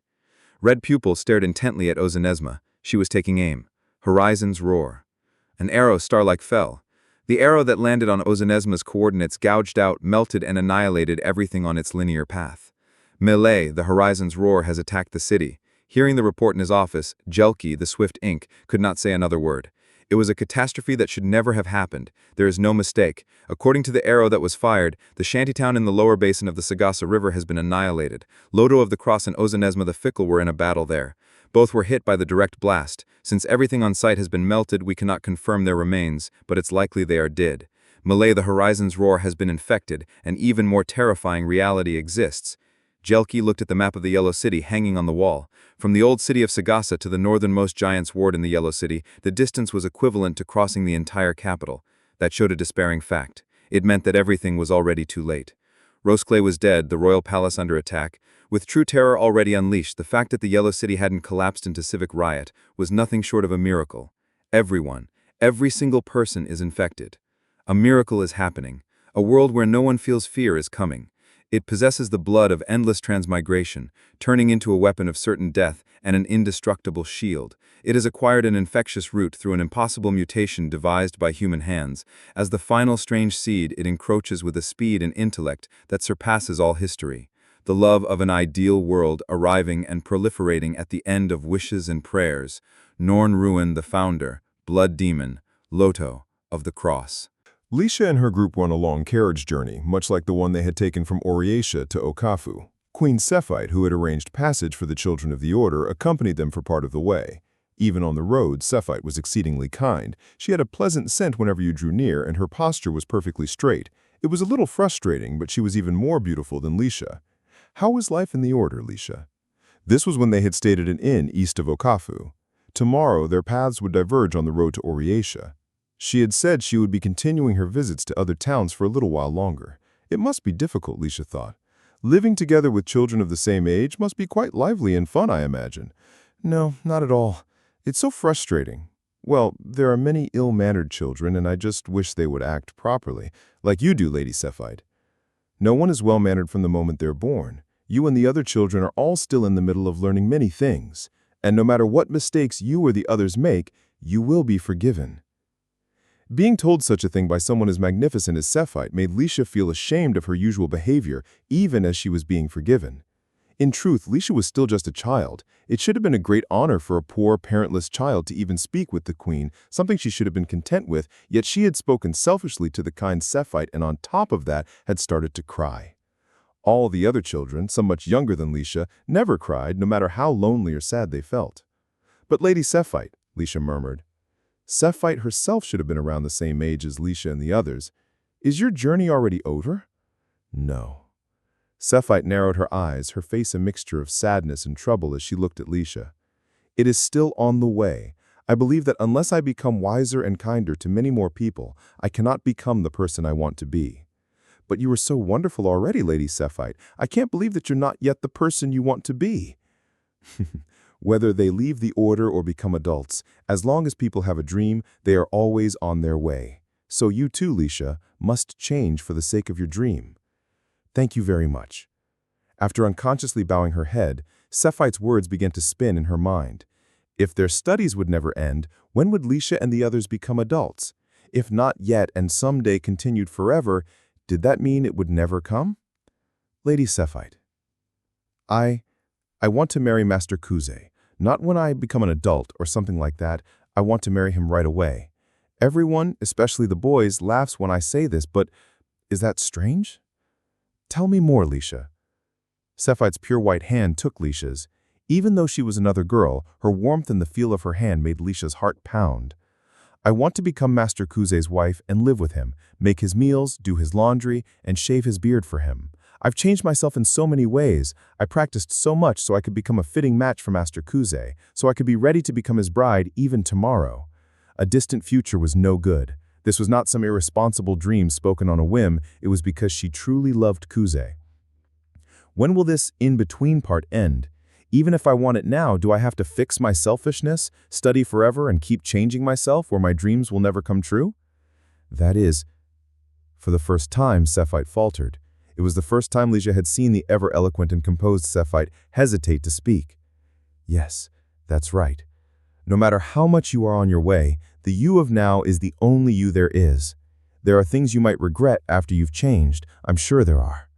Holding her hand, Cephite spoke one word at a time as if chewing on something.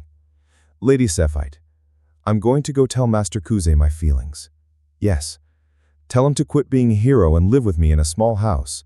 Yes. I want him to be happy.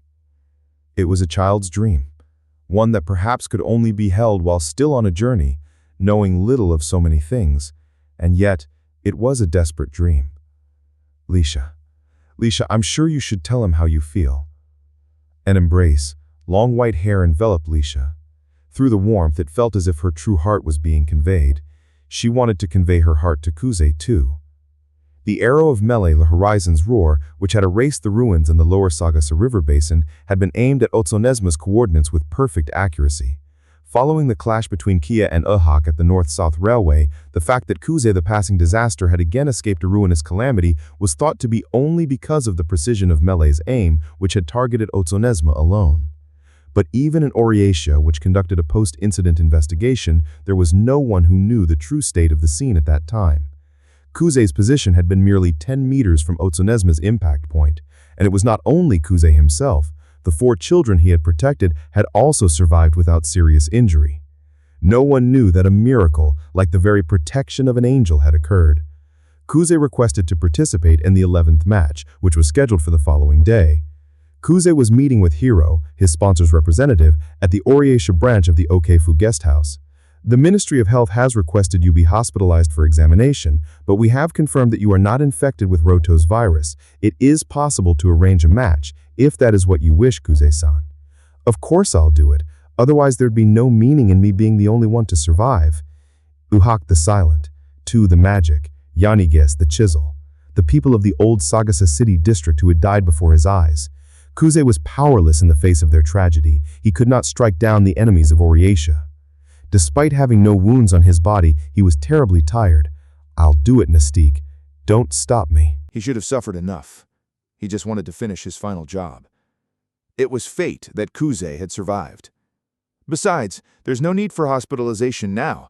I've had so many checkups, I'm sick of them. Not a single bone is broken. I can do it, just as scheduled. His opponent for the 11th match was Mistelixel, the Box of Desperate Knowledge. The venue was the Castletown Theater Garden. Though it had been widely announced and was the first to be held in a long time, the formal Six Ways exhibition was now moving forward, and if it was the one to wish it Hiroto the Paradox, he could likely defy even that logic. I have sent the request to Kaete the Round Table, but they have no reason to consider your safety. Depending on the nature of Mistelixel's attacks, please be prepared to declare your surrender immediately. Pathetic. I'd have hoped at least you, Professor Hiroto, would believe I could win. I suppose so. With your power of instant death, Kuze-san, it is possible you could kill even the endlessly regenerating Mistelixel. It is also true that the further you advance in the Six Ways exhibition, the more advantageous the terms you can extract from Oriatia for the Order will become. I will promise to fulfill our public pledge. Hiroto's words, however, were nothing more than a form of consolation. It's not that simple, I know. Kuze's defeat in this match would not necessarily mean his death. If, for example, he were to be neutralized by one of Mistelixel's non-lethal weapons, he could survive and be defeated. However, if Kuze won, Mistelixel would certainly die. That would mean Kuze, under Hiroto's banner, would have eliminated Mistelixel, a trump card of Oriatia. The conflict between Oriatia and the gray-haired child would become an even deeper quagmire, making it more difficult for Hiroto to fulfill his pledge. Therefore, he could not trust Hiroto. Professor Hiroto, why couldn't you stop Oriatia from taking the children away? That they were permitted a temporary return home by a special measure from the Queen, that's just Oriatia's pretext, isn't it? I apologize. Makul and I did everything in our power but we could not stop the Queen's order alone. However, the safety of the children once entrusted to Okaf will be protected by Okaf's goblin mercenaries and our own imp soldiers. I promise you that. So you're not going to tell me to fight with peace of mind? Professor Hiroto, up until now you've proposed that I don't fight. What is your own will on this matter? My will, you ask? Hiroto's calm expression twitched ever so slightly. The gray-haired child. What was his own desire? What did he want? He had maintained a long cooperative relationship with Hiroto the Paradox, but from the beginning he had been an incomprehensible existence. Yet Kuze until the very end did not try to understand him. He probably knew that, even if he understood, he would only suffer for trying to teach the children the ways of the Word God. He was a partner he knew he would have to betray someday. My desire is that of the voters themselves, free from the coercion of others or circumstance. I will promise to establish a match under fair conditions, as much as is possible for me. That is all I needed to finally confirm. Thank you for your time. Say. Professor Hiroto? As he stood from his seat, a question slipped out. These were unnecessary words. If the Order's plan were to fail, it would all be for naught. Still, just once before they parted ways, perhaps it was all right to leave a proof that he had trusted Hiroto. If he was wrong, then it would just mean that Kuze had never understood Hiroto until the very end. You've realized I'm hiding something, haven't you? Yes. Hiroto replied flatly, his eyes cast down at the table. I might be deceiving you in the most contemptible way possible. I will not pry. Kuze could not see the expression on his downcast face, but for some reason he felt like he was smiling. Aren't we comrades? Without any particular goal, he decided to walk the streets of Arayatia. Tomorrow, Kuze would enter the match and kill the queen. The city, still ignorant of this, was strangely peaceful. The citizens were wild with excitement for the Six Ways exhibition. The taverns were full of laughter and messengers were running about busily, as fireworks went off somewhere in the distance. Everyone was talking about tomorrow. In the matches up until now, the pre-match excitement had always been accompanied by a sense of dread and ferocity, but now it seemed many of the citizens were waiting with pure expectation and hope. Kuze had also been there to hear the words the absolute Rosclay had called out to the people at the end. As if by a curse he had left upon his death, the Six Ways exhibition had yet to collapse. Just a month ago, there had been civil movements calling for the exhibition's cancellation, those trying to assassinate the Sojiro who had killed Rosclay, those who mimicked the assault on the royal palace, and even those who followed Rosclay in suicide. A series of painful incidents had continued. The current state of Arayatia made the chaos of those days seem like a lie. Peaceful, isn't it? The shops and newspapers related to the Six Ways exhibition were repeating the names of Kuze and Mistel Excel to draw in customers, but not a single person paid any mind to Kuze walking by without his great shield or gauntlets, looking like an ordinary citizen. Accurate photos of the hero candidates are in circulation, but even if they had seen one, they probably wouldn't recognize this worn-out, uninspired middle-aged man as one of them. In the end, this was for the best. For the majority of Orayatia's people, their first impression of Kuze the passing disaster would not be the hero candidate who won the 5th match by default, but the great sinner who assassinated the queen in the 11th match. It was better if few people liked him. Master Kuze! Long blonde hair with a section braided in the back, bright, intelligent-looking eyes. He knew who it was just by her voice, without even needing to see her. Lisha. He was stunned. He felt as if the hustle and bustle of Arayatia had come to a halt. How did she find him? He had no intention of meeting the children who had returned to Arayatia. He had decided not to move his heart for anything else, but he had thought that if he were to come in contact with the children's innocent smiles and crying faces, his resolve might waver. Master Kuze! Kuze caught Lisha as she ran up to him. His black robes were dampened by a teardrop. That's right, Lisha. I came back 4 days ago. Master Kuze, why didn't you come to see us? Everyone wanted to see you. Sorry. I had a job I was asked to do by Arayatia. With all the examinations and questioning, I couldn't get away. A lie. He had used the incident in the old Sagasa City district to avoid seeing the children. The incident of Roto the Cross, where many children of the same age as Lisha had died. That's not the real reason, is it? Lisha seemed more worried than angry. Because, Master Kuze, no matter how busy you were, there's no way you wouldn't send a letter to us in Arayatia. There must be some reason. I told everyone that you'd surely come to see us by the day of the match. Lisha was a considerate and wise child. She didn't make selfish demands, but instead showed concern for the adult Kuze.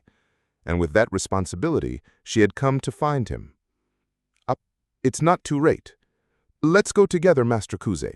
I came by carriage. From here we can go to where everyone is. Lisha, that carriage. The carriage Lisha had ridden in was on the opposite side of the street. It was unthinkable that a child on foot could find Kuze in the vast city of Ariatia. Someone knew that Kuze would be passing through here at this time. Who told you to come? Someone who's been helping us out. A great man from Okafu, with gray hair, about the same age as us.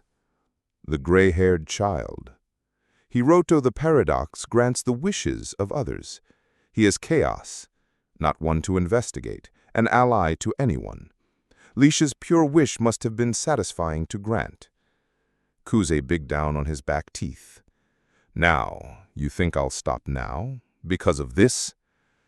From the moment he lost to the magic, Kuze had become unstoppable. Like a clock with its small parts misaligned, he continued to creak on and on. He might kill the children. To protect all of the rest of the order, he might do it. He hates everything in the world enough to kill it. He had a premonition. The day he could no longer control Nestique would come. That was why he wanted to bear the burden of a martyrdom with no future. At the very least, he wanted to commit a sin for the sake of salvation, while he still had goodwill left in him. Lisha. Hugging Lisha, Kuze spoke in a low voice. Why did you leave Okafu? That's because it's only natural. It's about you, Master Kuze.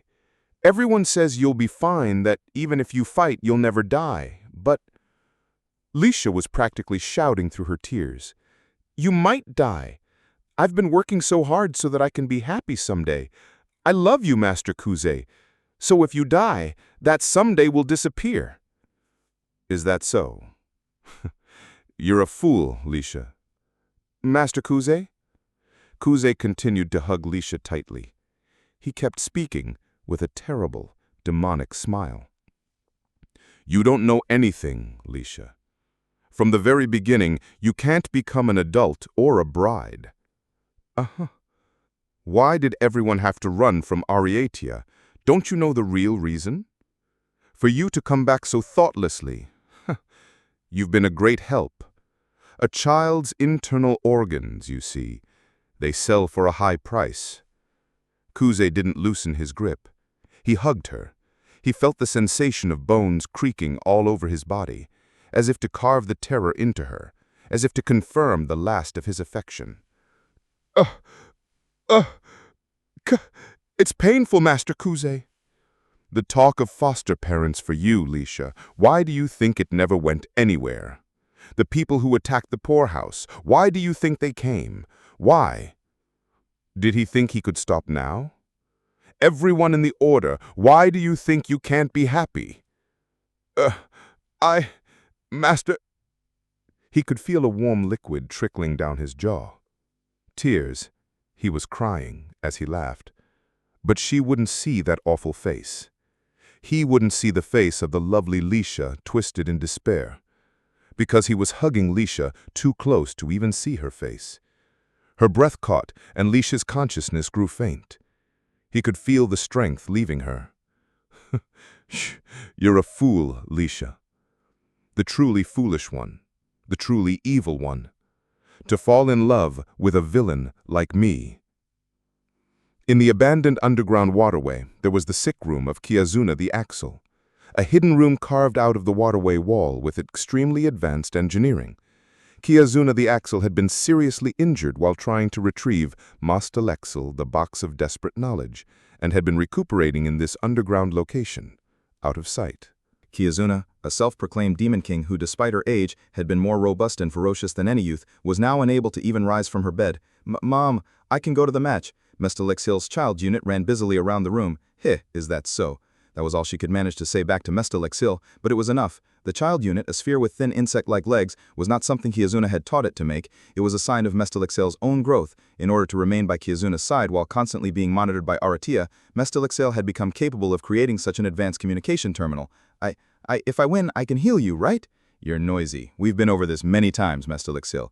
Katie's voice cut in through the communication. Granny, rest easy. Luck is on our side. It pained her to admit it, but Kate was doing more brilliant work than Kiazuna had thought. Returning to Auratia as a rebel and brazenly seeking to regain his credibility, Kate immediately seized the opportunity to prove Mestelixil's usefulness by subjugating the World Word. The fact that he was able to secure Kanya the fruit trimming and Linares the obsidian, a trump card to replenish his lost forces, was not just due to blind luck. He possessed a bottomless avarice that allowed him to seize any opportunity that appeared before him.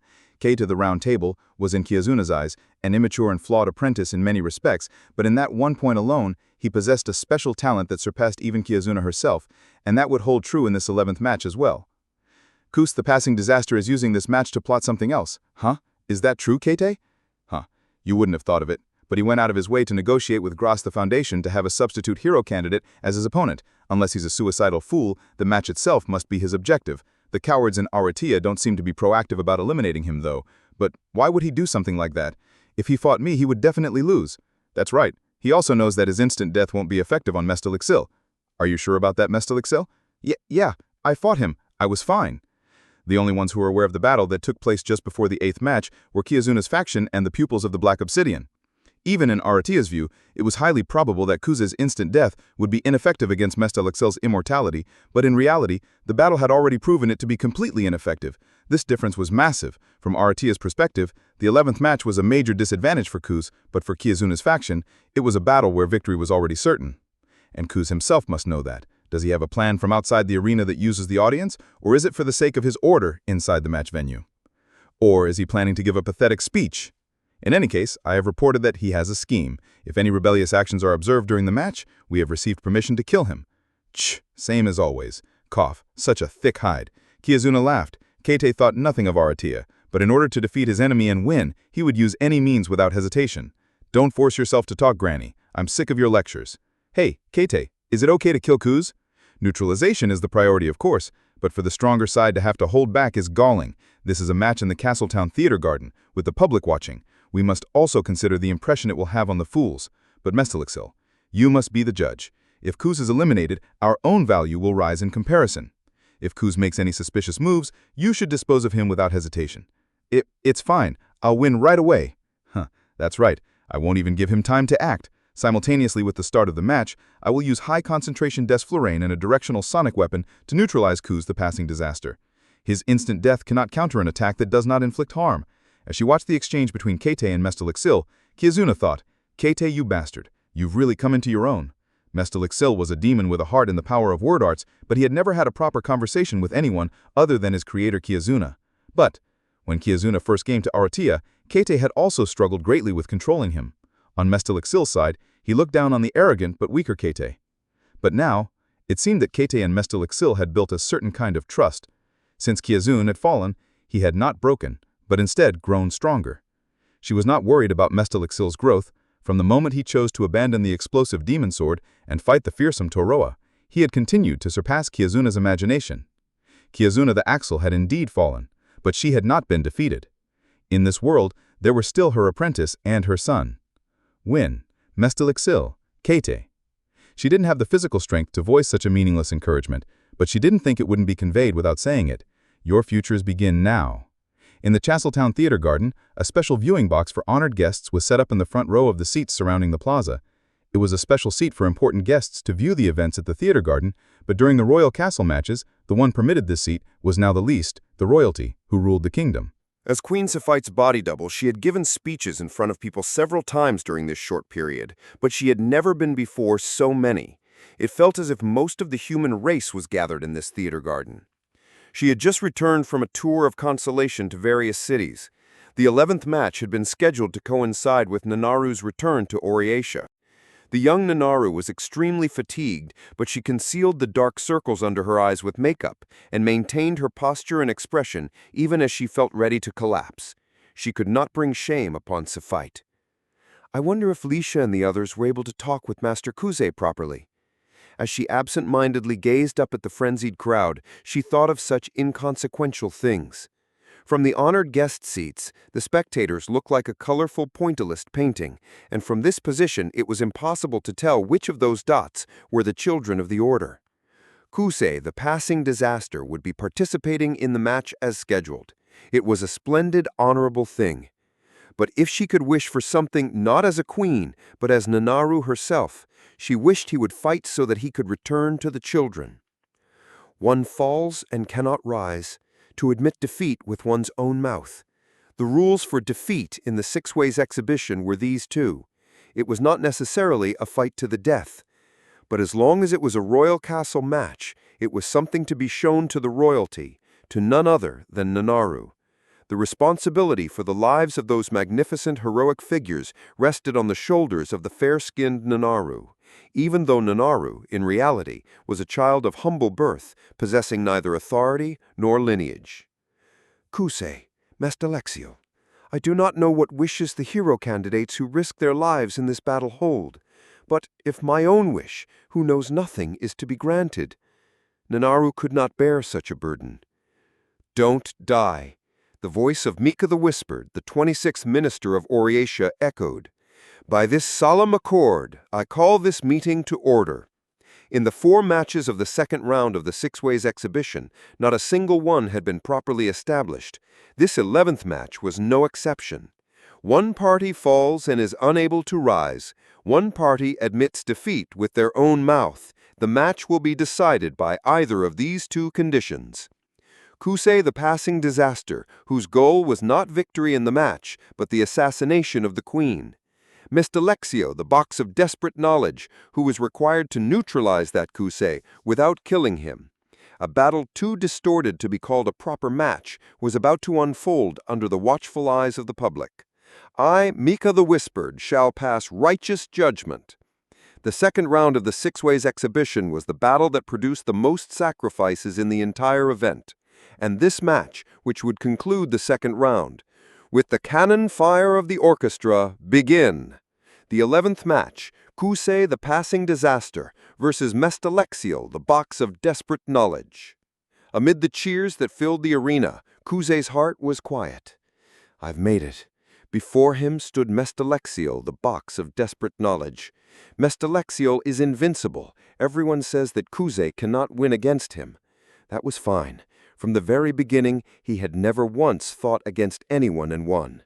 As if to prove the strength of his faith with his very body, the harrowing end of Kusei the Passing Disaster seemed to leave a powerful impression upon the citizens of Oriatia. Among the residents of the central district, who had but all forgotten it, the number of those conscious of the order's existence began to increase, and some among the wealthy even came forward to declare their new support for the order. There were those who grew even more wary of the order's danger, but as a percentage of the population, the groups that ran towards such aggressive ideologies were strangely few. This trend actually indicated the spread of an even more terrifying disease, but those who knew the truth were still few. Mr. McQueel, I too have received some offers from civilians to support the order's activities. Kusei was defeated, but I believe it's fair to say his battle has borne magnificent fruit. A stern voice returned over the radio. I am surprised as well. What Kusei displayed should have been nothing more than an alien power and faith to most citizens. I never could have imagined that Oriatia society would accept it so positively. It is as if it is an era before the terror of the true Demon King was carved into us. If only I could have predicted this result from the beginning. Was there no need to kill the queen, then? What? Hiroto the Paradox always understood the true desires of his supporters and the way to grant them. I do not probe into my allies. That is a restraint I have placed on myself as a politician.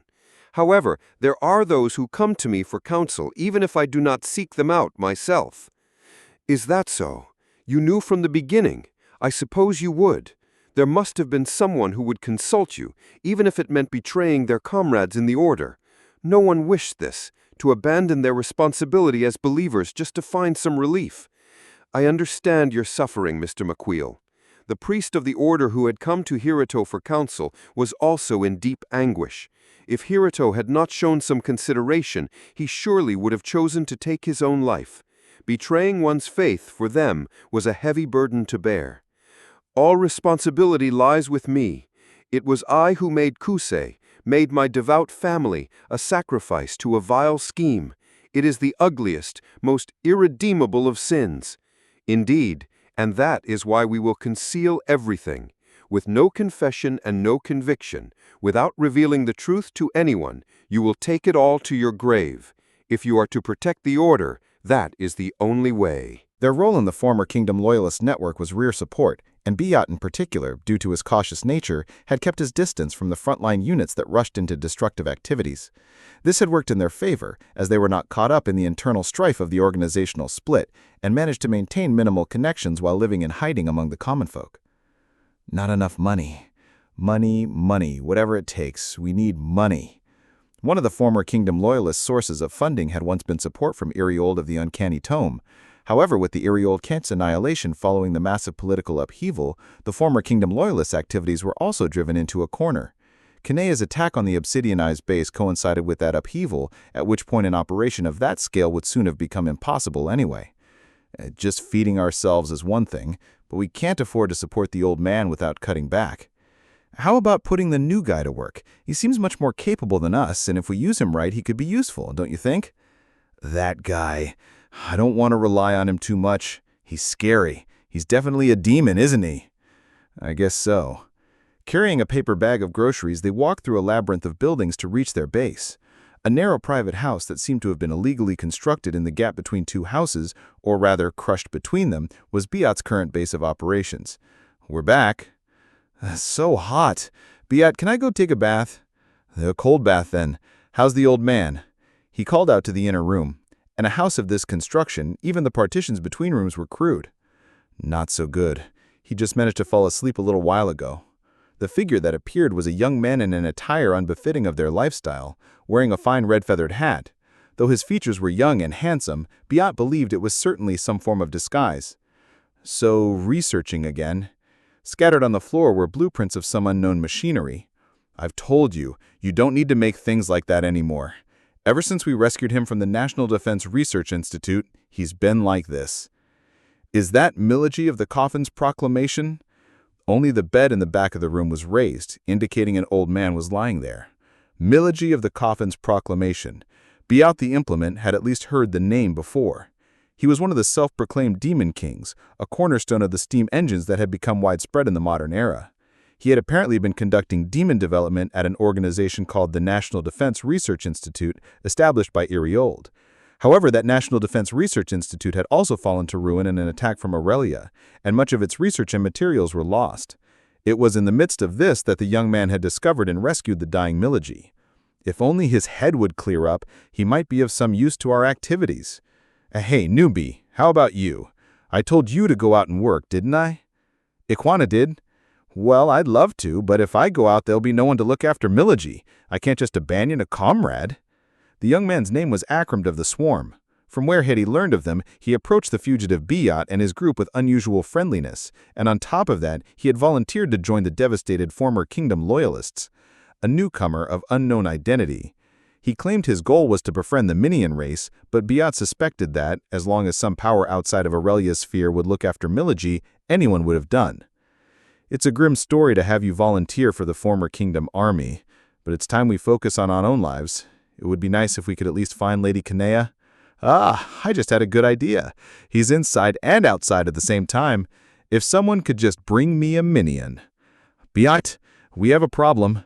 The door flew open with a bang, and Ikwana appeared. The poorly made sliding door came off in one go. What? What's that get-up?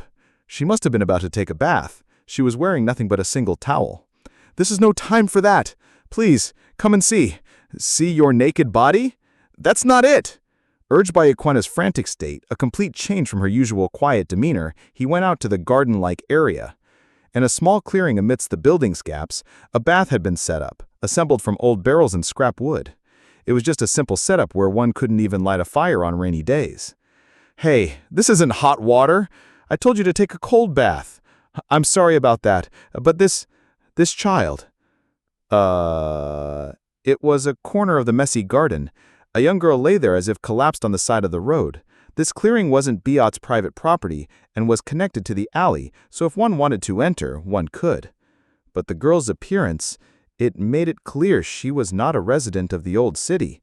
Though dirty in places, Her long, beautiful hair shone like silver, her skin was smooth, her clothes were fine and white. Hey, Equena, what is this? That's what I want to ask. Every one of the former kingdom loyalists knew that face. To them who harbored hatred for Aurelia for usurping the throne from the king of Owl of the Central Kingdom, that girl was the very symbol of their enemy. And yet there she was, collapsed before them. Helpless and alone, she had even lost consciousness. Her breathing was faint. Presented with the greatest opportunity to achieve their faction's goal, Biat was instead afraid. Queen Safit. Orange Line 36 of the North-South Railway, Roto of the Cross, Kenya to Call, and Lanaris the Obsidian. As if guided by the turn of the stars, the numerous strange events and encounters that would greatly shake Aradia were occurring one after another, a little over a month before the 11th match. Slightly after Bihat the Implement's encounter, a young girl descended upon the same old city. The girl was dressed more finely than anyone in the old city, but her cerulean eyes were filled with a stronger hatred and enmity than anyone there. Her hair, once tied in two, now hung straight down, as if she had lost even the leeway to tie it back. Yet none of the citizens on the street seemed to notice this out-of-place girl as they went about their way. The girl was capable of such feats. She spoke to a small piece of cloth in her palm, her voice filled with hatred. Fine Cephite. The poorhouse where Kuze was raised once had a small lake. It was a murky lake heavily soiled with algae. On the opposite shore of the lake, what seemed to be the remnants of a statue from long ago were buried in its roots, but since none of the teachers paid it any mind, it may not have been an idol of the word guy. It was a place no one dared to approach, but Kuze would occasionally pass by, sneaking out of the dormitory late at night, treading on dew-soaked leaves amidst the chirping of insects. He always made this lonely journey alone. At night there was a voice that sang there, a small, faint, boyish voice, a nostalgic song from a distant place beyond the reach of this world's word arts. It was such a quiet song that no one but Kuze had ever heard it.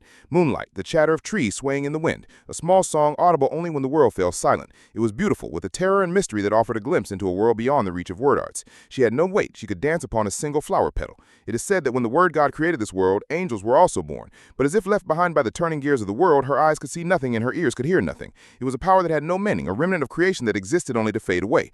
No one knows what became of Kuze the Passing Disaster after he was defeated in the 11th match. The man who betrayed everything did not return to Aradia, nor to the Order. Even if he was forgiven by someone, it was he himself who wished for this. So yeah, that's right. The position of that star, I remember it as a hexagon. A man in black robes walks alone on a road leading to some city, but the man continued to speak as if someone was by his side.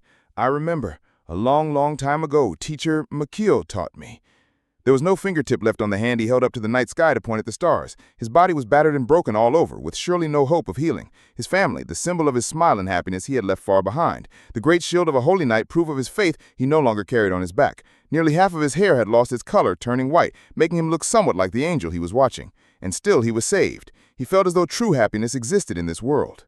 Yeah, let's go see that too. I'm not lonely. Word arts exist everywhere in this world.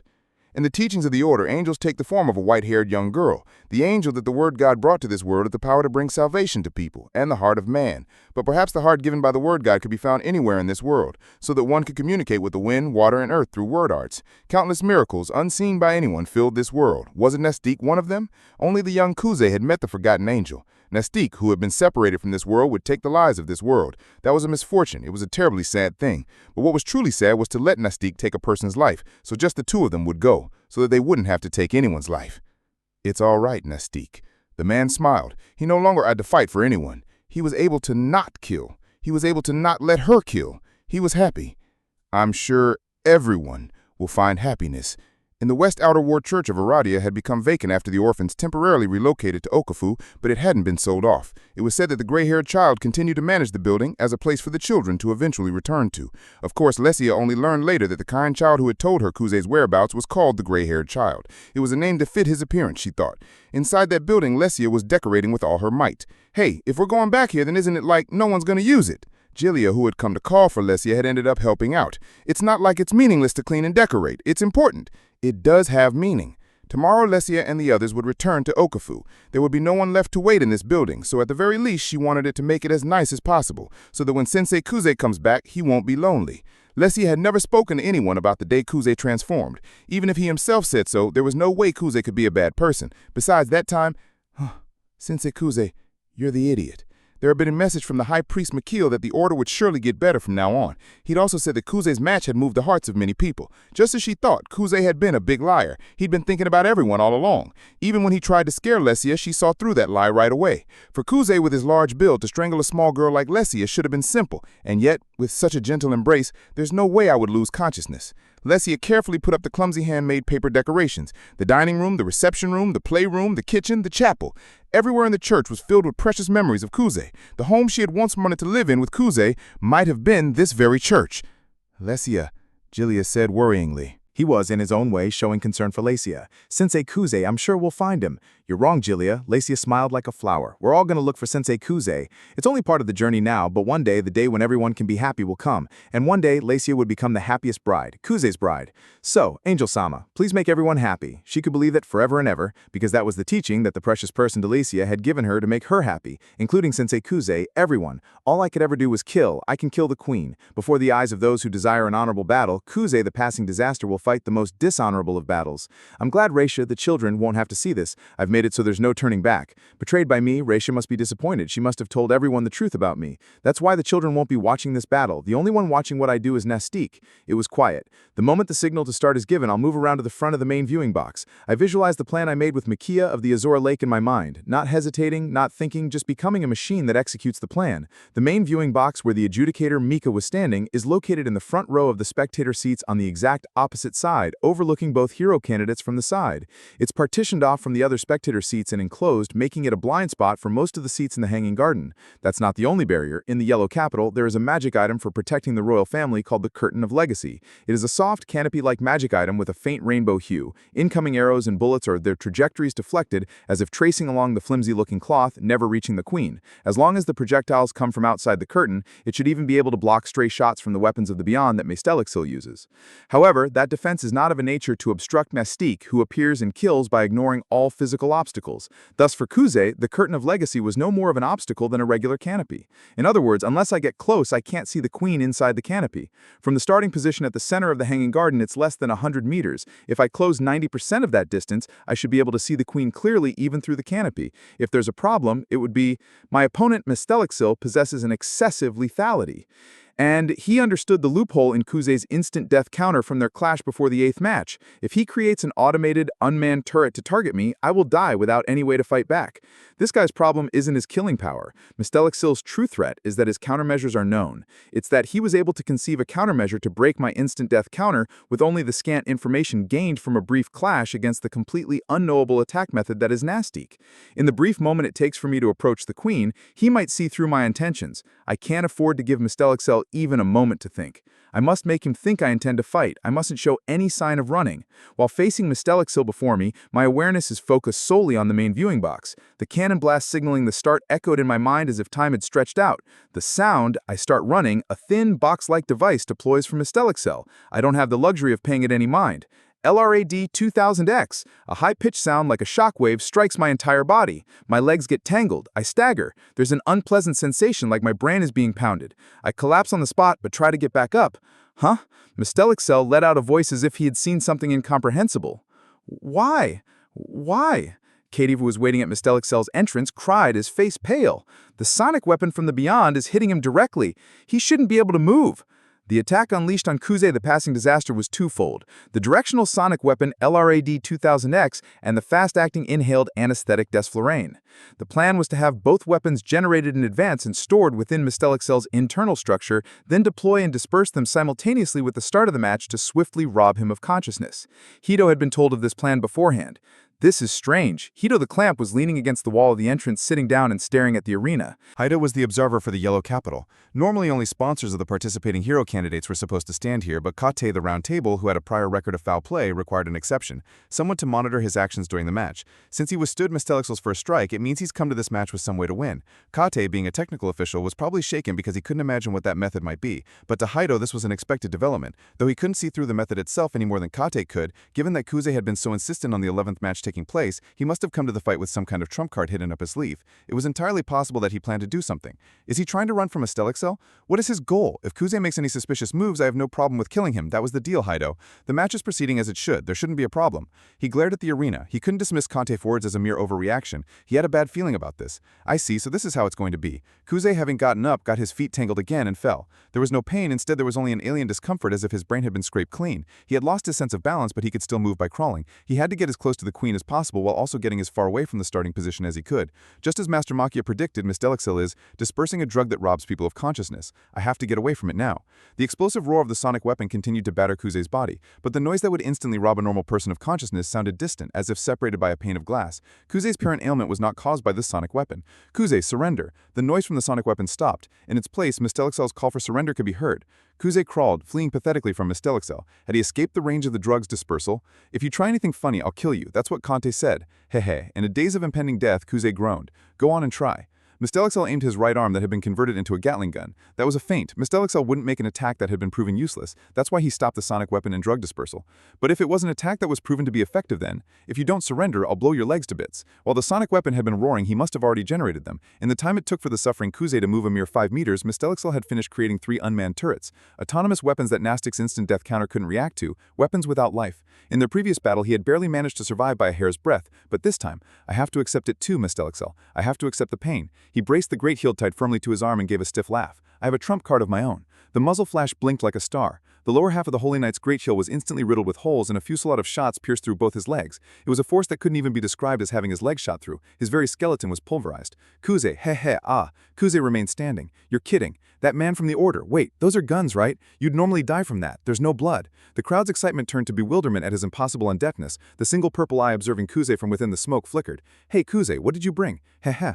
That time that the ruins of the Sagasa River Basin were annihilated by the arrow of Meple the Horal's roar, Kuze the passing disaster and the children he protected were miraculously unharmed. He continued to survive, an incomprehensible feat even with the premise of Gnostic's instant death blessing protecting him, but Kuze had been living his life solely for the sake of assassinating the queen in this match. Every battle he had fought until now had been for this day. For example, that time during the Yellow Capital's operation when the self-proclaimed Demon King Alice was subjugated, who is it that was directly beneath him? Among Alice's treasures there was one item whose whereabouts remains unknown, the giant shield of the dead. It was a small snow crystal-like necklace small enough to be hidden anywhere on one's clothes. It could generate a spatial phase shift originating from the user, nullifying any alteration from external factors. It could even protect the user's brain cells from sound chemicals and substances. This invincible magic item had one clear flaw. Every time the spatial phase at the molecular level was greatly shifted, a friction was generated in the molecular bonds. If a living creature were to use it, it would be accompanied by pain and damage so severe that it would render them immobile. A wyvern would fall from the sky, and even a human standing on the ground could do nothing but crawl. But what did that flaw matter anymore? Kuze the passing disaster was not the one doing the attacking. Attacks that aren't lethal, attacks without killing intent, attacks without conscious will, none of them would work on the Kuze of now. And so Kuze himself, without lifting a single finger, could instantly bring death to any number of opponents he perceived. Ha ha ha, I am!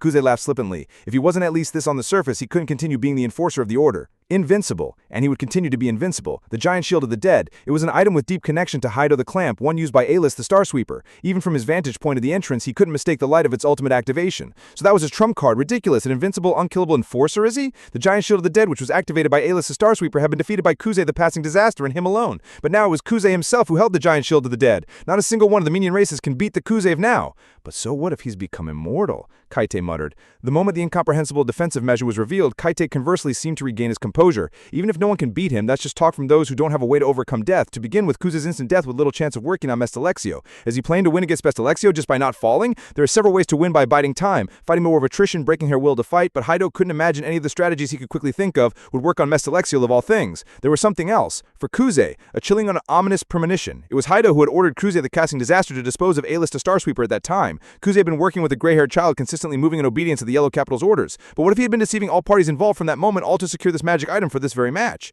He has a goal other than winning the match. Mestalexio, give up on disabling him. Kaite gave the order to Mestalexio through his communication terminal. Haido didn't stop him. It was a reasonable decision. Just as Jojirga had in the 6th match, it's possible Kuze was hiding a way to disable even Mestalexio. Or perhaps he was playing something else. He was too dangerous. Kill Kuze the passing disaster. Hey, that person is he okay? He should just surrender. Lord Wordmaker. The match match was as one-sided as the fourth match between Ross Clay and Kia, but the crowd's reaction was the complete opposite. Mesalexio's attacks were not incomprehensible attacks like Kia's, but physical weapons with substance pretend. Bolts, flames, and light rained down upon Kuze, who was nothing more than a powerless minion. But he remained standing, as if proving the miracle of the Wordmaker with his own body. I mean, it's the Order, right? They'd kidnap children for money, but for weapons like that to not be working is for real? There are still people who believe it. The people from the Order, they're just weird after all. The tales of the Wordmaker, my grandma told me about them a long time ago. Sound, light, and smell faded, the sense of reality growing thin. Mesalexio deployed numerous support weapons and continued his attack on Kuze with the nonsensical amount of firepower. This wasn't a desperate push because he couldn't find a breakthrough, had been identified as the optimal strategy. I can't disarm the giant shield of the dead. The price for the giant shield of the dead was severely eroding Kuze's life.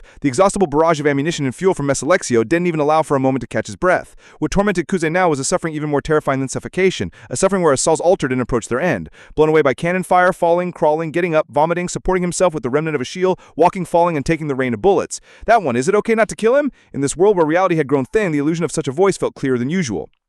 Like a being caught between a young girl and a young boy, a slender ephemeral angel was always protecting Kuze. All the attacks tormenting Kuze were from autonomous weapons. A Mesalexio who had already learned and adapted, the instant death counter was useless, and yet Kuze could now kill Mesalexio just by thinking it. Is it okay not to kill the one who is trying to kill you? There's no one I should kill. That's right, that's what Tu told me. I can't just kill people. This had a meaning beyond simply not showing his hand to kill the queen. He had taken countless unreplaceable lives, but he had finally made it. There was no need to kill anyone else. The moment Kuze arrived, it would be over. So that's what everyone thought. Countless believers had chosen martyrdom, as sinners who had abandoned their faith. They were wise enough to have chosen any number of other paths, yet not even Makya of the Azure Lake had stopped their foolish wish. Surely they all felt the same as Kuze. I wanted it to end. To be tormented by a cruel world, to hold on to a pure and noble faith in the midst of it all, he wanted it all to end. Just as Kuze had continued to fear the murderous intent and hatred in his own heart, they too, living in a harsh reality, surely feared that one day the beauty of their faith would be defiled. Even if they knew it was a grotesque and foolish method, they wanted to die bearing that defilement so that the faith of the remaining believers would stay pure. They wanted to prove with their lives that their faith was real. Someday, not yet. In the age of the true Demon King, everyone lived in a state of incompletion. If one followed the teachings of the Wordmaker, someday a day of salvation would come. That day never came. So, at the very least, they wanted a final destination for their faith to replace that salvation. Everyone. Covered in sand, he crawled across the ground of the hanging garden. Kuze was fighting with his back to the main viewing box. Save them, please. There were two reasons.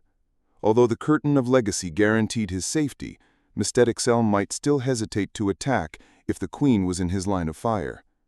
The other reason was that Kuze, who was rendered nearly immobile by the activation of the giant shield of the dead, would be pushed by the blast waves and impacts, closing the distance. Mesalexio's saturation fire, meant to corner Kuze to his limit, had ironically brought Kuze to a point just shy of the queen. Why aren't you killing me? Mesalexio, having ceased its automated barrage, let out a simple question. From Kuze's position, his shots would touch the curtain of legacy. Heh, so you finally noticed. Kuze had only once actively killed Mesalexio. Analyzing the records from that time, they must have long since figured out that it wasn't an automatic counter. But he was the ultimate weapon, and because of that, he considered how he himself would surpass that attack. He never imagined it was a power Kuze had been hiding to use on someone else from the start. But still, Kuze had arrived. It's too late. He turned into his field of vision. For Kuze, that was the end. Kuze saw the queen's form. Long, shining white hair, the same white skin. A beautiful young girl. She looked like a pure white angel. But seeing that otherworldly form, Kuze thought something strange. This isn't an ordinary child. The body that had maintained the giant shield of the dead was nearing its limit. He could feel his fingertips starting to crumble. He'd made it. It could end. Kuze, who only killed, could now save everyone he loved. What is this? The queen, like an ordinary child, was simply watching Kuze with worry and praying. Her hands clasped, her eyes closed. That posture was, "You've got to be kidding, Lord Wordmaker." It was a prayer to the Wordmaker, just like the ones they taught the children in the Order. Something like this: "You can't save people from a tragedy that can't be saved by human hands?" Before the Queen, Kuze collapsed as if to kneel, a posture as if confessing his sins. He thrust his hands to the ground, and their tips crumbled away. "I don't have to move. I just have to think it, to kill. If I don't, it will be a betrayal of everything. A betrayal of those I've killed, of those I wanted to save." And yet, at this moment, Kuze was making a selfish wish. I didn't want to kill. It was that very feeling that was the salvation the Wordmaker had given him. "Nastik, I'm asking you." Nastik tilted its head, looking puzzled. Its innocent eyes stared intently at Kuze. The last one I kill is... Kuze, the passing devastator, always leaves one survivor. The angel protecting him kills anyone who tries to kill him, so he can never die. But there is only one way to end a faith that has become a self-contradictory ruin. Me. Master Kuze. He thought it was Nastik's voice. It wasn't. Perhaps it was because Mystelic Sill's barrage had stopped. Perhaps it was because everyone was watching the kneeling Kuze in silence. His crumbling body had definitely caught the voice. He didn't know how he'd managed to hear it. From somewhere far away in the wide hanging garden, a voice was calling his name. "Master Kuze! Master Kuze! Come back! Master Kuze! Don't go away! Master Kuze!" It was the children's voices. There was no mistaking the familiar voices within the roar of the crowd. The one that the Queen had brought all the way to this yellow capital, Kuze's precious... Why, Reisha? Why? He had made it so he couldn't turn back. She must have been terribly betrayed, must have gone through something terrifying. Why? He gripped the giant shield of the dead tightly. He couldn't give up. His cheek crumbled, and something that was neither blood nor tears flowed out. Reisha hadn't said anything. She was just a child. She must have been more scared than anyone. He was a kind teacher, a beloved teacher, and yet she still believed in him. As he collapsed, he reached his hand toward the Queen, and a white hand rested on top of his. When she curved the corners of her mouth, it was a smile. She was a completely different being from a human, and yet she smiled. You too. I was. Loved. Being offered salvation. It's okay to be saved. I don't want to die. Your Majesty. Kuze spoke. He was a miserable figure, like a discarded black rag. Freeing his hand from the giant shield of the dead, without even wishing for death from his angel, he... Surrender. I don't want to die. His vocal cords were badly damaged, his voice so weak that no one should have been able to hear it. But the Queen of all people heard his declaration from up close. The Queen wiped a trail of tears from her cheek. Ah! Why would she cry for someone like Kuze? She looked like a completely normal young girl. I'm glad I didn't kill her. Why didn't you kill him? Mystelic Sill, having returned victorious from the 11th match, was immediately questioned by Kaite. In the end, Kuze had no tricks other than the giant shield of the dead. At the end, he was just groveling pathetically. There must have been any number of ways to kill Kuze from that situation. Why were you just watching? He didn't fight back, so I didn't do anything. But the fight with Kuze wasn't truly one-sided. Kuze knew he could arbitrarily kill his target, and yet he chose not to use that power until the very end. Mystelic Sill's childish emotions felt somehow that this was not fair. I want to be cool too, like my mom. Huh, same nonsensical guy as always. Kaite scratched his head in exasperation, but unusually for him, he didn't reprimand Mistelixil any further and turned on his heel.